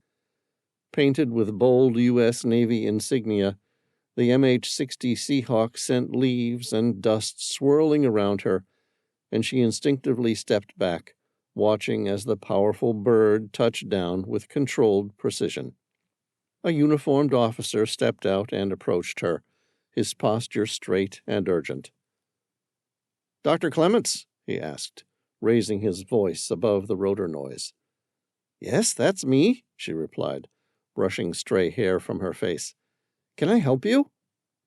"Sorry to interrupt, ma'am," he said, not quite masking the urgency in his tone. "Sam Reilly has requested your expertise.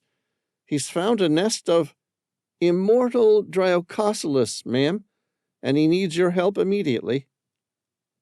Lisa's eyes darted from the naval officer to the massive military helicopter. She suppressed a broad smile and an equal amount of confusion. "He needs my help?" "Very much, ma'am," the officer said. "I don't know the details, but I have been told that these orders have come down directly from the Secretary of Defense. I'm to get you to Jackson Hole, Wyoming, and by any means necessary expedite your travels." "My help?" she asked again. "Yes, ma'am," the officer said emphatically. "You're to come with us to the USS Abraham Lincoln, where a jet is standing by to fly you directly to Jackson Hole, Wyoming. Sam Reilly is expecting you." Lisa glanced at the Galapagos carpenter bee. It had been one of her life goals to study it. She'd taken plenty of photos, watched it build its new nest. It could probably wait. "All right, let's go." All in total, it had been under 5 minutes before the Seahawk was back in the air. Lisa looked back through the window, her gaze lingering on the quiet bay below. The waters were a perfect turquoise, calm and clear under the midday sun, the kind of peacefulness that could only be found in these remote islands. In the center of it all, Lepidoptera, her 1963 Kettenberg 50 sloop rested at anchor.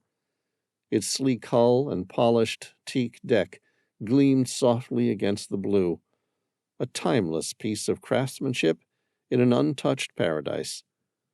The sloop's white sails were neatly furled, and it bobbed gently as if waiting patiently for her to return. As the island receded into the distance, she couldn't help but wonder, with a faint smile, whether the Navy might offer her an equally no-expense-spared return flight once Sam Reilly had finished with her expertise. After all, it seemed only fair. Chapter 86. Jackson Hole, Wyoming.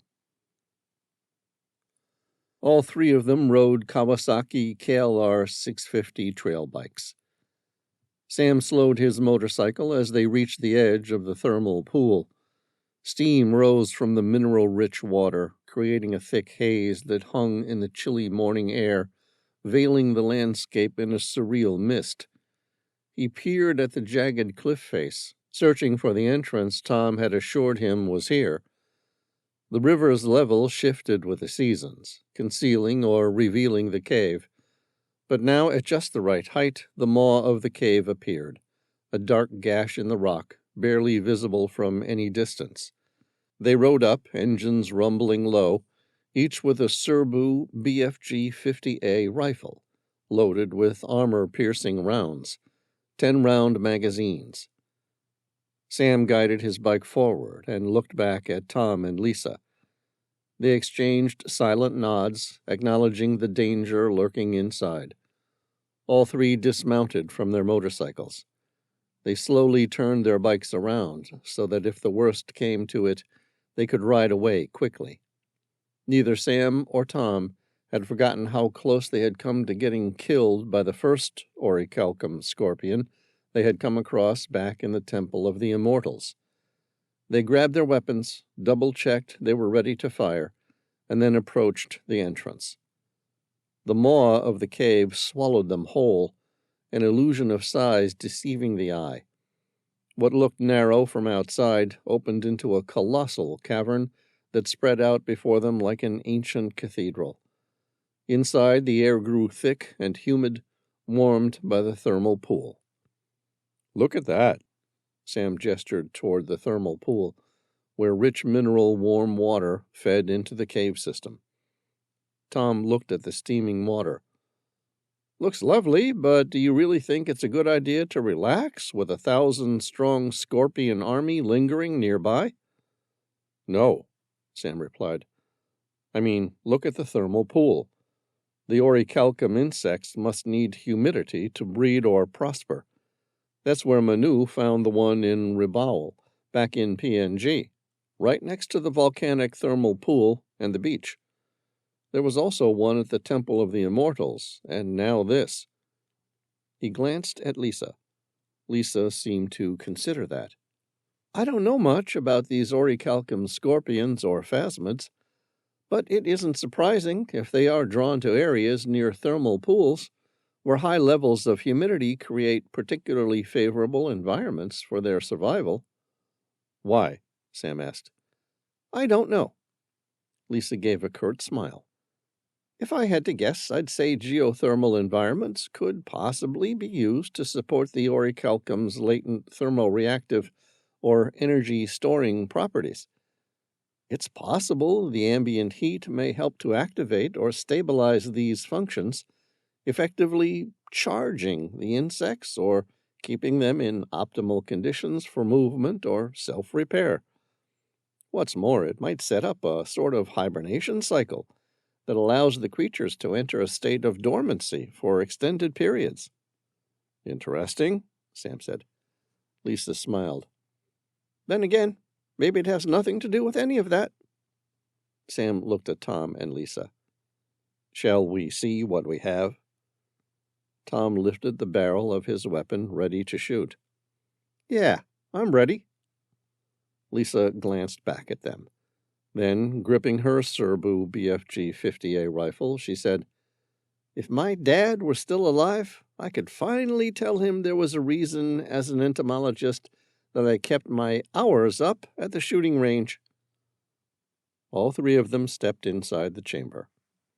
Sam's gaze swept over the enormous cave, and his eyes widened at what lay ahead. Wooden crates, stacked and lined in endless rows, filling the cavern from wall to wall.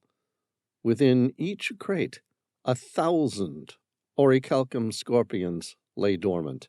They shimmered under the dim glow of their flashlights, each orichalcum shell a golden red, like embers trapped in a dying fire. "Are they still alive?" Sam asked. "They're not dead," she said, her eyes taking in the entire chamber in a large arc. "They're simply hibernating." "Really?" "Yes." Sam said, "I didn't even know that insects hibernated." "Not all of them do." Lisa thought about it for a few seconds. "Hibernation is a big part of the animal kingdom, and not all hibernations have to be for an entire season." "Really?" Sam asked. "Many species have different levels of metabolism that can change based on environmental requirements and needs." Lisa blinked, mentally picturing one that fit the example. "Take the echidna in Australia. It shuts down when it's stressed, when it's too hot or too cold, or their food or water supply is limited." Sam didn't realize echidnas hibernated. "And insects?" "Many insects hibernate as adults. Ladybird beetles are a well-known example, and are sometimes seen in great numbers in the fall as they congregate in high elevations. Many large wasps seek shelter in the eaves and attics of houses or barns. Some mosquitoes find a protected spot to become dormant in until warm weather activates them. Another form of hibernation is forming a cocoon." Sam asked, "What happens to those which don't hibernate in the winter?" "Insects that don't hibernate migrate, is the general rule of thumb," Lisa replied. "Well, some do and some don't. Some go south, just like birds do. Monarch butterflies, for instance, travel from east of the Rocky Mountains all the way down to central Mexico. Meanwhile, those west of the Rockies fly to Santa Barbara, California. Those same insects even return next year, making them true migration pros." "But some don't hibernate or migrate?" "That's right. Some insects, like crickets, die in the winter and leave only their eggs behind. So the crickets you hear chirping in the fall won't be around come spring. Each female lays 150 to 400 eggs, and they can live a little longer if they find their way indoors, usually through cracked foundations or poorly sealed doors and windows." Lisa tried to imagine some other examples. "Yellow jackets, paper wasps, and some mosquitoes find a protected spot to become dormant in until warm weather activates them." Lisa looked around the room full of what she guessed were hibernating orichalcum scorpions. Ants also slow down during the winter. Before the cold hits, ants consume more food to put on fat. Then their body temperatures drop and they become sluggish. They find warm spots under rocks or tree bark, huddle around the queen, and feed off the fats, carbohydrates, and proteins they stored up in the fall. Sam grinned. "And now, an orichalcum scorpion army takes refuge nearby geothermic pools." She nodded. "I guess so." "Just to be sure," Sam said, "you don't think these scorpions might just be dead?" Lisa crouched beside one of the crates, her eyes studying the still scorpion intently. "They're just hibernating," she said quietly, her voice tinged with certainty. Sam glanced at her, raising an eyebrow. "How can you tell?" She pointed to the subtle sheen on their shells, where hints of condensation had formed in the cold air. "See the moisture collecting on their exoskeletons? If they were dead, their bodies would dry out and start to tarnish or crack. But the orichalcum is pristine, almost like it's breathing." absorbing moisture from the air. Sam's eyes narrowed on the beam of his flashlight. You're right. There is condensation there. Lisa ran her finger along the edge of a crate, as if noting the fine dusting of minerals clinging to the scorpions. Sam's trigger finger took up the micro-fraction of slack in the servo's trigger. He remembered just how quickly the first scorpion came alive. This one didn't. Lisa said, This layer of mineral dust is another clue. It only accumulates on surfaces with a slight electrostatic charge, which means there's some residual activity in their bodies even now. They're conserving energy, lying in wait, as if they're waiting for something to wake them. Sam took a slow breath, glancing around the cavernous room, filled with rows upon rows of dormant scorpions. Lisa's explanation didn't ease the unsettling feeling creeping up his spine. It only made it worse. So, these are merely lying dormant, Sam confirmed. I would think so, Lisa said. The necropolis of the gods is meant to be protected by a giant army of golem-like creatures. Lisa ran her eyes across the giant chamber of deadly orichalcum scorpions. If it's anything like this, the world should be afraid. This is just one small part of what the ancient master builders created. These people saw themselves as gods. If the legends are true, the army guarding the necropolis of the gods will be much worse. Tom's lips formed a grim line. Then we'd better hope the Relic Hunter doesn't reach it. Sam turned to Lisa again. If the Relic Hunter does get to the necropolis of the gods, how could she bring the ancient army to life? I have no idea. Lisa paused, trying to consider the problem. Traditionally, animals either migrate or hibernate to avoid the worst of the heat or the cold. I guess, theoretically, one must move them outside during a different season. Each of these things weigh more than a ton. The necropolis of the gods is said to be guarded by creatures of all shapes and sizes. I have no idea what that looks like, but I'm doubting it's the sort of thing you can just carry outside. Then these people, Lisa said. What did you call them? Sam said, Master Builders. Right. These Master Builders must have had a plan. Some other way to resurrect them or wake them from their prolonged hibernation. Any guess what they might have used? Sam asked. She shook her head. I don't know. It's almost like they had something specifically designed for it. Such as? Lisa shrugged. Some kind of elixir, perhaps? Sam said, That's it. That's why the Relic Hunter must have hired Darren Young. She needed him to find out how to create some sort of elixir of life. Tom frowned. Then somewhere along the lines, Darren Young had resolved the elixir of life problem and at the same time realized the implications of resurrecting or awakening the guards that protected the necropolis of the gods. It wouldn't take much for anyone, much less an entomologist, to realize the consequences of doing so. He tried to pull the plug, but knew the Relic Hunter would never let him leave alive. Sam thought about the crashed Embraer Phenom 300E. In the end, he was right. Tom said, Have you seen enough? Lisa said, They're amazing, but I can imagine they're equally dangerous, particularly in these numbers. Sam drew a breath. All right. Now I think it's time to call Alex Cross and let her get the army out here to secure them. Chapter 87. Havana, Cuba. The warehouse in downtown Havana looked deserted to Amira. Her lips pressed into a thin line.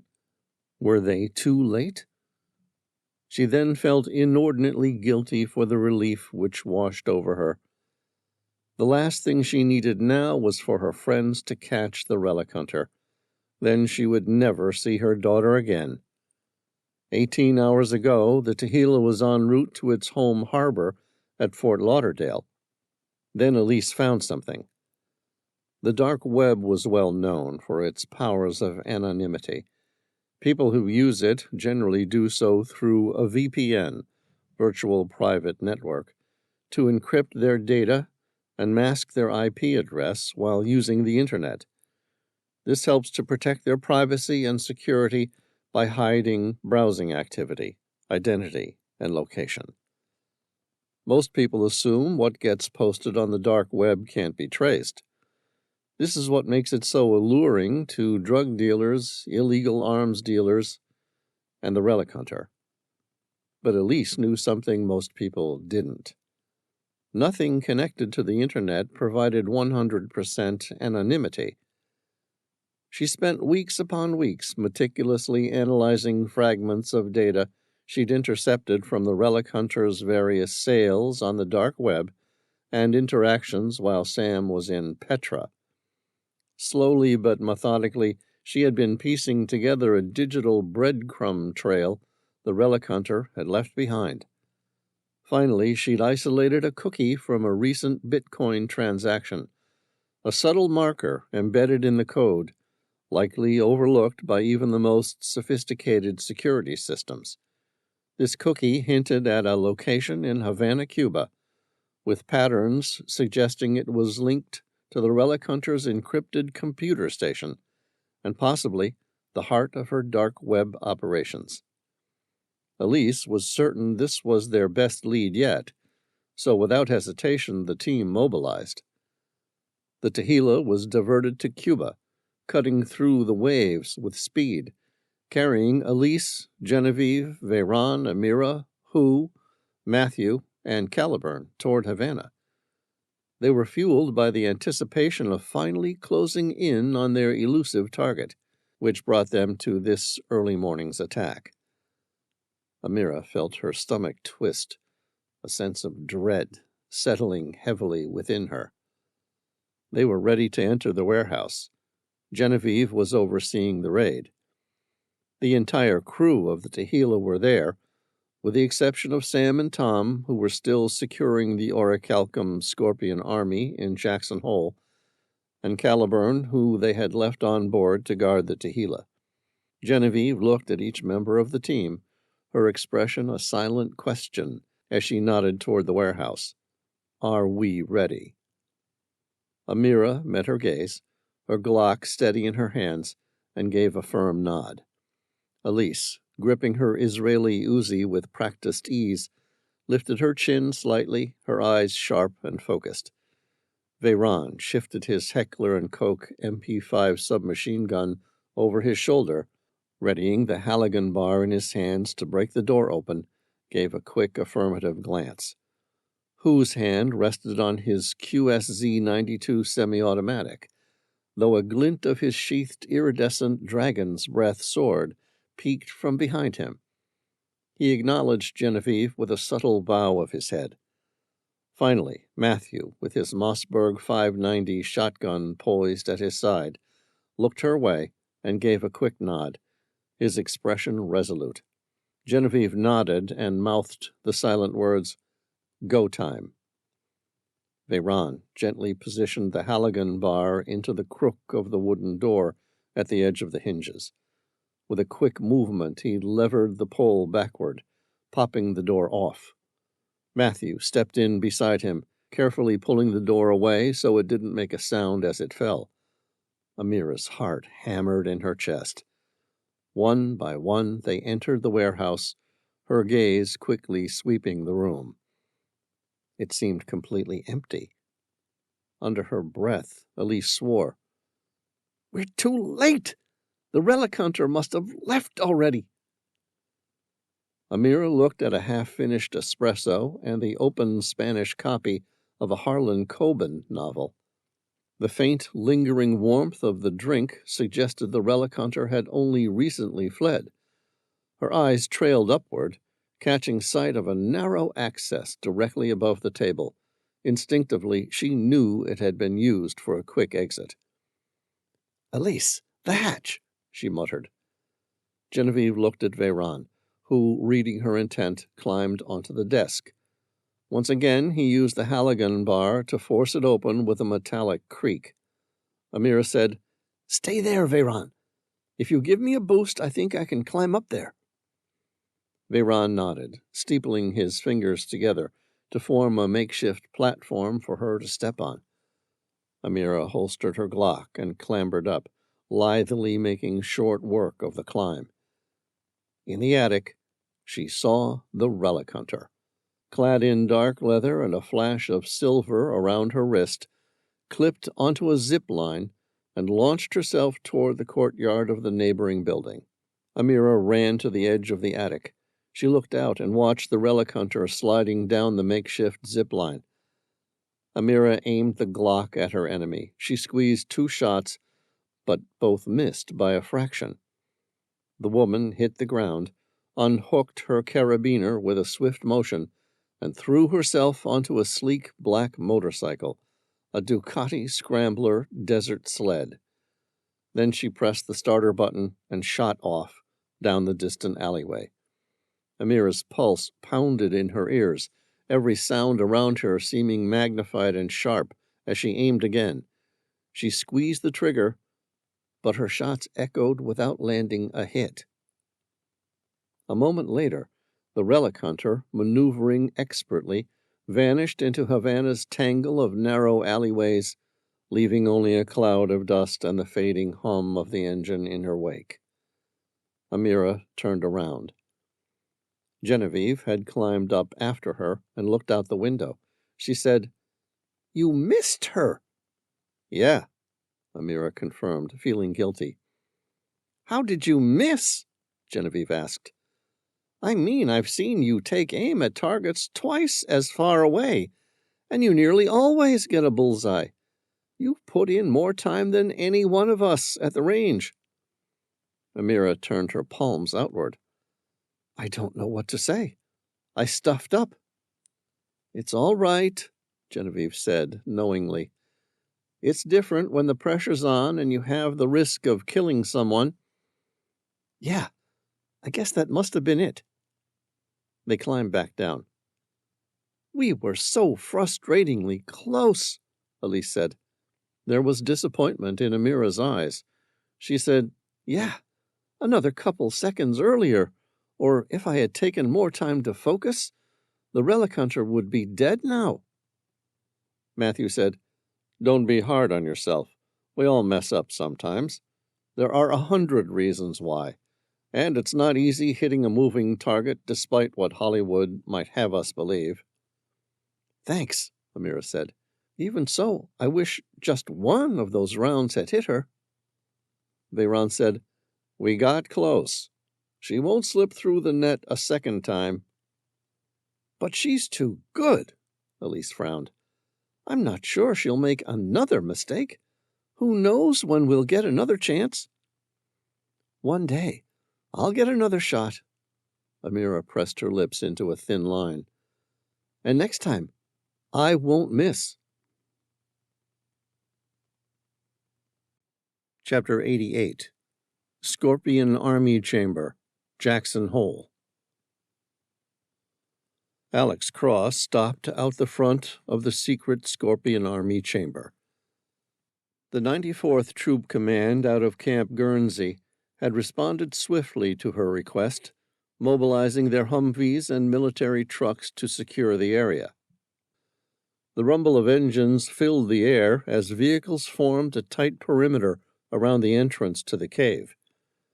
She watched as the soldiers moved into formation with a disciplined efficiency, setting up a secure blockade around the mountain trail, effectively sealing off any chance of escape.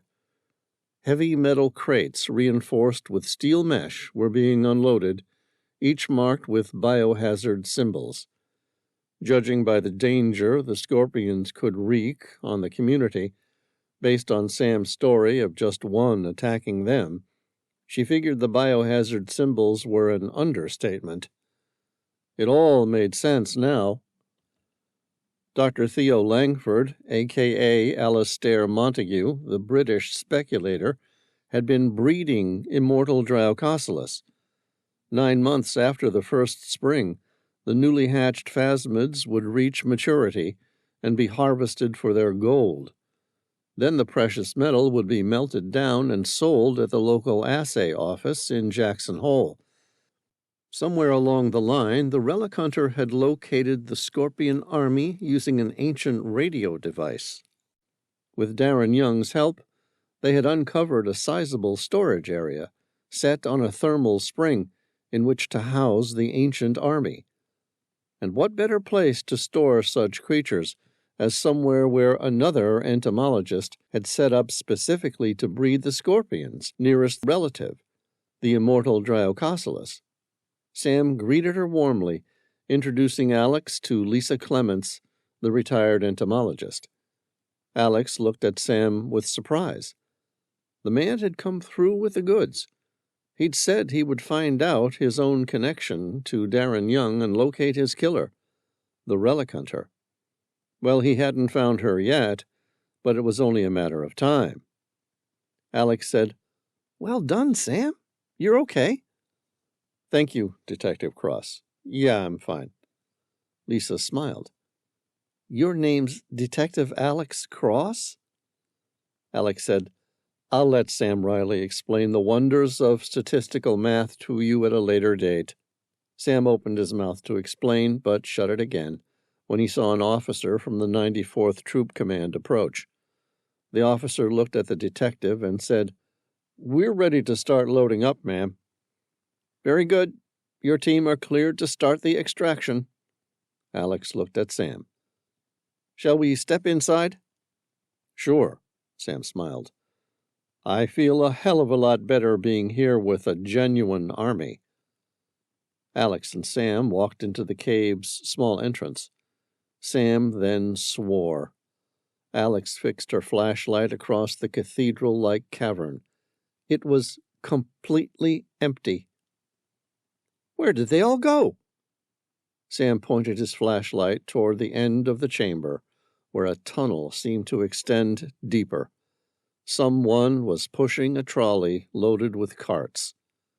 Alex lifted her Glock and aimed at the men stealing the Scorpion army. "Hey, you! Stop!" A woman, further away from her, seemed to smile at her as she depressed something with her thumb. Alex heard Sam shout, "Watch out!" The next thing she heard was a sudden explosion. The entire area began to shake, and several tons of stone fell, blocking most of the tunnel. Chapter 89.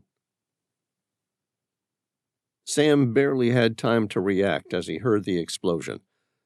The ceiling at the back of the chamber caved in, sending a thunderous wave of dust and debris through the air. He glanced at Tom, who was already running back to the entrance where their motorcycles were parked. Sam followed without hesitation. Tom swung a leg over his Kawasaki. Without a word, Sam jumped on his own bike, pressed the starter button, and the engine roared to life. He switched the bike's headlight on, opened the throttle, and dropped the clutch. The motorcycle shot forward. With Tom leading, they raced toward the pile of rubble, still falling and stabilizing. Sam dropped down a gear and increased the throttle. The KLR 650 clambering above the rubble, its tires skidding over the loose rocks.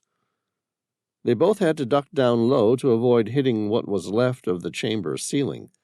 The path was narrow, the walls closing in on either side, but they kept their balance, navigating the rock-strewn tunnel at breakneck speed. Ahead, Sam caught a glimpse of a single modern trolley on the side of the tunnel, abandoned like a relic of another time.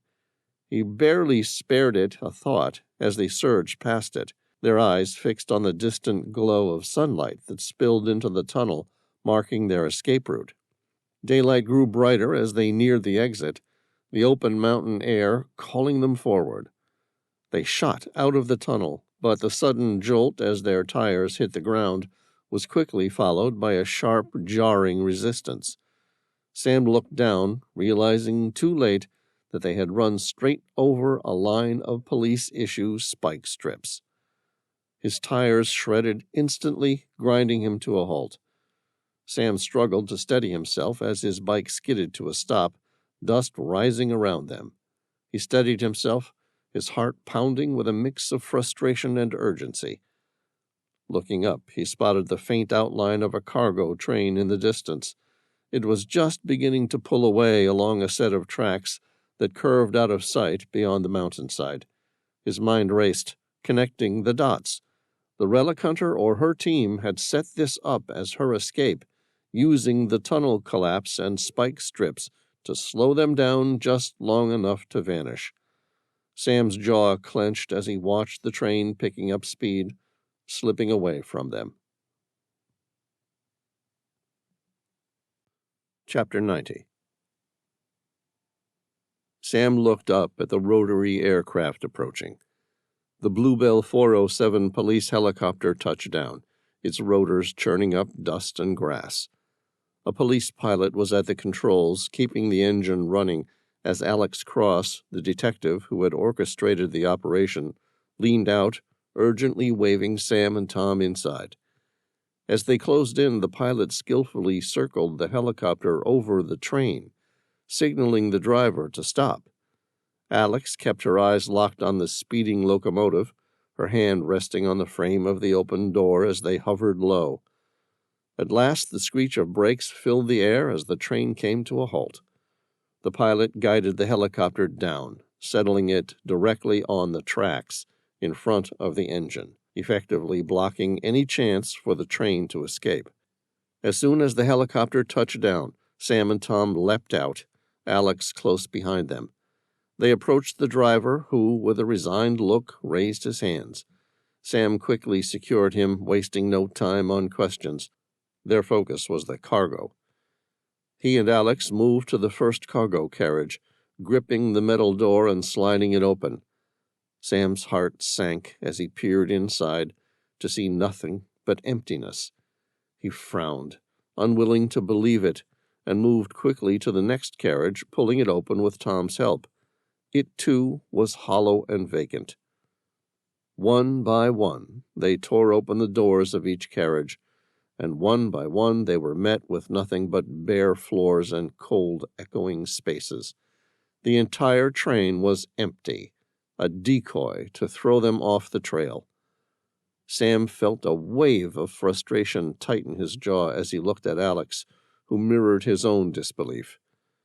They'd been led on a wild goose chase, while somewhere the Relic Hunter had already vanished, slipping further from their grasp. Detective Cross said, "How did she do it?" Sam shook his head. "I don't believe it. She's performed another magic act again." Chapter 91. The 94th Troop Command arrived and secured the train. Detective Alex Cross interviewed the train driver, who said there was a booked stop somewhere near a field, which had been cleared recently for an aircraft to take off. What seemed like a military team turned up, loaded the aircraft, and was in the air in less than 10 minutes flat. Sam looked at the detective. "Do you believe him?" "No, but there isn't much I can do about it. He's a country train driver with a booked transport of just 2 miles. Everything about the booking is in order." "Can we find out where that aircraft went?" Sam asked, then suggested, "Maybe if we contact the Air Force Base at Wyoming, we can have their radar crew track it." "Good idea. I'll make some calls and see what they can do." Alex made a couple of quick calls. Sam gave her a cursory glance, watching her from a distance. She seemed to get more and more animated as she spoke. Finally, appearing exasperated, she ended the final call and returned to him, her face unreadable. "What now?" Sam asked. "Some local farmers contacted the police station 10 minutes ago and made a report that a large military cargo plane, most likely a Lockheed Martin C-130J Super Hercules, took off from an open field." Sam said, That's great. Surely there can't be too many of those out here today. Can you get on the phone to the local Air Force base and see if they can track it? I already tried. Alex gritted her teeth. It turns out there's a training exercise, and more than a dozen Lockheed Martin C-130J Super Hercules have been performing touch-and-go landings in the nearby fields. So, we're all out of luck. Yeah, I guess you're going to need to use that radio device to triangulate them again. That's going to be impossible. Really? Why? We found 2 crates, discarded by the Relic Hunter as they escaped. It seems she has lined them with rubber mats. Rubber mats? Alex asked. What does that have to do with echolocating them? Rubber prevents vibrations, which means the orichalcum doesn't resonate. That means we won't be able to pick up their signal in order to triangulate. Alex swore. Which means we're out of luck. Looks like it, Sam said, somewhat defeated. Where are you going to go? Alex asked. Sam smiled. To Cuba. I have an entire crew on board my ship I haven't seen in weeks. What's more, there's a wonderful woman named Amira who I miss like crazy. Chapter 92. On board the Tehila, Havana, Cuba. The Relic Hunter greeted Amira as she stepped out of the cafe. Amira instinctively reached for her concealed knife, then hesitated. Still, she seriously thought about stabbing her to death right there in front of everyone. The Relic Hunter seemed to find her reaction amusing. Now, Amira, killing me won't do you or your daughter any good at all, will it? Amira's eyes narrowed. What do you want? You know what I want, the Relic Hunter countered. He isn't here yet. But he's on his way? Yes. Sam and I are heading off shortly. I've booked a beachside hotel. We are due for some private time together. Good, the Relic Hunter said. Seclusion will make the job much easier. Amira said, Is there some reason you're here? The Relic Hunter shot her a bemused look. Then, as though she just recalled what she was meant to be doing, she said, Oh, I'm here as I have to come on board the Tehila. You're kidding. Amira thought she was mad. It was akin to a convicted criminal with a price on their head simply walking into a police station. I'm not, the Relic Hunter replied. I must have a photo of the golem. You need the celestial map on its back to find the necropolis of the gods? It was a statement, not a question. Yes. So I'll take the picture, and I'll send you a text. No, I don't think so. Why not? I honestly don't know. The Relic Hunter let out a cackling chuckle. There's something uniquely appealing about the idea of visiting Sam Reilly's legendary Tehila, meeting his friends, shaking Elisa's hand. Oh, it's going to make everything so much more fun. You really are insane, Amira shook her head. And trust me, it will never work. Why not? Someone will recognize you. No, they won't. No one has ever seen me before, except Sam. I have no digital footprint. I don't exist. Amira spread her arms outward. Even so, what am I supposed to say? I just met up with this interesting stranger. She'd like to look around Sam Reilly's yacht for, as the Aussies would say, a bit of a sticky beak? Tell them I'm an old friend of yours from university. Say that you recalled I was a Cuban student studying French at... What university did you attend? University of Bordeaux. Good, tell them that. Amira shrugged. It's your show. Yes, the Relic Hunter replied happily. It is my show, isn't it? 10 minutes later, they reached the harbor where the Tehila was currently berthed. She and the Relic Hunter climbed up onto the deck. She walked down into the heart of the ship without seeing a single soul. She didn't know if that made her feel better or worse. Her stress levels were so high that she almost wished they would run into Veyron or Matthew, someone, anyone. Then they would click that there was something wrong with the situation. Genevieve would have instinctively known there was something wrong. She was like that somehow. Yet she and Hu were away, picking up Sam from Miami. Amira decided to take the Relic Hunter into the mission room. Caliburn looked up from where he was resting at the feet of the 7-foot orichalcum golem. His tail began wagging incessantly at the sight of a new person on board. Amira thought dogs had a sixth sense about these things. Sadly, as the Relic Hunter bent down and gave him a thorough pat, his instinctive golden retriever desire to spend time with humans socially overrode any reservations. Elise looked up from her laptop. Amira thought for the briefest of seconds that maybe she looked surprised, if not even a little concerned about the sudden presence of a stranger on board. "Hello." "Hey, Elise. This is my old university friend, Camila Hernandez." Then, before Elise got the chance to ask, the Relic Hunter came over and shook her hand warmly. "Nice to meet you, Elise. Amira really looked after me when I was in France on exchange for 12 months. I was studying French at the University of Bordeaux."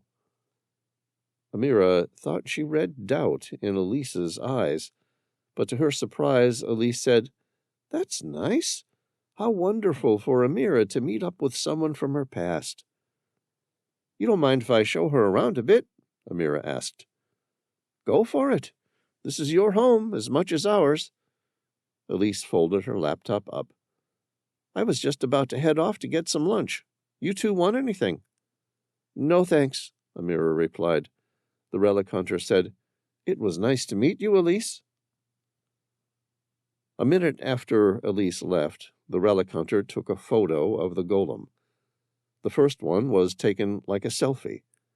Then she walked behind the creature and took a detailed photo of the celestial map on its back. Amira's eyes darted between the golem and the Relic Hunter. The Relic Hunter grinned.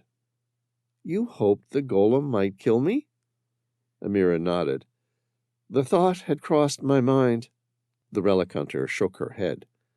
"It doesn't work like that. The golem's intrinsic fight or flight mechanism only comes into effect when its master is under immediate threat, and you and I are just chatting." Amira stood up. "Shall we go?" "Yes, I'd like to have a look at Sam's famous dive moon pool." "It's not here. That was on board the Maria Helena." The Relic Hunter pouted her lips. "Oh, I really wanted to see that. How does Sam dive and launch his submarine?" "The submarine has a sort of lockout locker for it. The pilot and crew can board it from beneath at the bottom deck of the Tehila, then close the lockout locker's top hydraulic door, flood the room, and open the outer door. They simply reverse the procedure to return." "And to dive?" Amira said, "If it's recreational, they simply jump overboard. If they're trying to secretly approach someone, they have a small lockout tube. It's similar to the one used by Navy SEALs on nuclear submarines." "Great. Let's go have a look at that." "You don't want to leave?" Amira asked. "Sam will be back shortly." "No, I'm good. Let's finish the tour." "Sure." Amira rolled her eyes. "It's your life."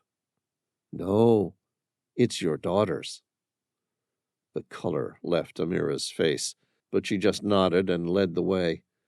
She moved down past the main quarters and then down another deck to show her the engine room and the diving deck. Veyron looked up from the engine room. His eyes took in the Relic Hunter at a glance. "Hello?"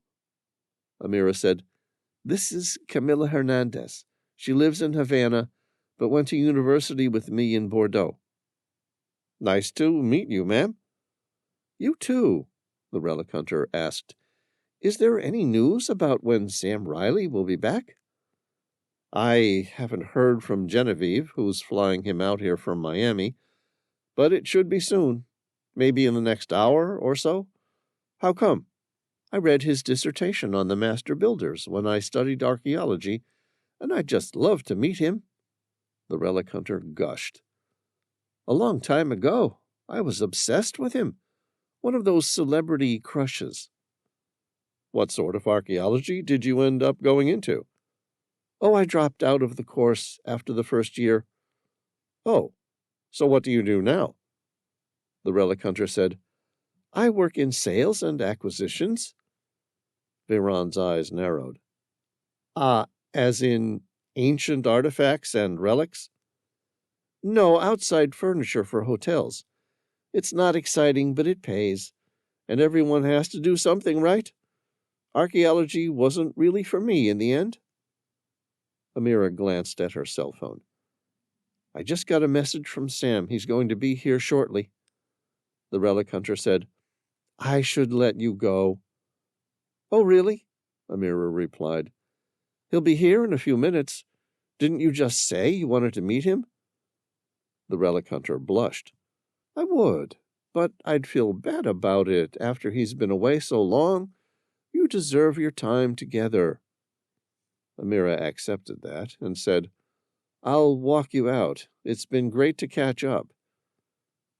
They strode past Elise, who was entering the Tehila via the main staircase, carrying some local takeaway as they were leaving.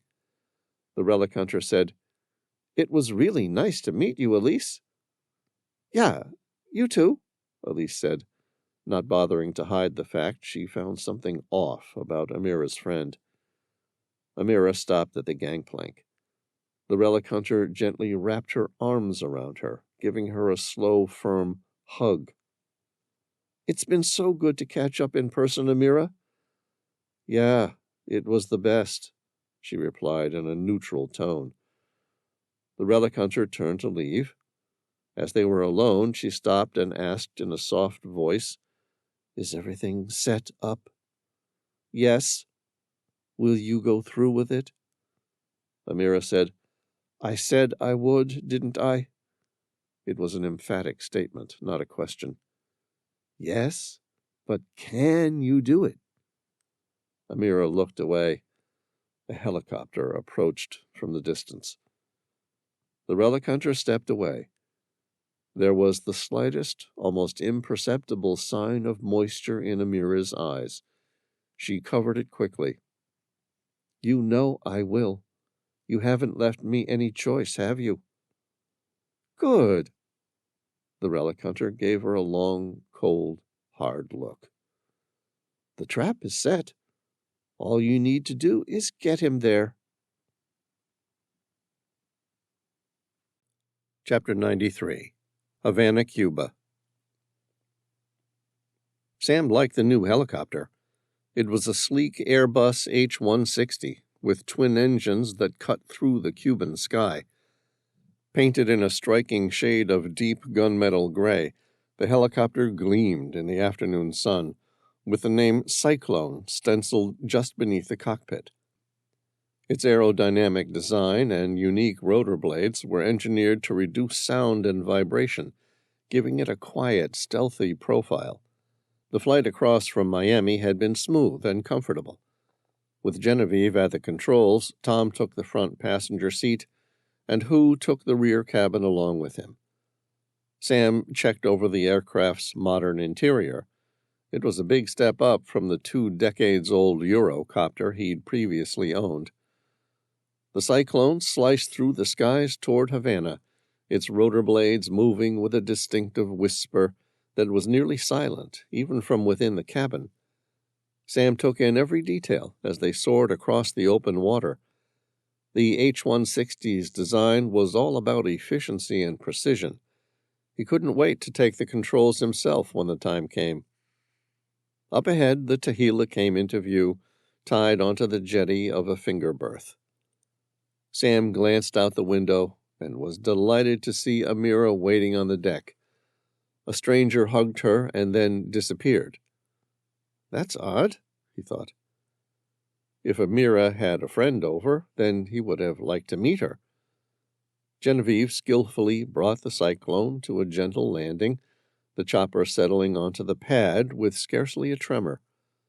As the rotors wound down, Sam unbuckled his harness, took a duffel bag in each hand, and stepped onto the deck just as the cabin door slid open. He gazed at Amira like a thirsty man at an oasis. She was dressed in shorts and a white tank top, which revealed her toned, lithe arms and legs he so admired. Her dark, piercing eyes met his, and a dazzling smile played on her lips. She was sexy and wonderful, and he thought the absolute world of her. She was intoxicating, and he was utterly captivated. Unable to hold back any longer, she sprinted to meet him. He dropped his duffel bags, spreading his arms wide in welcome. She leaped into his embrace, wrapping her arms around his neck, her legs around his waist, bringing her lips right up to his mouth. And then she pulled back, just a fraction. An impish and lascivious grin spread across her face, the tip of her tongue just touching the spacing between her white teeth, teasing him. Sam groaned. "I missed you so badly." "Good," she grinned, "because I did too." Sam then closed the distance, her kiss soft and warm. They pressed together, and he felt the warmth spread through his chest as her lips parted under his. He deepened the kiss, his hand slipping to the back of her neck, pulling her closer still. They kissed passionately for a good minute.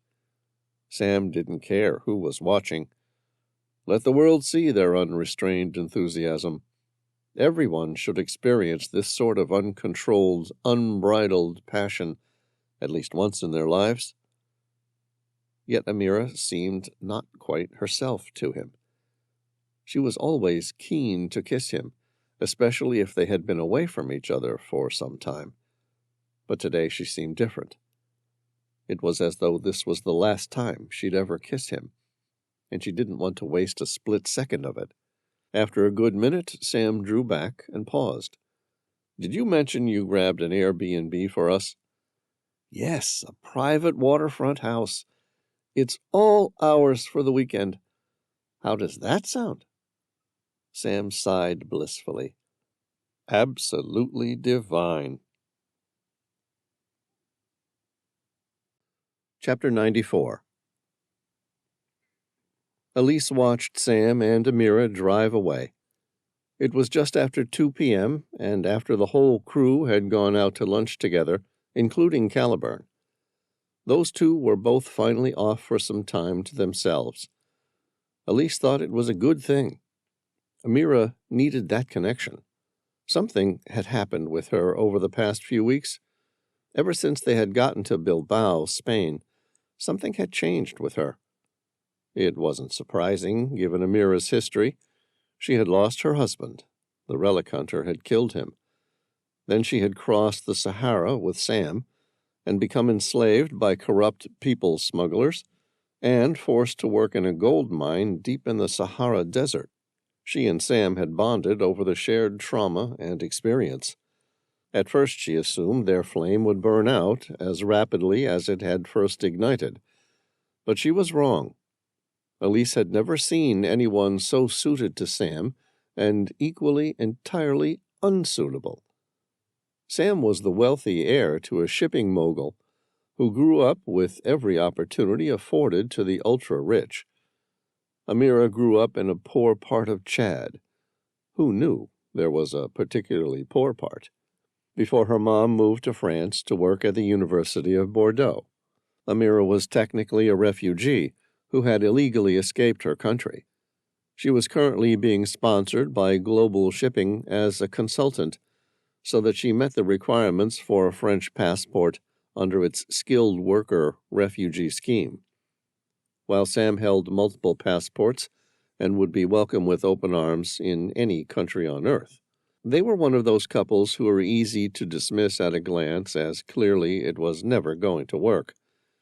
And yet Elise had seen Sam with many women over the years that she had known him, yet she'd never seen him this intrinsically happy. Whenever she saw the two of them, they were both smiling, both laughing. There was that simple joy in each other's company that few people seemed lucky enough to ever achieve. Anyway, Elise was genuinely happy for them both. She stepped downstairs. Her laptop was still open on the desk, guarded by Caliburn and the golem. The mail icon flashed on her laptop, which surprised her. Very few people had her email address. It wasn't on any public profile or database. She clicked on the icon. It revealed a message from James Reilly, marked urgent. She clicked on the email and saw it was written without preamble in Sam's father's legendary crisp and concise vernacular. I got a picture of the Relic Hunter on the dash cam of the Rolls-Royce. Hope you can find the evil bitch now. Elise smiled and clicked on the attachment. Bitch? She'd never heard James Reilly swear before. Then again, she'd never seen someone repeatedly come after Sam. Elise figured it was a parent's prerogative to lose their temper and their language, to slip up, when referring to someone who has tried to kill your child. The image was a single frame, taken from a constant digital video.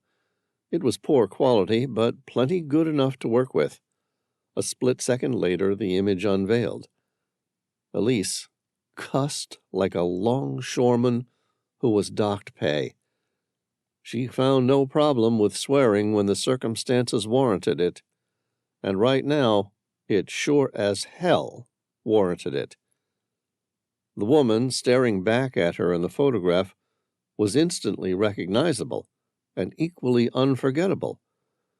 Elise, like most people who met her, couldn't help but be struck by the sheer beauty of the woman before her. Her dark hair cascaded down her back in thick, glossy waves that shimmered under the dim light, framing her face with an almost regal elegance.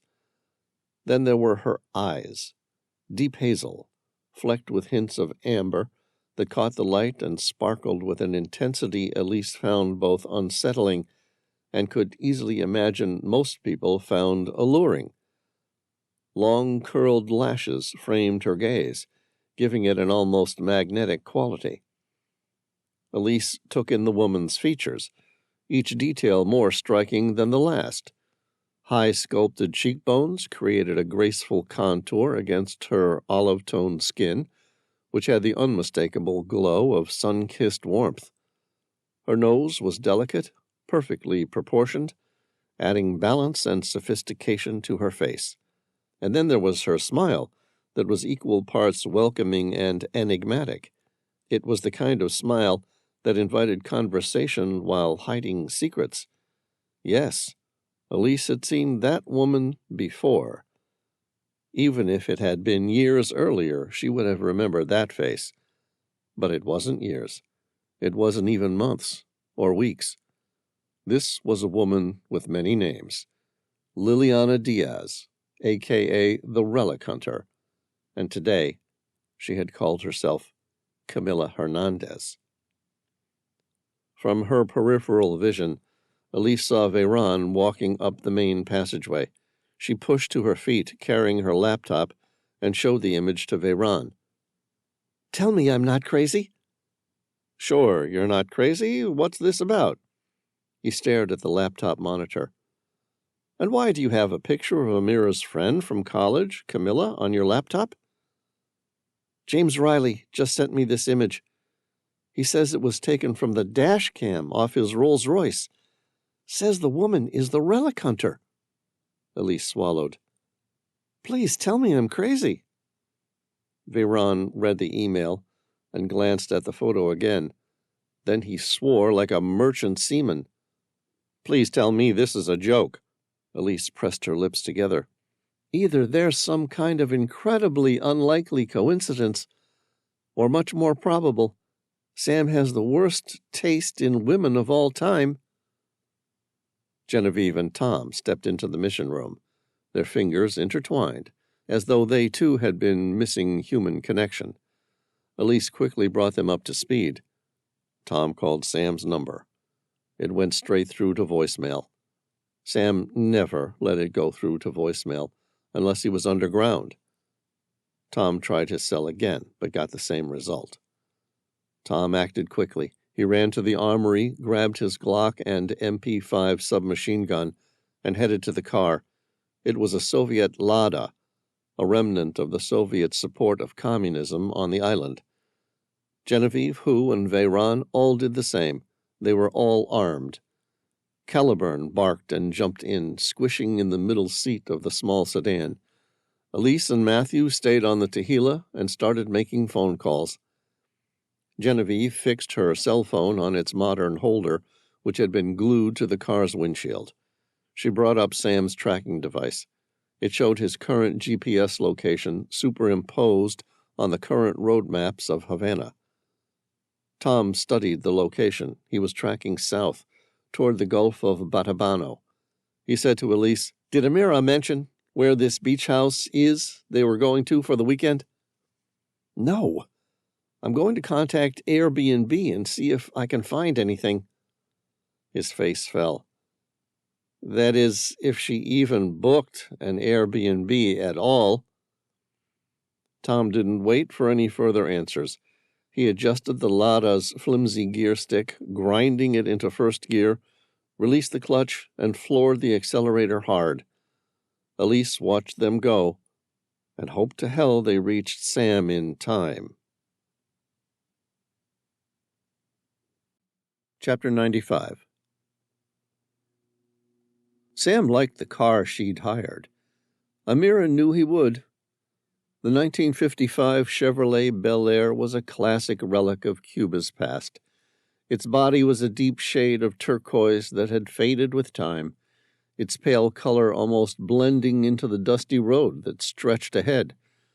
The car's chrome accents gleamed under the midday sun, and its large round headlights, once symbols of American automotive pride, now flickered with a dull, nostalgic charm. The engine rumbled steadily as Sam guided the car through the winding streets, his focus on the road ahead. Amira glanced over at Sam, seeing his hands steady on the wide ivory-colored steering wheel. The dashboard in front of her was a mix of vintage dials and switches, the kind you only saw in old movies. Her fingers brushed over the polished wood paneling, a subtle appreciation for the craftsmanship that had withstood the decades. He looked so happy. She wished he could stay that way. Amira's heart pounded in her chest.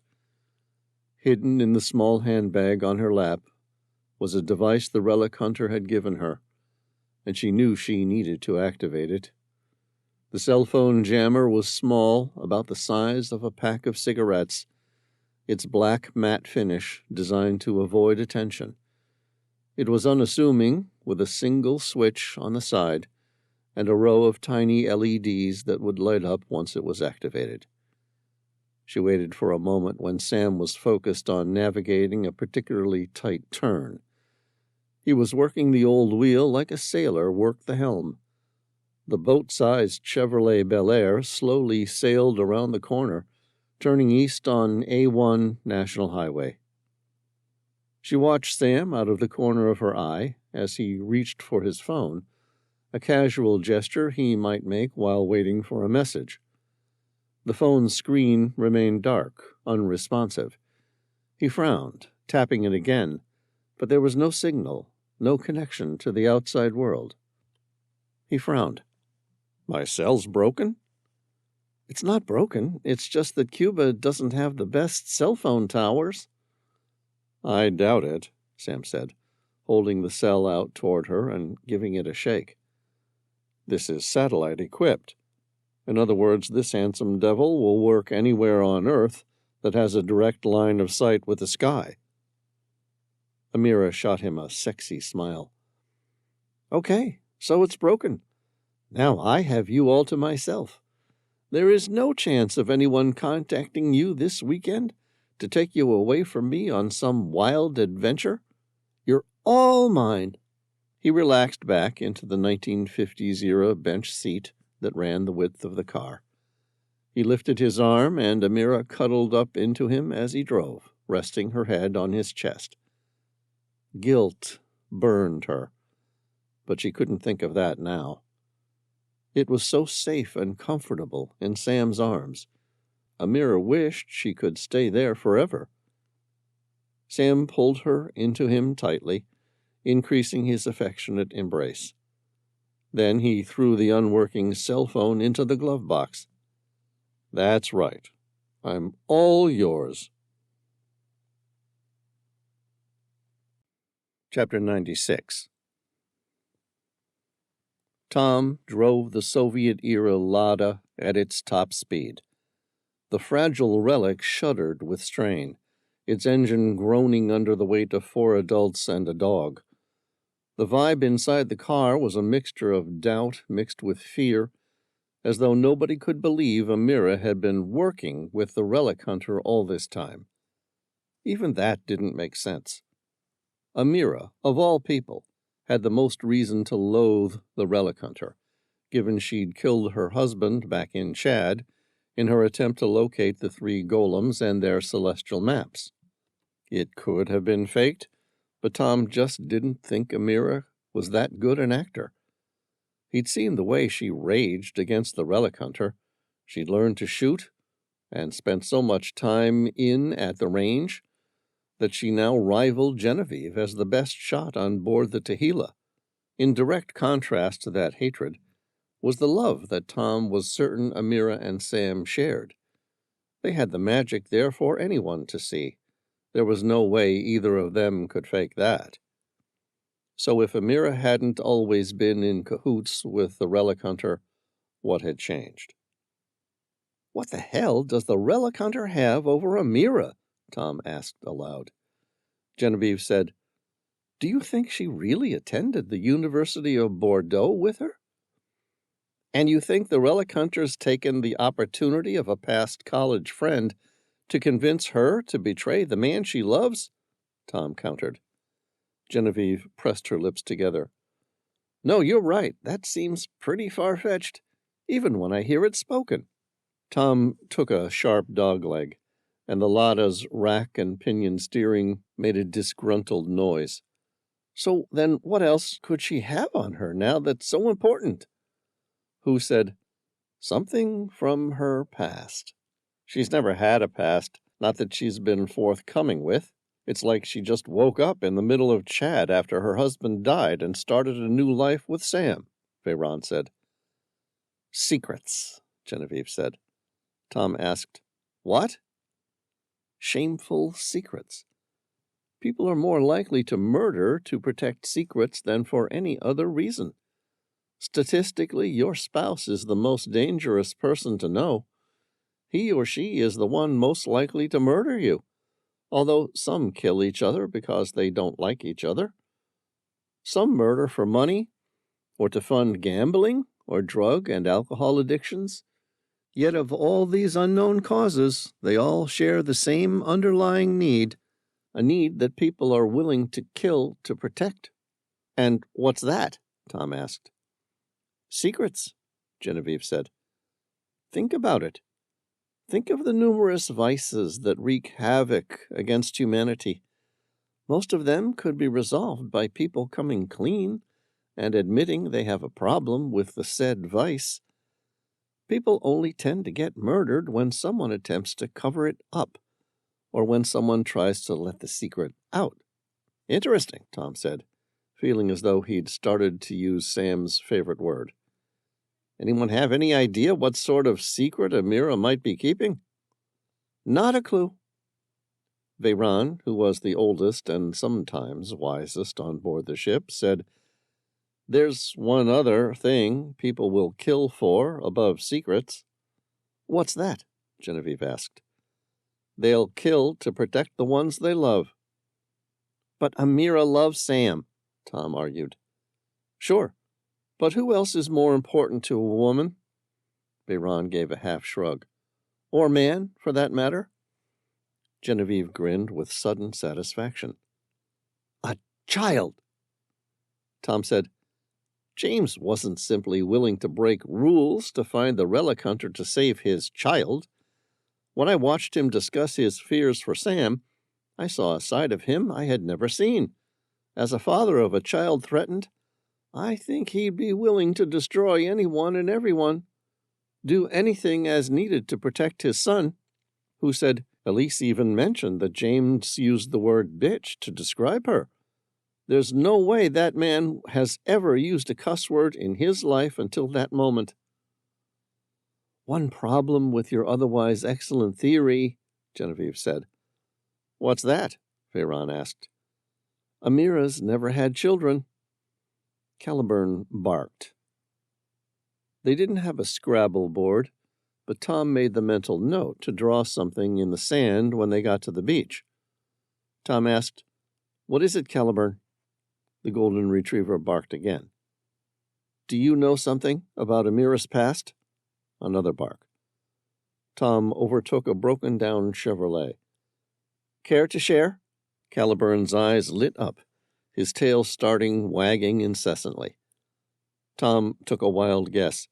He glanced in the rearview mirror so he could see the dog's doleful eyes, trying to read them. Caliburn, does Amira have a child? A single bark. It was a long-standing deal that a single bark meant yes and two meant no. Everyone went silent. A hushed murmur of, We didn't know. Tom said, Have you known all along that Amira has a child? Two barks. Tom nodded his head. Okay, we're getting somewhere here. Silence filled the little car. Veyron finally broke it. Caliburn, Amira had a visitor today. That person, who we now believe to be the Relic Hunter, gave you a good pat. Caliburn placed both paws over his eyes, nuzzling Veyron in an apologetic way. Veyron stroked his friend over and over. I'm not blaming you, Caliburn. Caliburn looked up at Veyron, his wide, doleful eyes almost taking on a pleading expression, as if to say upsetting any of them was the worst thing to ever happen to him. Cut it out, Caliburn, Tom said. Veyron is just trying to get answers.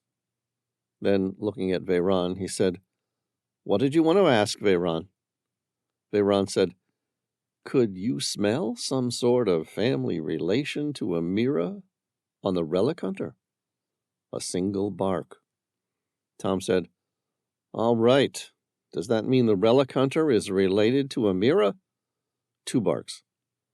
Genevieve said, I knew there was no way they were related. Tom pressed his lips together. Caliburn, was there a scent on the Relic Hunter that belonged to someone related to Amira? A single bark. That's it, Tom said. The Relic Hunter has Amira's child. Poor Amira, Genevieve said. Again, I didn't even know she'd ever had a child, who said. Did anyone know? She didn't say it, Tom confirmed. All the same, Genevieve said, this changes everything. There's no way a mother would choose her lover over a child. No. If the Relic Hunter has Amira's child, then we have to accept Amira right now is capable of doing anything and everything the Relic Hunter asks of her. That includes killing Sam. Genevieve pointed to the turn up ahead. Slow down and get ready. We're about to find out what's really going on. Tom glanced at the GPS tracker. It showed Sam's cell phone was just around the corner. He downshifted the gears, took the sharp left, and came to a stop. Genevieve looked around. There were no cars or people anywhere to be seen. Where did he go? Who looked at the GPS tracker on Genevieve's cell phone. This hasn't been picking up a signal for the last 30 minutes. What does that mean? Tom asked. Genevieve had done her share of clandestine activities in her time. She sighed. It means someone's jammed Sam's cell phone, blocking all signals in or out. Meaning there is no tracking GPS signal for us? Tom studied the road signs. There seemed to be an on-ramp and a junction for A1 National Highway. It ran the full length of Cuba, east to west. Tom swore under his breath, then shook his head. Sam could be anywhere on the island by now. Chapter 97. Sam pulled off the highway and down a side road. He eased the 1955 Chevrolet Bel Air through the gravel-strewn, overgrown driveway. The sun hung low, its last golden rays casting long shadows that danced across the twisted remnants of the past. The once imposing estate lay silent, its charred ruins whispering stories of forgotten grandeur and mystery. Cracked stone pillars, blackened beams, and what was left of towering arches jutted up from the earth like skeletal reminders of what had been. As they neared the end of the track, the driveway narrowed, vegetation closing in around them. The car rumbled to a halt where the path became too tangled for the wheels to pass. Amira looked at Sam, nodding toward the remnants of the drive. "We'll have to walk from here. The Airbnb isn't far." Sam took one last look at the eerie silhouette of the old plantation, feeling the weight of history around them as they stepped out into the cooling dusk. "You sure this is the right place?" "Certain. I remember the burned-out original estate on the ad. This one has been recently built in the last few years." "Okay," Sam said, getting out and kissing her on her lips. He pulled back and looked out at the sea. "I don't care where we stay.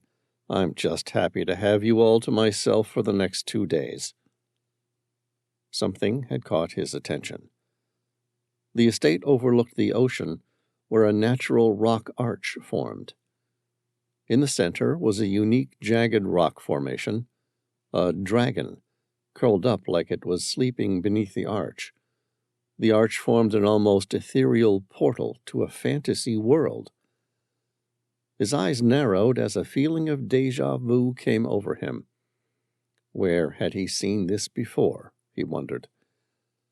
A wave crashed against the rocks, sending a spray of mist up and around the ark.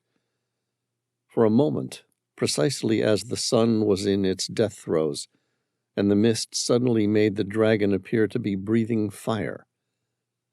Somewhere in the back of Sam's mind, somewhere where one's deepest memories often remain hidden, a story came to him. It was about a place Lily had called the portal to Fantasyland. Lily telling him about her home overlooking the sea. She spoke with such joy about the incredible rock formation that, given just the right tides, swell, and sunset, gave the stones at the center of the arch the appearance of a dragon breathing fire. Sam shook his head, trying to dismiss the memory of Lily. He knew that she had been raised in Cuba on an old plantation estate that traded in slaves. But the coincidence of Amira booking an Airbnb at this precise place seemed impossible. No, not impossible, just infinitely small. Sam glanced over at the old estate. The grand building had long since been reduced to charred ruins, its scorched foundations barely visible beneath tangled vines and creeping undergrowth. The coincidence was uncanny. He felt a shadow of fear cross overhead. It was a bad portent. "Let's go." Amira gestured down the path. He held her hand and walked down the narrow trail. Sam shook the memory from his mind. It was a ridiculous coincidence and nothing more. This was the first time he was going to be alone with Amira in months. He wasn't going to waste his time by fretting about the past. The trail came to a sudden end. A hole had been dug beside the trail. It looked like the earth had been recently excavated. Next to the hole, a fresh pile of soil rose roughly 3 feet high. A single shovel was struck into the soft pile of dirt. Alarm bells finally broke through his ardor. The hole was empty, but that wasn't the point. This was a shallow burial place. "This is a newly dug grave," Sam said, turning around. Amira pointed the barrel of her Glock directly at him. "I am so very sorry, Sam. The Relic Hunter has my daughter." Chapter 98. Ice-cold fear flooded through his veins at lightning speed. His world began to spin. Sam said, "A daughter? I didn't even know you had a daughter." Amira kept the Glock aimed at him.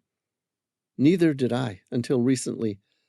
I was told my daughter died shortly after birth, but I never believed it. They took my baby for the usual tests. They were going to weigh her, measure, and so on. It was only meant to be for a minute or two." "What happened?" Sam asked. "The time kept going by, and eventually someone came out, a midwife, and she handed me a baby. The baby was cold. I knew it wasn't alive, but with just as much certainty, I knew it wasn't mine." "Not your baby?" Sam asked, still trying to keep up with the sequence of incredible events. "Whose was it?" Amira shook her head. "I don't know. All I know was my daughter was born. She was healthy and alive. Then they took her for tests and brought back a dead baby." "Why would they do this?" It wasn't a challenge. Sam was genuinely trying to work things out. "The Relic Hunter was responsible. She was the midwife who attended that night. Only, as we both know, she's not a midwife. She's a relic hunter and a thief." "But why go through all that trouble?" Sam asked. "It had to do with leverage. She needed to gain control of my husband, who she thought at the time was the only person capable of locating the 3 orichalcum golems. More importantly, the celestial maps that would lead her to the necropolis of the gods." "Wow," Sam said. "That is terrible. I can't even imagine how that would have affected you and the sort of emotions that must be going through your mind right now." "I'm sorry, Sam, but there's no other way. The Relic Hunter made me a deal. Your life for my daughter's. Don't you see, it's not a deal at all. I love you with all my heart, but I'm a mother, and this isn't even a question. Like any parent, I will choose the life of my daughter over anyone else, even yours." "I understand." "Do you?" Amira asked, her voice barely audible. "Because if someone gave me a choice to save my daughter's life, I wouldn't just trade your life. I'd trade every other life I've known, and that's all there is to it." Sam said, "There has to be another way." "There isn't. Don't you see I've tried?" "We could run away, or you could pretend to kill me, and I could disappear." "She'll find you." "But by then you will have gotten your daughter back. Then we can keep her safe." "No, it's not possible." "There must be a solution," Sam begged, not just for himself, but for her. He knew, as she knew, that this was killing her as much as it was him. "There isn't." Amira's voice was breaking. There were tears running down her face. "The Relic Hunter will kill my daughter if I don't kill you. I'm sorry. The choice is your life or hers. I don't have a choice. Live or die. I pick my daughter." That's a fact of life. I'm sorry. It's all right. I understand, Sam said, looking at her. Turn around, Sam. No.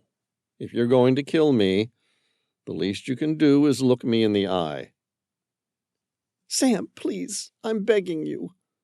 This is hard enough to do as it is. Just turn around. There were tears in her eyes. Sam said, I love you. I love you too, Sam. I really do.